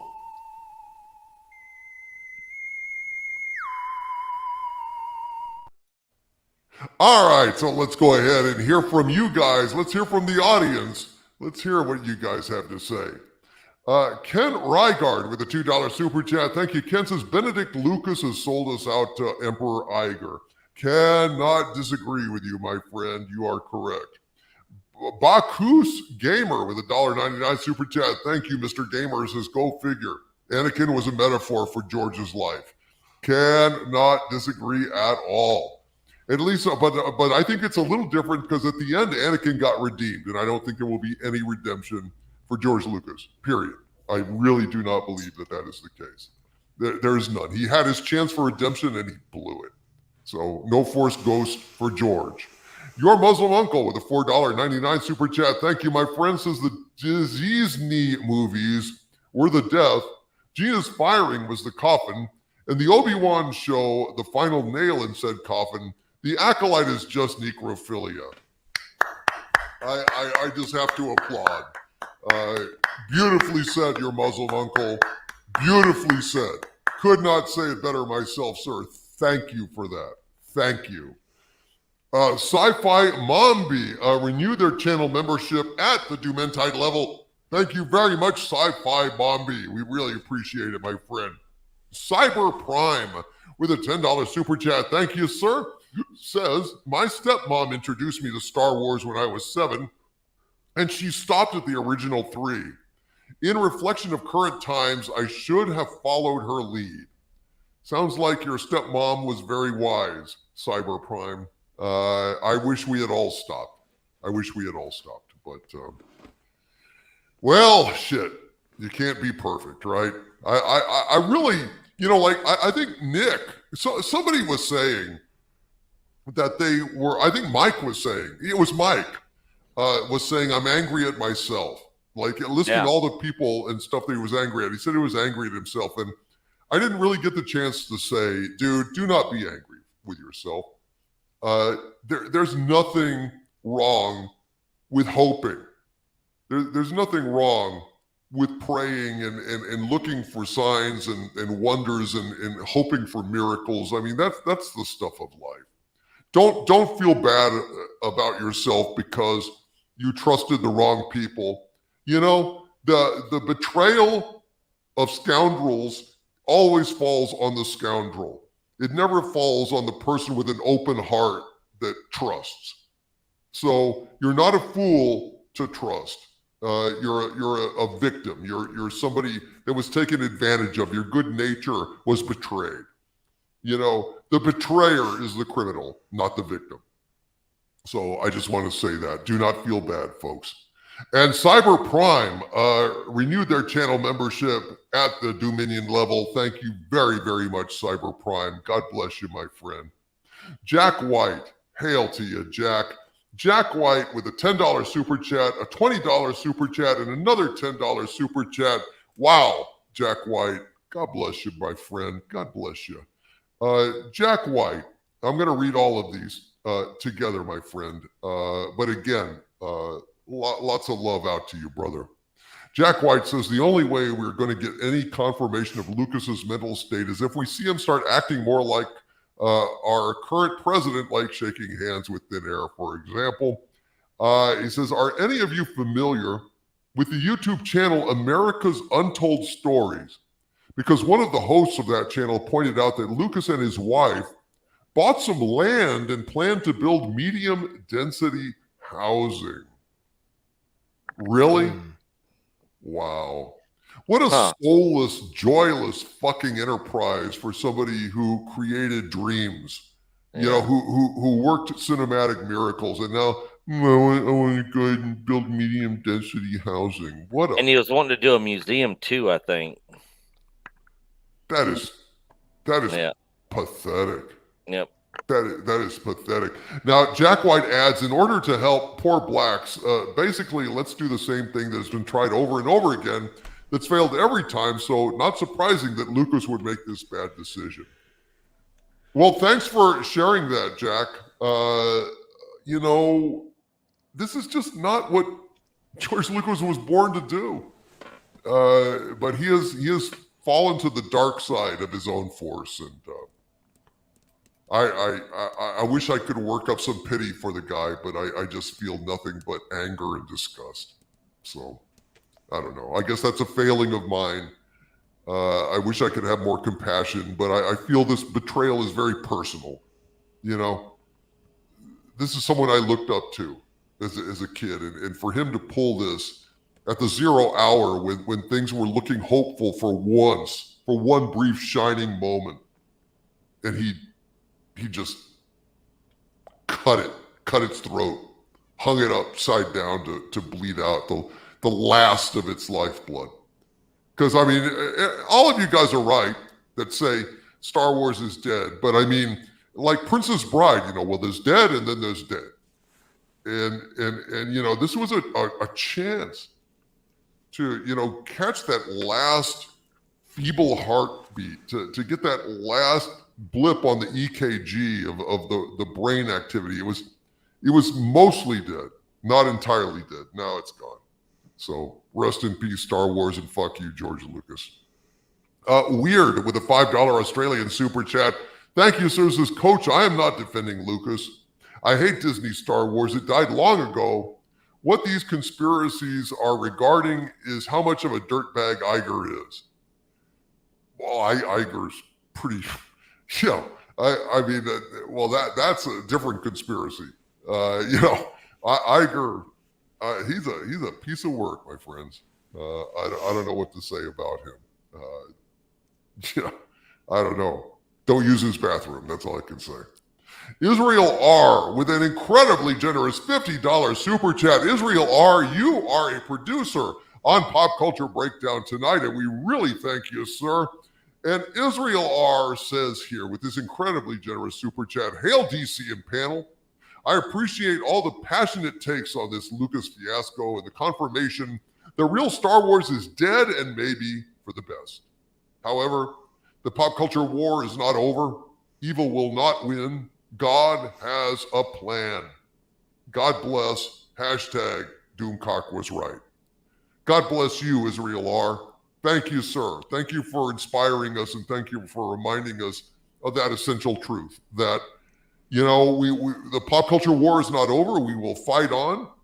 We just have to leave our fallen comrade behind and move forward. Yep. Yeah, Star Wars is dead, Nick. It's gone. 100%. You know, at least under Disney and Lucasfilm. I mean, unless they sell it and somebody else buys it and takes over and fires everybody. I mean, there's just not any hope for Star Wars. But the Star Wars that we love, the original trilogy, and even for those that like the prequels, you know, we'll always have those movies. I'll always still love those movies. Nothing George says or what Disney does is going to ruin them for me. They're still some of my favorite movies of all time. And Nick, someday Star Wars will fall into the public domain, and you'll probably get some better stuff. Man, I'm waiting for the day. There, but Counting the day. That's a good point, Andy. Yeah, no, that's a good point. You know, but unlike Star Trek, you know, Paramount is so desperate that I mean, they're trying to sell Paramount entirely. Oh yeah.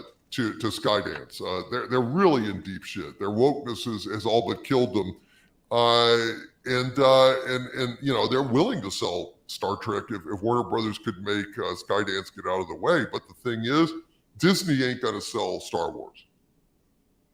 You know, I can't see a scenario there. I mean, some billionaire had offered a huge amount of money for Star Wars, and I guess they turned him down. So I'm not optimistic about that at all.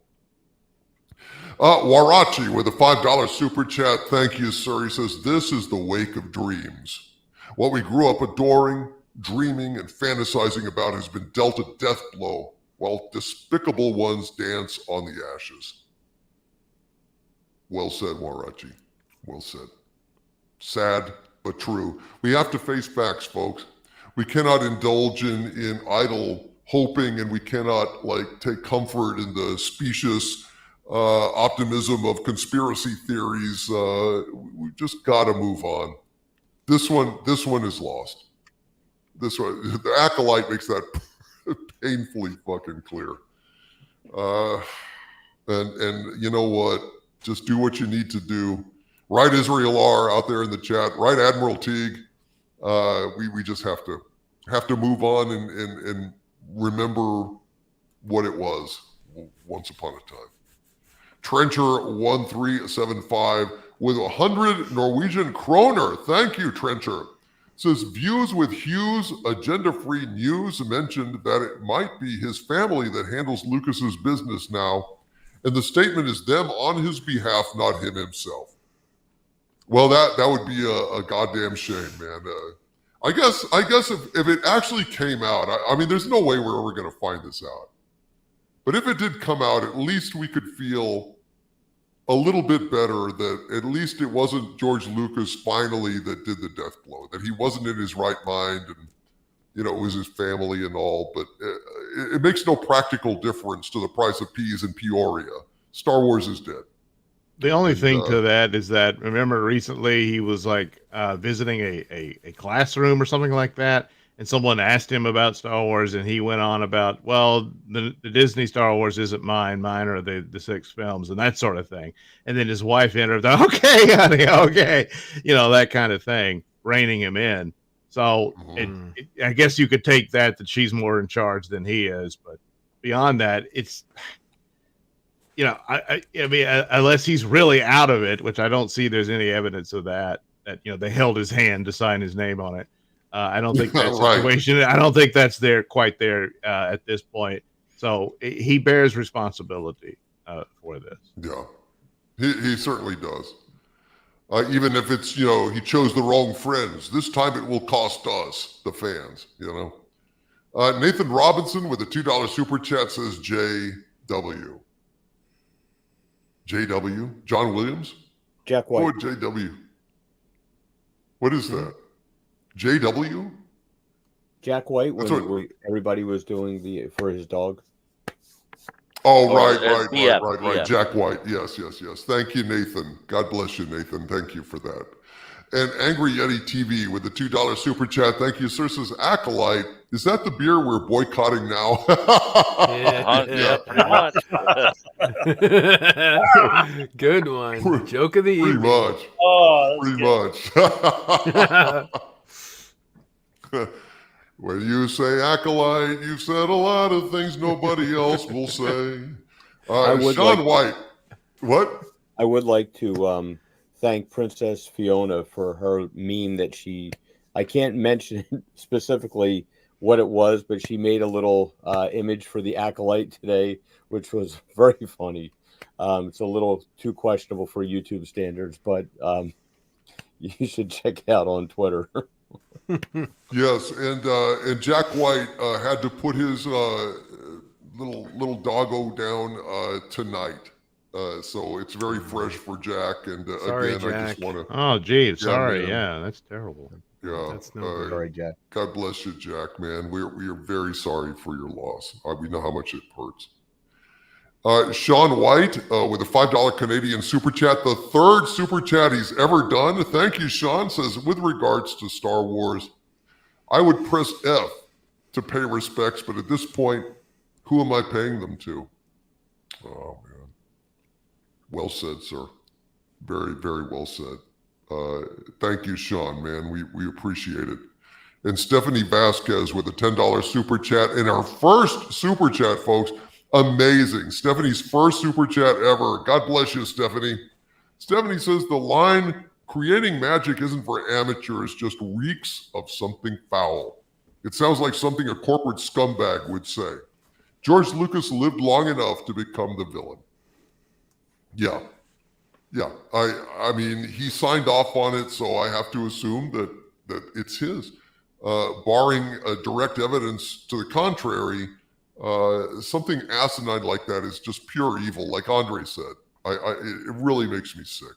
It makes me so goddamn sick. And Blackie Blackerson has a first-time super chat as well. For the first time, a $4.99 super chat. Thank you, Blackie Blackerson. Says, good evening, my lord. I started watching Black Lagoon on your recommendation. Excellent choice, sir. Thank you very much, Blackie Blackerson. For those of you who don't know, Black Lagoon is an anime series about mercenaries. It's from the 90s. It's really, really fucking great. I recommend it entirely. And Blackie, thanks for listening. And, thanks for taking that to heart. I'm glad you did. After you get done with that, Blackie Blackerson, go watch Banshee. 4-season Cinemax show, one of the best damn shows I've ever seen. I think you will thank me anew for that one. Ariak Draken with a $20 super chat, his 5th super chat ever. Thank you, Ariak Draken, who says, Hail Doomcock, Lucas is dead, Star Wars is dead, long live Villeneuve. Dennis Villeneuve, who of course did the Blade Runner sequel and Dune. The guy is a stylist, and I refuse to watch Blade Runner 2049, so I have no idea how it was. I simply will not watch it. Don't. You will not like it. You won't. Not like good. It. Don't bother. I will not like it. No, No. I don't think so. It's awful. Good. Boring. Hey, look, it's like Blade Runner is one of the greatest films ever made. I'm not going to soil my memory of Blade Runner with a questionable choice. You don't need it. Yeah. Dude, like the first 5 minutes of that movie will piss you off. Don't watch it. Okay. Some things are best. Some things are best as standalones, like Blade Runner and Highlander. Yes. Yeah. Right. Highlander the 2 TV is show was the really fucking good. The Highlander. So the what?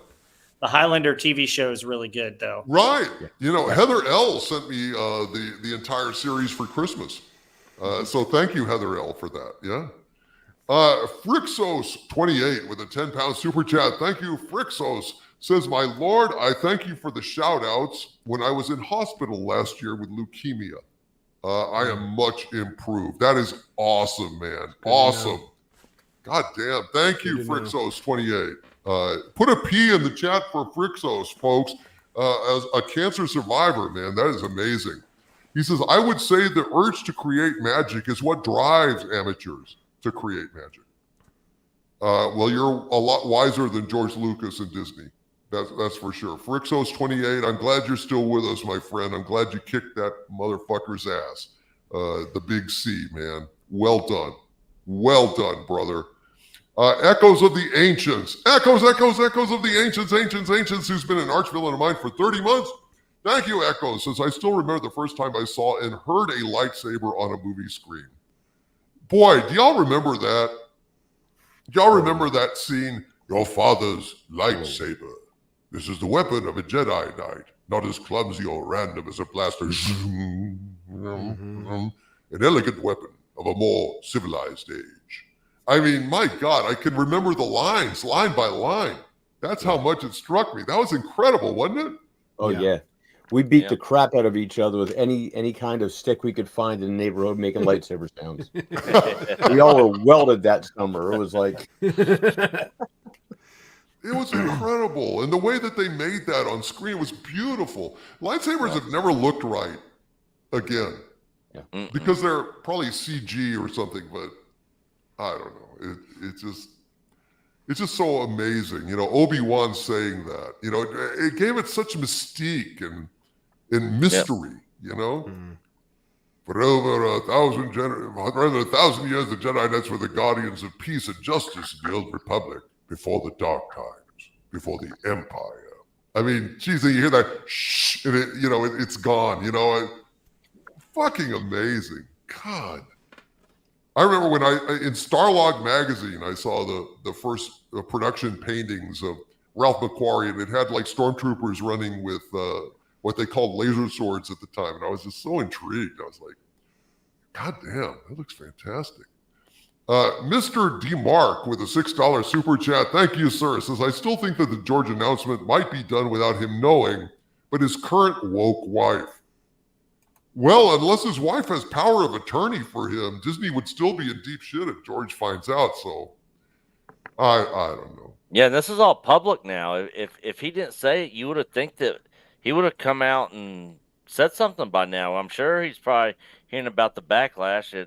But ultimately, I think he either did say it or he approved the message being sent, and he doesn't really give two jack shits about the backlash. He's a billionaire, and he's living retirement, with his woke wife and all his woke friends and woke projects. Fucking piece of shit. I wonder if Spielberg will ever get so wretched as to let his films get trashed like that. Well, Spielberg was much more of a director than Lucas ever will be. That's for sure. Michael Beacom with a $5 super chat. Thank you. Michael says, OMG, I just figured it out. Harvey with a George Lucas mask, cell-phoning Disney and snickering to himself that this will make DC push the button. It damn near did, Michael. It damn near did. Thankfully, my friend Elijah Craig counseled against it. And, and my friends here have kind of helped me diffuse the situation. So thank you guys for walking me through this, because I was in dire straits. I'm still so fucking angry. I just need to not think about it. I need to let it go. Orville Nation, hey PJ, with a $10 super chat. Thank you, my friend. Says there are missing pieces to the puzzle here, my friend. You have discussed those pieces before, but most don't realize the connection of those facts to George's decisions. This all makes perfect sense.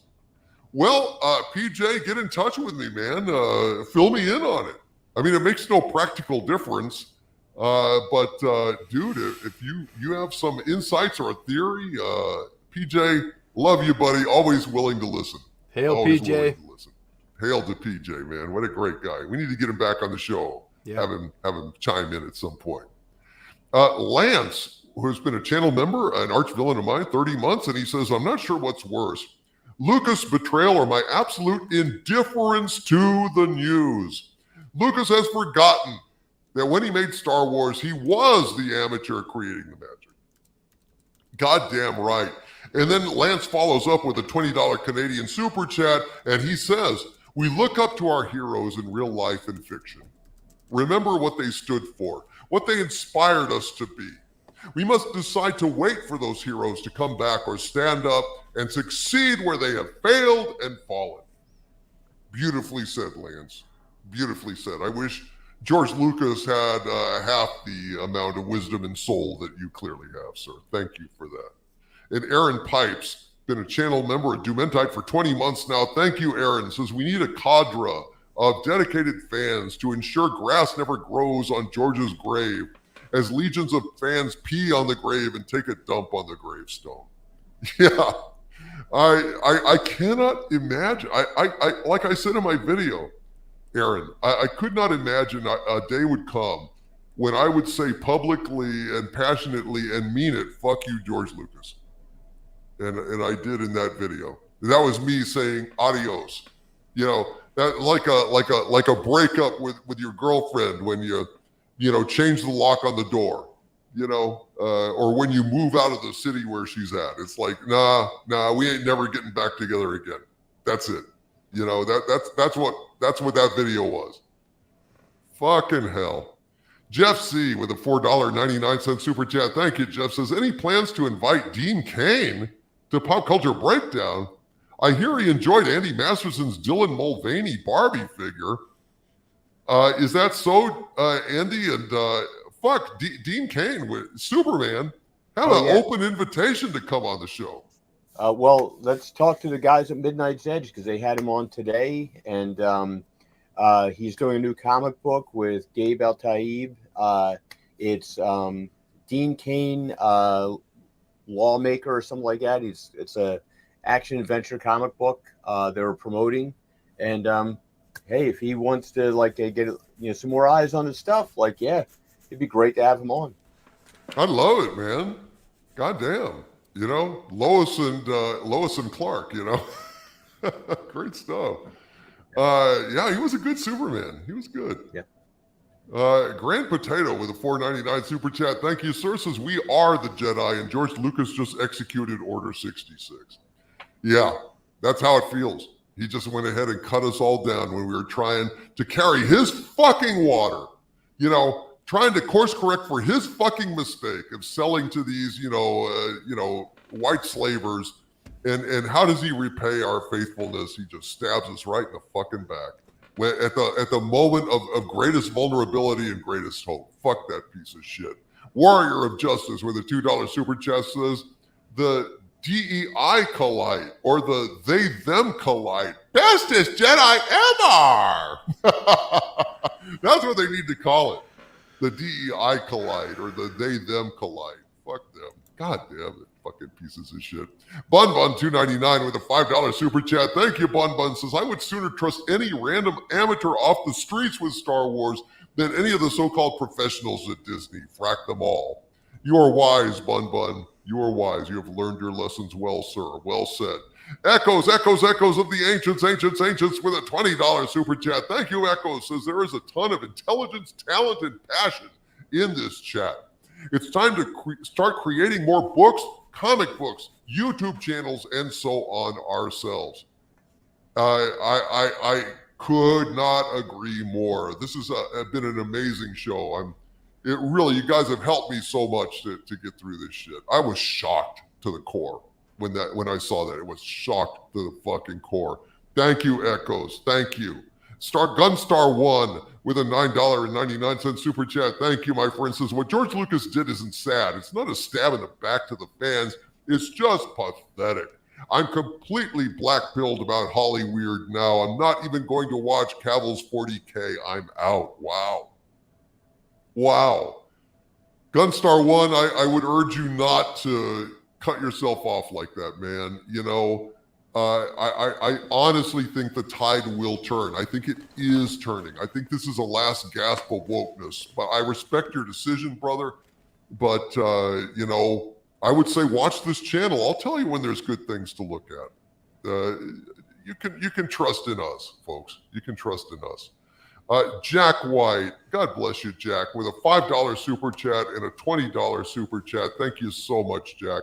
I'm going to read them both at the same time. He says, new series recommendations, Solo Leveling, Date Alive, Rurouni Kenshin 2023 anime, Classroom of the Elite, Shaman King Flowers. Thank you for those recommendations, Jack. Mexican Iron Man respects your recommendations greatly. And so do I. Jack White also says, to see how well gun control works, they should take a trip to Chicago. And to see how well disarming people works, they should take a trip to London, where the idiot mayor literally has to put in knife control. Knife control? Yeah. Is that true? Yes. Yes. In London, you're not even allowed to carry a can opener, or you can be arrested. Yeah. Yes. Wow. Are you Well, in shitting London, me? you're not even allowed No. to like. You're not allowed to like post anything, of any kind of raciness on the internet. Otherwise, the cops show up and arrest you. Doomcock, It's true story. really getting bad. There's somebody in London kept getting his little gardening shed broken into, and he put up barbed wire around his property. And the government told him he had to take down the barbed wire because if anyone broke into his shed, they could hurt themselves on the barbed wire. Yeah. Oh my God. That's the way they're going now. Oh my God. They've lost their fucking minds. Yes. I've heard some of my wrenches are from Canada. Oh man. And I've heard some Poor souls. horrible shit about Canada, folks. Yeah. Like they are so fucking woke that it's like a fucking disease, guys. Yeah. Yeah, it's Straight pretty up. bad. I have a little bit of a cough. Have you thought about euthanasia? That's not a joke. Like, No, it's not. that's We how don't it need is, kids in man. the East. Yeah. Jesus. The Guardian of Azarath says we've had a lot of knife crime here in the UK in the last few years. Well, that's what happens when there's gun control. The problem is that human beings are violent. There's a certain portion of humanity that's always going to be violent, and you can't just legislate that human nature away. That's ugly streak. I don't like violence in humans, but if you outlaw knives, then it's going to be pointed sticks, like in Monty Python. Yeah. How to defend against a pointed stick? It's going to be bathroom cleaners, toxified. It's going to be whatever. Humans are great at creating weapons. Look at 2001. The bone. The ape. Bone-free zones, man. It'll Yeah, happen. what are you going to do? Stick control? Yeah. Log we control? we needed monolith control. Yeah. I mean, these people are fucking. God damn, dude. Cartoon Maps with a $5 super chat. Thank you, sir. Says green light, red light, Acolyte. Thank you, Cartoon Maps. It ought to be green light, red light, Bud Light, Acolyte. That's what it should be. Thank you, Cartoon Maps. On Andrew M with a $5 super chat. Thank you, Andrew. Says Acolyte looks like a woke kung fu movie with TikTokers. Yeah. Maybe that's the story. It did look a lot like that. Oh, there will be so many bestest evers in the mess. Star Wars ends with Return of the Jedi in my mind. Yeah, mine too, dude. Any sane mind, that's the way it is. Jack White with an incredibly generous $50 super chat. Jack, thanks a lot, buddy. You're a producer. You're an executive producer on tonight's Pop Culture Breakdown. And Jack White, God bless you, dude. He says, response to your Lucas being blackmailed and us never finding out. I just have a certain quote. The truth, when buried, it grows. It chokes, it gains such an overwhelming amount of force that when it finally blows up, it blows up everything with it. Yeah. I hope so, man. It's true. I hope so.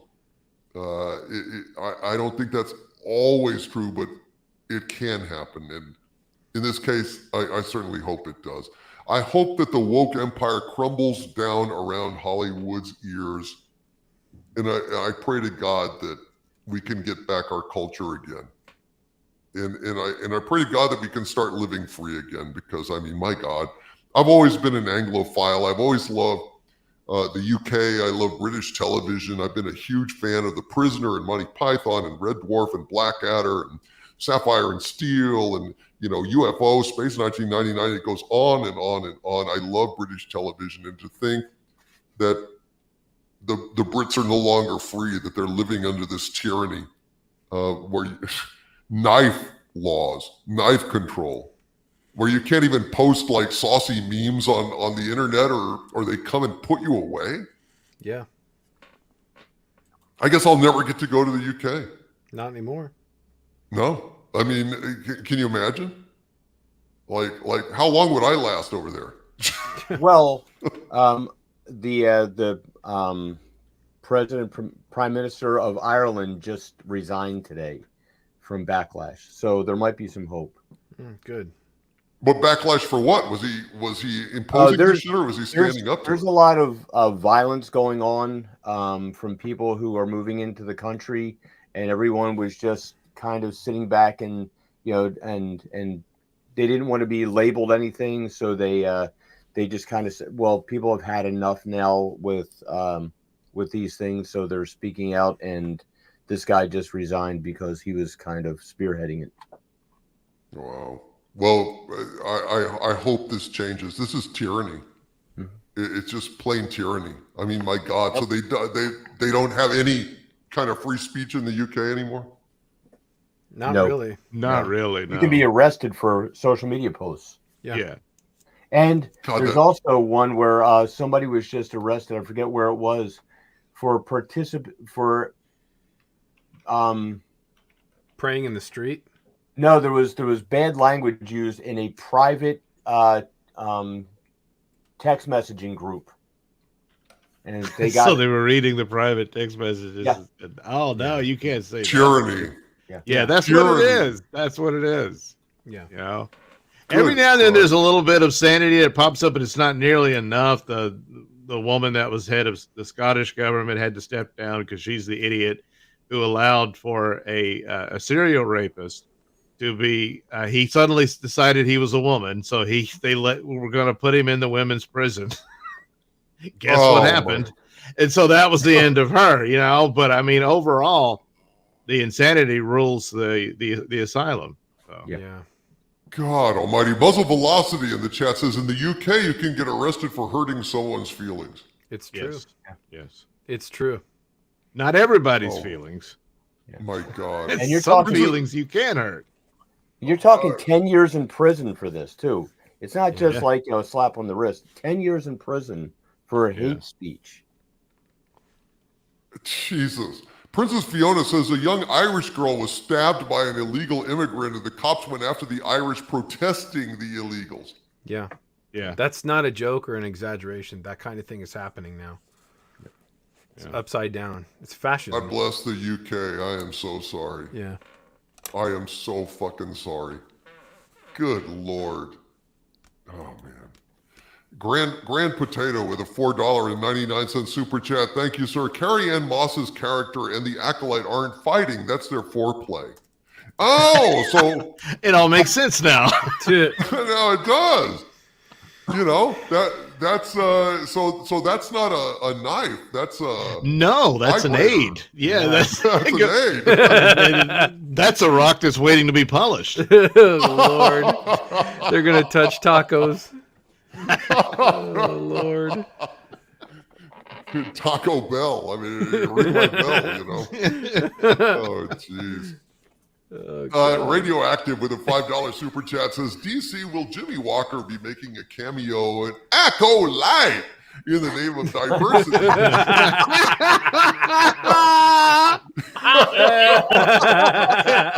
Acolyte. Kid, Acolyte. In the new Soy Wars saga with a Bud Lightsaber. I think you're right, Radioactive. Jimmy Walker was hilarious as, you know, on Good Times. Remember that? That was a good show, man. Acolyte. Acolyte, brought to you by Bud Light. It's actually, they really could do a great marketing tie-in if they just change the name a little bit. You know, it could be a portable sex aid called Asshole Light. Put it in your, you know, if you're anally inclined, you know, just have it in your backpack or in your pocket. Pull it out. You know they're jotting these ideas down. Oh yeah. Yeah. Asshole Light. Why didn't we think of that? Oh yeah. Well, see. Force scissoring. That's a good idea. Yeah. Light scissors. Oh, dear. Aaron Pipes with a $10 super chat. Thank you. Aaron says, everyone needs to pray for Mexican Iron Man. He is texting me wanting to produce videos for my OnlyFans website. Oh, dear. Just listen, like I love Mexican Iron Man, Aaron Pipes. I love him. But listen, unless you want an ass-shaped hole in your studio wall, don't, have him phone it in. Have him remotely direct. I'm just saying, Aaron. At least have your windows on the first floor. He can't. For God's sake. I know. I mean, Renters look. only. It'd be easy to escape. I'll be on the first floor. It's just not. Look, he's not getting any younger, and his knees can't take it anymore. Please, first floor, windows only. Okay, for God's sakes, be nice. And have one of those little bitty trampoline things that buy at the edge of the window, so you can give him a little boost as he jumps out. So it'll be like swing and then doing. Yeah. That's the sound effect. It'll be swing, crash, doing. And if you really like Mike, please disable your Ring doorbell camera. He doesn't need any more video out there.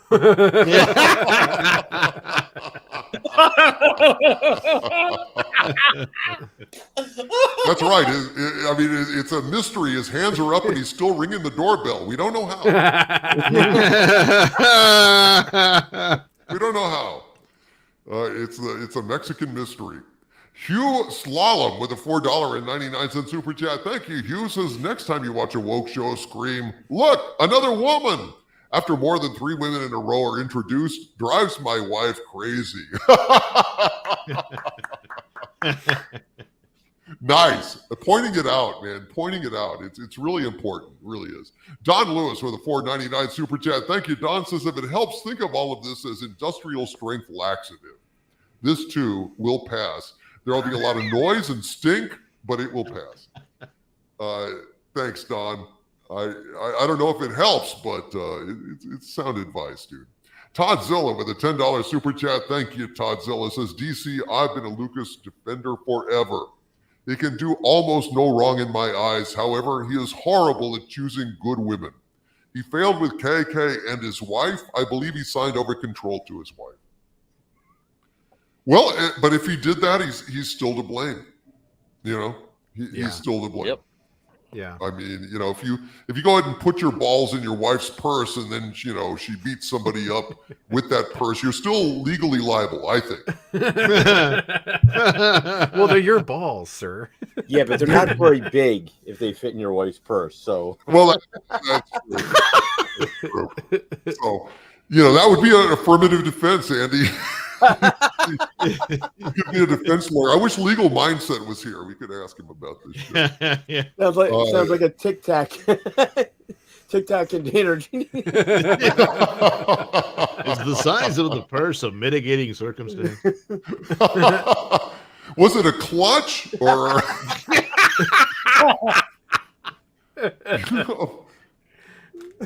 My wife's clutching my balls. My balls are in her clutch. It's like I could tell the minute you. I'm too much. Spoke,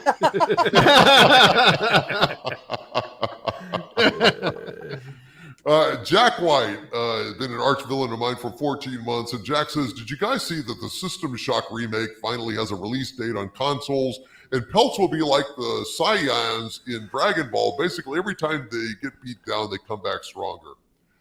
I hope you're right, Jack. I don't know. I don't know how Nelson Peltz overcomes this latest blow. I hope you're right, buddy. I hope he can pop back up, but I don't know. Jack White also asked with a $5 super chat, and thoughts on the passing of Akira Toriyama, the creator of Dragon Ball. A lot of people love Dragon Ball. I don't know if anyone on the panel has ever watched Dragon Ball, but No, I haven't seen it. No, I haven't seen it. Me and Coach are huge fans of Dragon Ball Z. So, no shit. yeah. And the funny thing is, my younger brother used to watch it all the time. We used to make fun of him for watching it. And then I watched it, and I was like, oh, my gosh, this show's actually really good. And I told Coach about it. He started watching, and then we absolutely loved it. So, yeah, it's sad to hear about his passing. Damn. So Jack White, I have never watched Dragon Ball. So now that my friends have recommended it, I'm going to give it a look. Will I get hooked pretty quick on it, do you think? Well, Dragon Ball, I wasn't really into Dragon Ball very much. It wasn't until Dragon Ball Z came around and the whole Namek saga and the Frieza saga is when I got into it, and that's when it really started getting good for me. And I loved the characters in it. I went back and watched Dragon Ball later, which is like when Goku's like a kid, before he's all grown up and stuff, and I didn't like it as much, not even kind of. But Dragon Ball Z is awesome. All right, so I should start with Dragon Ball Z then. Yeah, you could watch like the cliff notes on Dragon Ball, so you kind of know the characters and kind of know the backstory a little bit. But Dragon Ball Z is really good. It was my really first dive into anime, and I absolutely loved it. All right, thank you, Nick. I appreciate that, man. Nicholas Horton at Justice for Rebecca Edge Runners with a £5 super chat. Thank you, Nicholas. Says, I recommend watching the anime Sandland by DBZ Creator. First 7 episodes dropped today on Disney Plus.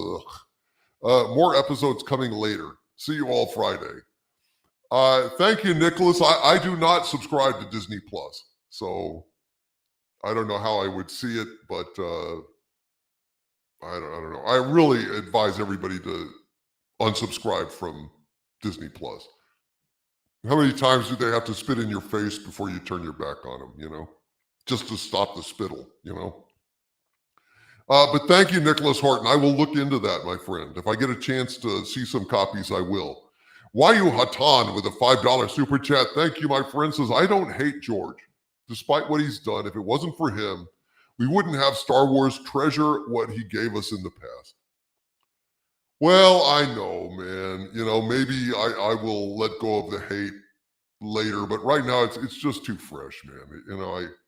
I understand what you're saying, and there is wisdom in it, and I will try to find some way to have peace with this. But my God, and I can still respect him for being the creator of Star Wars, and still not like his decision and despise his words and the character and the person he is now.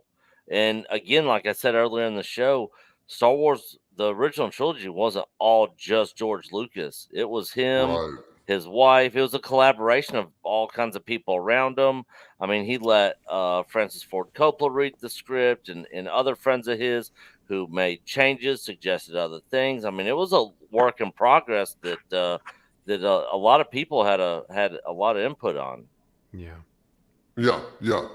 And also Hayek and his wife did the like script of American Graffiti with George, and they did a dialogue polish on Star Wars for him. Yeah, and I think the Hayek and Brown, was it? I'm not sure.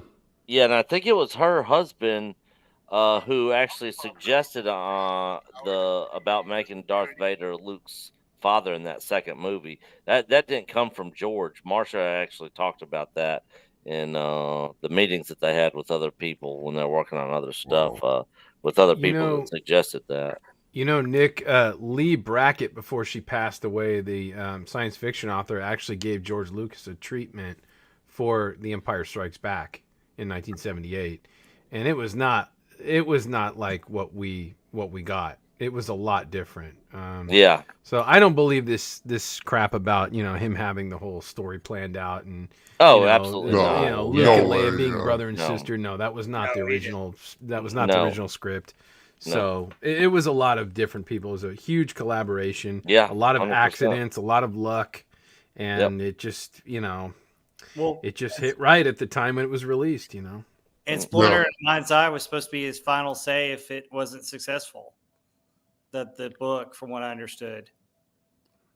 Oh yeah, there was something about like it was a rejected sequel or something, like it was going to be a sequel and they went a different way or something like that. Yeah.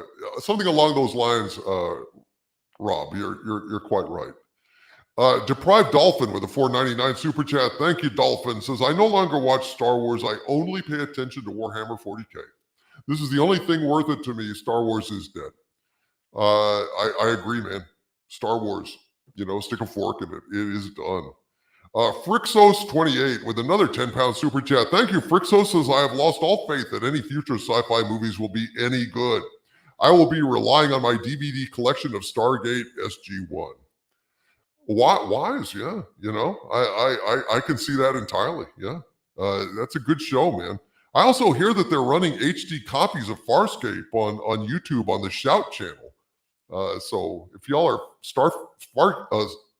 Farscape fans out there, go and check that out because that's a good show. Low Rent Dad with a $5 super chat. Thank you. Oh, Low Rent One says, wait, there's a Dylan Mulvaney action figure. I want to see that. No, you don't. Andy Masterson has crafted a Dylan Mulvaney action figure. I'm ashamed to say. Do you have it handy, Andy, or? You're muted. Gary might have one handy. No, I don't. Oh, yeah. Okay, well, good. Well, I don't. I don't want to turn down, somebody in the chat that's been nice enough to send a super chat, but I took care of that. I sent it to him on Twitter. Okay, all right. So it's out there on Twitter. Low Rent Dad, if you're curious. Jack White with a $5 super chat. Thank you again, Jack, for 2 super chats in a row. Actually, 2 $5 super chats. Thank you, Jack. Says, clearly Lucas and Iger don't know where the white slavers initially bought their slaves from. Hint, it wasn't from other whites. That's what I've heard. That's what I've heard. I don't know. And Jack, by the way, you're an executive producer on tonight's show. Thank you, buddy. Really appreciate you, man. And Jack White also says, some more series recommendations. My Hero Academia, it is on my list, my friend. Black Clover, that one I need to add. Full Metal Alchemist Brotherhood is on my list. Psychopaths, that's one I didn't have. And Yu Yu Hakusho, yes. Thanks to you, I have also got that on my list, my friend. Thank you. Sonder Hammerslag has been a channel member of mine for 3 months at the Dumentite level, and Sonder says, watch the Gentleman series by Guy Ritchie. It's good. Very good thing. Is that a TV series or movies? Anyone know the Gentleman series by Guy Ritchie? TV series. I think it's on Amazon. It's a TV series? Yes. Yeah. Okay. Streaming series. Okay. Thank you, Sander. I appreciate that. And Angry Yeti TV has a good recommendation, and I'm going to echo this recommendation. A $2 super chat. He says, I've been watching Resident Alien. It's hilarious. Guys, have y'all watched Resident Alien? No, haven't seen that. I have not. It's really, really good. I think it's a Sci-Fi Channel show. You can watch it on various services. I watched it on the Sci-Fi Channel when it was airing. It's got Alan Tudyk as a alien sent to Earth to destroy the Earth. You know, he's basically like a Harvey Cthulhu. He's got his ship and unfortunately gets hit by lightning and it crashes and he's forced to kind of make his way on Earth, and he kills a guy and takes his identity. He samples his DNA and shapeshifts into this doctor, and he's like trying to fit into this little town, pretending to be this doctor when he's this homicidal maniac who's like getting ready to destroy the Earth. It's actually really funny. The effects are great. The alien itself, like, you know, you catch glimpses of him, you know, in the mirror or stuff, and it's like a hologram type of thing. It's not really a shapeshift. It's kind of a hologram type of disguise. And there's one kid in town that looks at him and sees an alien, and they hate each other. And it's really very, very funny. I recommend Resident Alien entirely. I think you guys would laugh. So I'm not sure where it streams, but I urge you to check it out. Angry Yeti TV is quite correct. It is a funny fucking show. Thomas Stein with a $1.99 super chat. Thank you, my friend. Says you should watch DBZ Abridged or Kai. Dragon Ball Z Abridged or Kai. Is there an abridged? Huh. Interesting. Thank you, Thomas Stein, for that suggestion. You know, my time is limited, so I really, you know, I'm struggling to stay on top of all the stuff I need to watch, but I'll check it out. Israel R says Netflix has Resident Alien. Folks, go watch Resident Alien. I'm serious, guys. Check it out. It's Alan Tudyk is hilarious. You know, he's a really, he was in Firefly. You know, he was the pilot, and he was also the voice of the robot in Rogue One, which was my favorite character in Rogue One. Really great guy, funny guy. Check it out. Aaron Pipes with a $10 super chat. Thank you. Aaron says the rumor back in the late 80s was that no other movies were made because he was hell-bent not to share proceeds with Marcia Lucas. Very petty and vindictive. This is true. Didn't you hear that, Gary? Yep. That he wouldn't, you guys on the chat, Nick, you said yeah? Yeah, I heard the same thing. Yeah. He was determined. Like, that's why we went decades without... You know, Star Wars is because I'm not going to let her have any of the money. You know, it's just, I can't do it. Yeah. Bloody hell. Thank you, Aaron Pipes, for that. That makes sense. And Grand Potato with a $4.99 super chat. Thank you, Grand One. Says, I love Black Lagoon. The F word is said 249 times in the series. Revy says half of them. Yeah, she's insane, man. She's crazy. May I recommend Trigun, Cowboy Bebop, and Noir? I have Cowboy Bebop actually on Blu-ray. I'm watching Black Lagoon. I'm going to watch Cowboy Bebop next. I guess I need to get Trigun because I've heard it's good. And Noir I've heard of. I don't know what it's about though. Taylor Swift, greater than Disney, Star Wars, and MCU. Been a channel member for 43 months and says Lucas should buy Star Trek instead. LOL. Curse you! Taylor Swift, greater than Disney, Star Wars, and MCU. You sadist? How dare you, sir? How dare you? I love you, man. And Sean Carter with a $5 super chat. Thank you, Sean. Says, I'm seeing breaking news about offers being made by a company called Apollo looking to buy Paramount. Good news, maybe? Well, yeah, maybe. I mean, I don't know what Apollo is. I haven't heard of this company. But anyone that would rescue Star Trek ultimately from the clutches of Kurtzman, honest to God, folks, I know you may think I'm crazy. People have said, don't say this, you're just tempting fate. But honestly, I honest to God don't think anyone could do worse with Star Trek than Kurtzman. Maybe they could do as bad in different ways, but Kurtzman Trek is the bottom of the fucking barrel. It just does not get any worse than that shit. I mean, my God. So I would absolutely be delighted, you know, if they dug up Stalin's brain and put it in a jar with some corn syrup and gave him $1 billion and Stalin's brain bought Paramount and Star Trek, I'd say, hey, there's hope. You know, I would trust Stalin's brain over fucking Kurtzman, for Christ's sakes. Yeah, I said it. And Blaze Heart Panther with a $5 super chat. Thank you, sir. Says, not sure if you heard this, but we lost actor M. Emmett Walsh. He played Captain Bryant in Blade Runner. Wow. Did we just lose M. Emmett Walsh? I thought he had died a long time ago. I guess he didn't. No. Wow, that's really sad. He died a while ago. Really? I thought he died a long time ago. Am I wrong? Yeah, he had a heart attack. Oh, wait. M. Emmett Walsh, 2024. He was Bryant, in Blade Runner. J.T. Walsh passed away a few years ago. Yeah, Emmett Walsh. He was the old guy. Yeah, he was in Blood Simple and he was in Blade Runner and a number of things. He was great as Bryant. He was a really nice guy. Every time he every time he met somebody new on the set, he gave him he used to collect coins and he gave him a penny. Oh, I still have the penny that he gave me. Yeah, that's no really kidding. sad. Really, you got to talk to him? Yeah. Yeah, he was. Did you ever ask him about Blade Runner at all, or? Not really. No, I don't know. I was too busy, but I just he was just a really nice guy. He was like just a very friendly, outspoken, and very kind person. And I was just totally blown away that he gave me a gift. So. Oh, that really sucks. I guess I was confused. Low Rent Dad says he died March 19th, 2024. Wow.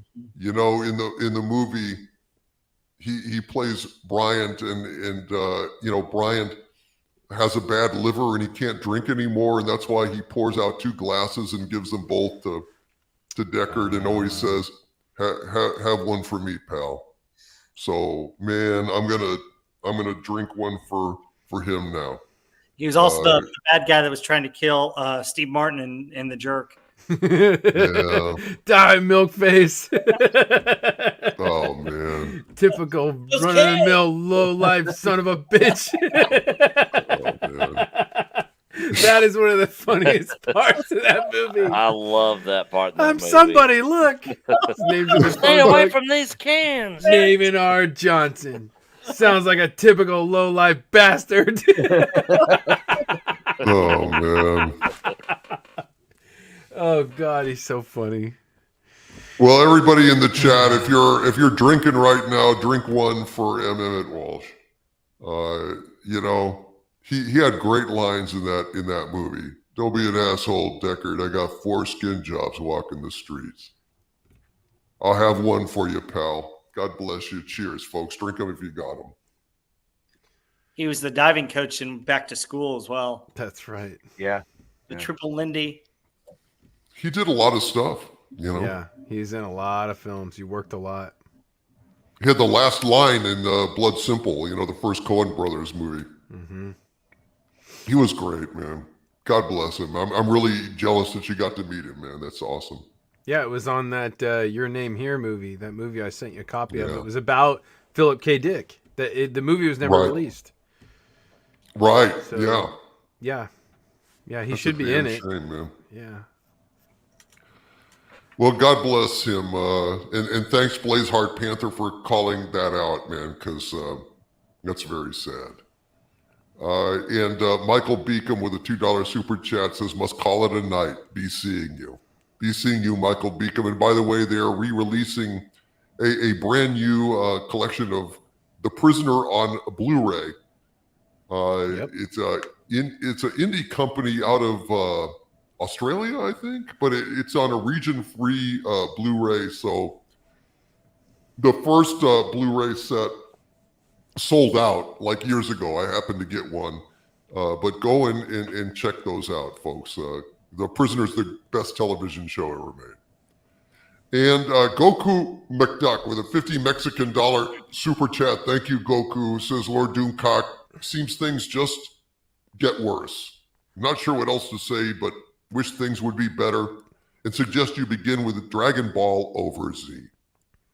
Thank you for that advice, Goku McDuck. And I want to thank all of you who participated in this group therapy session. I really needed it. I don't know if the rest of you guys did, but I sure as shit did. And I just want to thank y'all for talking me down here. You know, I think maybe I'll sleep well tonight. And Goku McDuck, again, with a 50 Mexican dollar super chat. Thank you, Goku. Says, by the way, last year, mangaka Buichi Terasawa passed away. Really suggest to check his works like Space Adventure Cobra, High Space Adventures with Hot Babes. I will do so, Goku McDuck. Would you send me a link to that? That sounds like it's right up my alley, man. At DictorVanDoomcock@gmail.com. I would really, really appreciate that. And Nicholas Horton in the chat says, will you also be buying the Blu-ray of the Prisoner remake? No, I will not. Nicholas, you sadist. You sadistic bastard. I love you, man, but that's like really shitty. You know, I heard that, who is it? Like Nolan, Christopher Nolan is thinking about remaking a Prisoner movie or something. The AMC Prisoner remake was god fucking awful. It was just crap. It was nothing, dude. Nothing. And Archer Merchant with a $2 super chat says, I know it's more recent, but maybe discuss Banshee. I would love to discuss Banshee. Have you guys in the chat taken my advice and watched some goddamn Banshee? No? You mean on the panel? Is that what you're talking about? You talking Yeah, about the panel. Oh, yeah, I've seen it. I have not seen it yet. Andy, wasn't Banshee fucking great? Oh yeah, and like and there's lots of boobs too. You gotta like that too. It's Oh, Full shit, well, you frontal never said nudity, that. dude. yeah, Full frontal nudity. It's Yeah, not I just didn't boobs. know that. yeah. It's some of the hottest chicks in the world in that goddamn show. That's Okay. that's one of the things that bugged me the most when the boys went woke, because I really liked Anthony Starr in that, and then and he's going to be Homelander, and then of course that hit the skids, but yeah, Banshee's friggin' great. It's very film noirish too. I felt anyway. It was it's got that gritty kind of even the good guys aren't really that good, but it's fun. It's really. Maybe what we should do instead of a movie next week is go watch the first 2 episodes of Banshee, will you? I swear to God, We you're can gonna do that like it. and the movie. That's fine. All right, well, let's do that in a movie then. Okay. Look, I'm begging. Banshee is fucking just about perfect. I mean, it's just got brutal action. It's got hot chicks.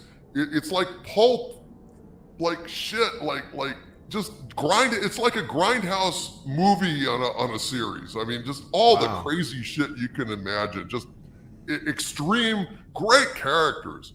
It's one of the best damn shows ever made. Banshee is fucking the shit, and I've talked about it forever.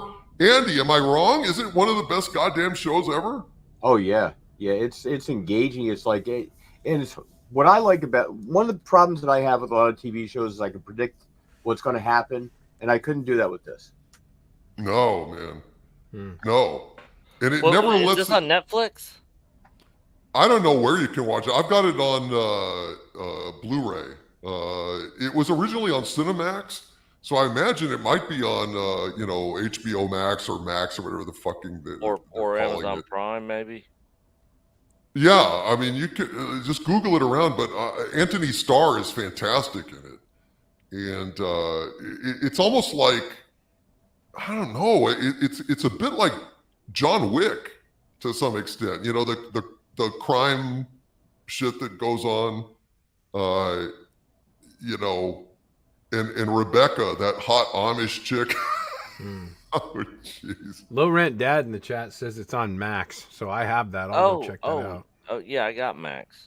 Yeah. Go watch as many. I mean, you can stop at 2, but I think you'll be hooked on 1. Okay. But I'll watch a at couple least of 2, and let's talk about it, because I swear to God, you guys will be thanking me. There's no way you're not going to like it. Okay. Season Sounds 1's gonna on raise- Prime. Season 1's on All Prime. right. So Awesome, Okay. guys. I will start rewatching it too. I've wanted an excuse. I've watched that series through a number of times, and so Archer Merchant, thank you for that suggestion. And Richard Spake with a $2 super chat. Thank you. Richard says, Overlord DVD, that's what family is for, in terms of helping me to cope and shit, you know? And Neon Knight in the chat says, I watched Banshee at your recommendation about 2 years ago. Great show. Thank you, my friend. Oh, yes, Ulrich Thompson was also on the Blacklist. He starred in Banshee. Yeah, I think he played Proctor. What's his name? Proctor. He was the kind of Amish crime lord that kind of escaped the asylum or whatever. It's just a great show. You guys will love this shit. All right, folks. Well, let's go ahead and say goodnight to everybody, and let's plug away.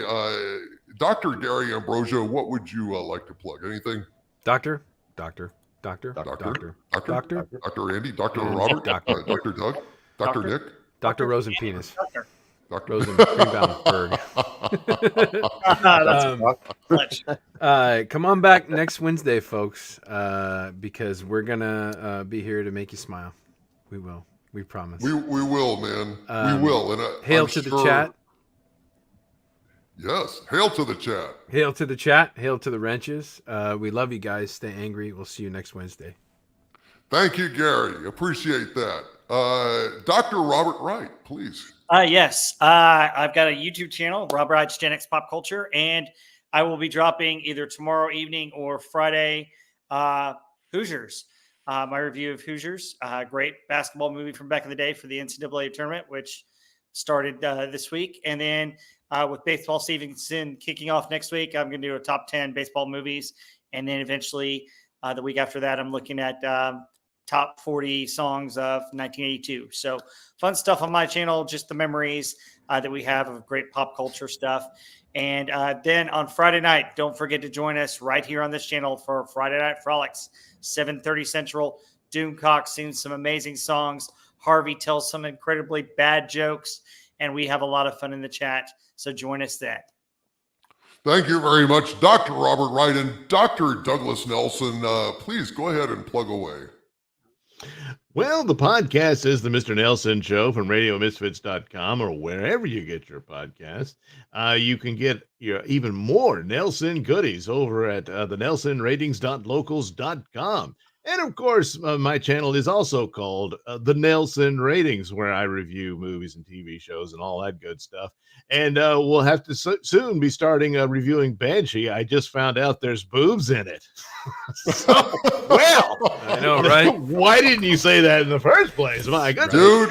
Dude, there's not just boobs, there's bush and there's ass. And, oh, my God. I mean, the whole 9 yards. It's full frontal, man. The lead actress is this Russian Ivana Malechchik. Yes. Who cares? And you see her stark naked, just standing there. It's awesome. Bush before ass before bush. Whatever, it's got it. And as Robert is Dr. Robert, thank you, Doctor, is demonstrating, there is my comic book Night based on my audio plays of the same name, which you can catch on the podcast and elsewhere. And you can head over to indieplanet.com and be like Robert and have a copy of my comic book Night. Oh, you don't want to be left out, do you? No, you don't.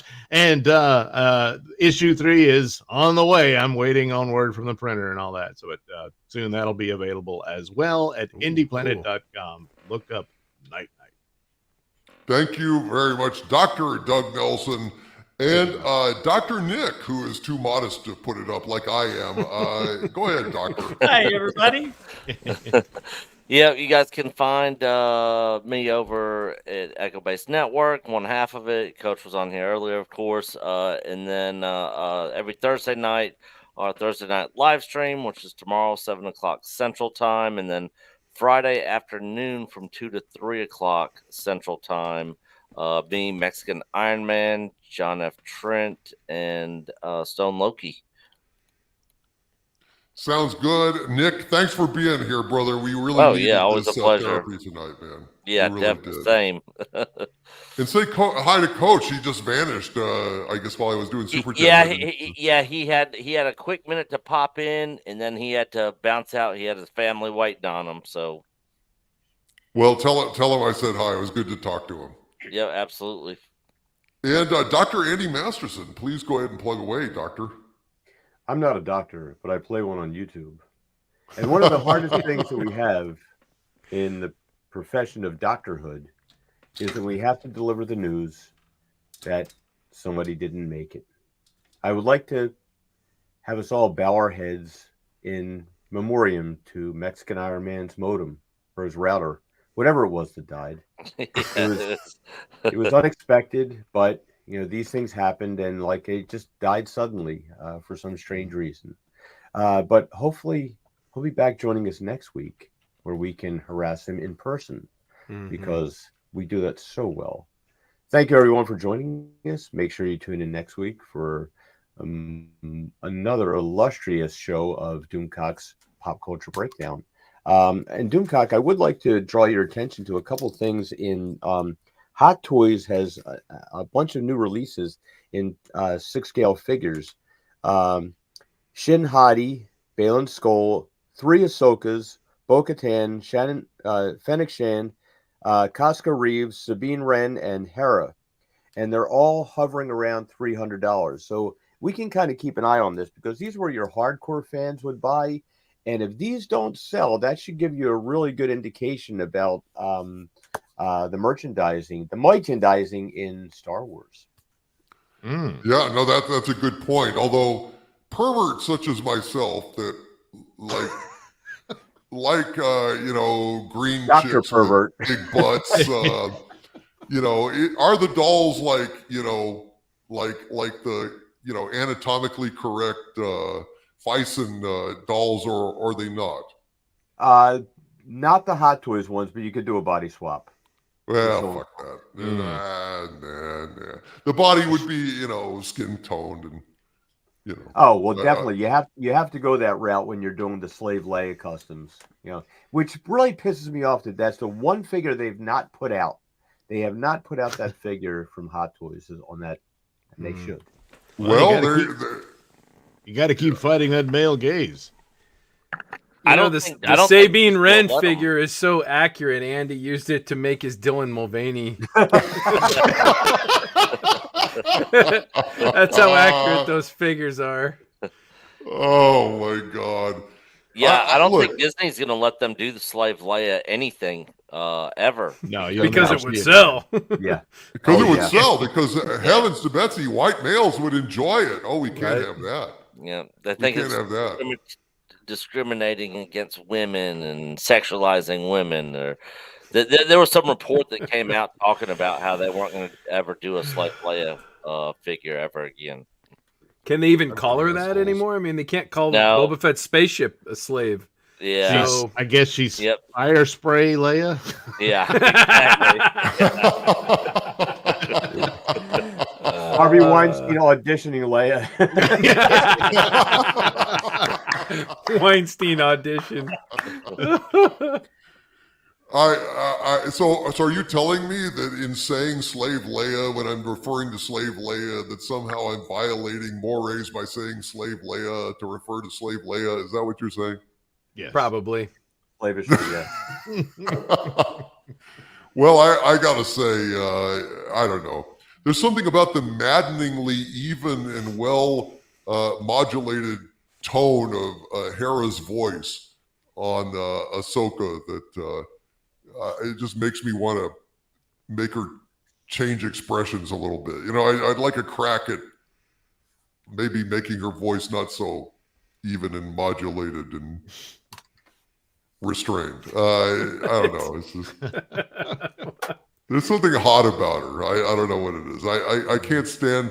She's a terrible character because you can't have like the phone sex voice for every occasion. But well, it's the backside. Yeah. Well, that was the high point.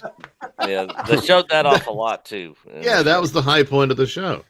Yes. I was seduced by the backside of the force. You don't know the power of the backside. If you only it's knew. True though.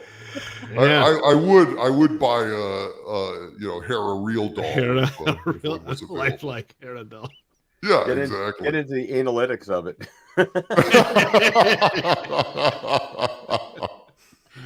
And Lance with a $10 Canadian super chat. Thank you so much, Lance. He says, it is always darkest before the dawn. Even so, the sun will rise. Keep your head up and your helmet on. You've been here for us all this time. I'm happy to return the favor however I can. Thanks, buddy. It means a lot to me. This broke my heart. I'm not going to lie. It was just, I was a shock. It was a shock. It was like a personal betrayal to me. And I don't know that I'll ever entirely get over it, but I am over Star Wars now. I'll still love the original movies, and that's it. And I'm just encouraged to be even more savage than ever with these abominations. And I can't wait to fuck up the Acolyte. We're gonna rip that shit up. Yeah. Oh, we're gonna have fun with it. It looks awful. It looks fucking awful. We're gonna mock it relentlessly. I liked how the slides went. I think I'm just gonna grab slides of each episode and pop them on here, and let's just riff on them. Let's have some goddamn fun. Good. Mystery Star Wars Theater 3000, motherfucker. All right. Get your stone knives. Get your stone knives and washboards ready. It was foreplay. I love that. That was brilliant. Was that you, Doug? No. Someone else came up with foreplay. I think it was in the chat. Yeah. You guys are amazing. I love the chat. Thank you, guys. From the center of the earth, this is Dictor Van Doomcock bidding you all, my friends. Oh, yes, it's never been easier to stay angry. Good night, everybody. See you Friday.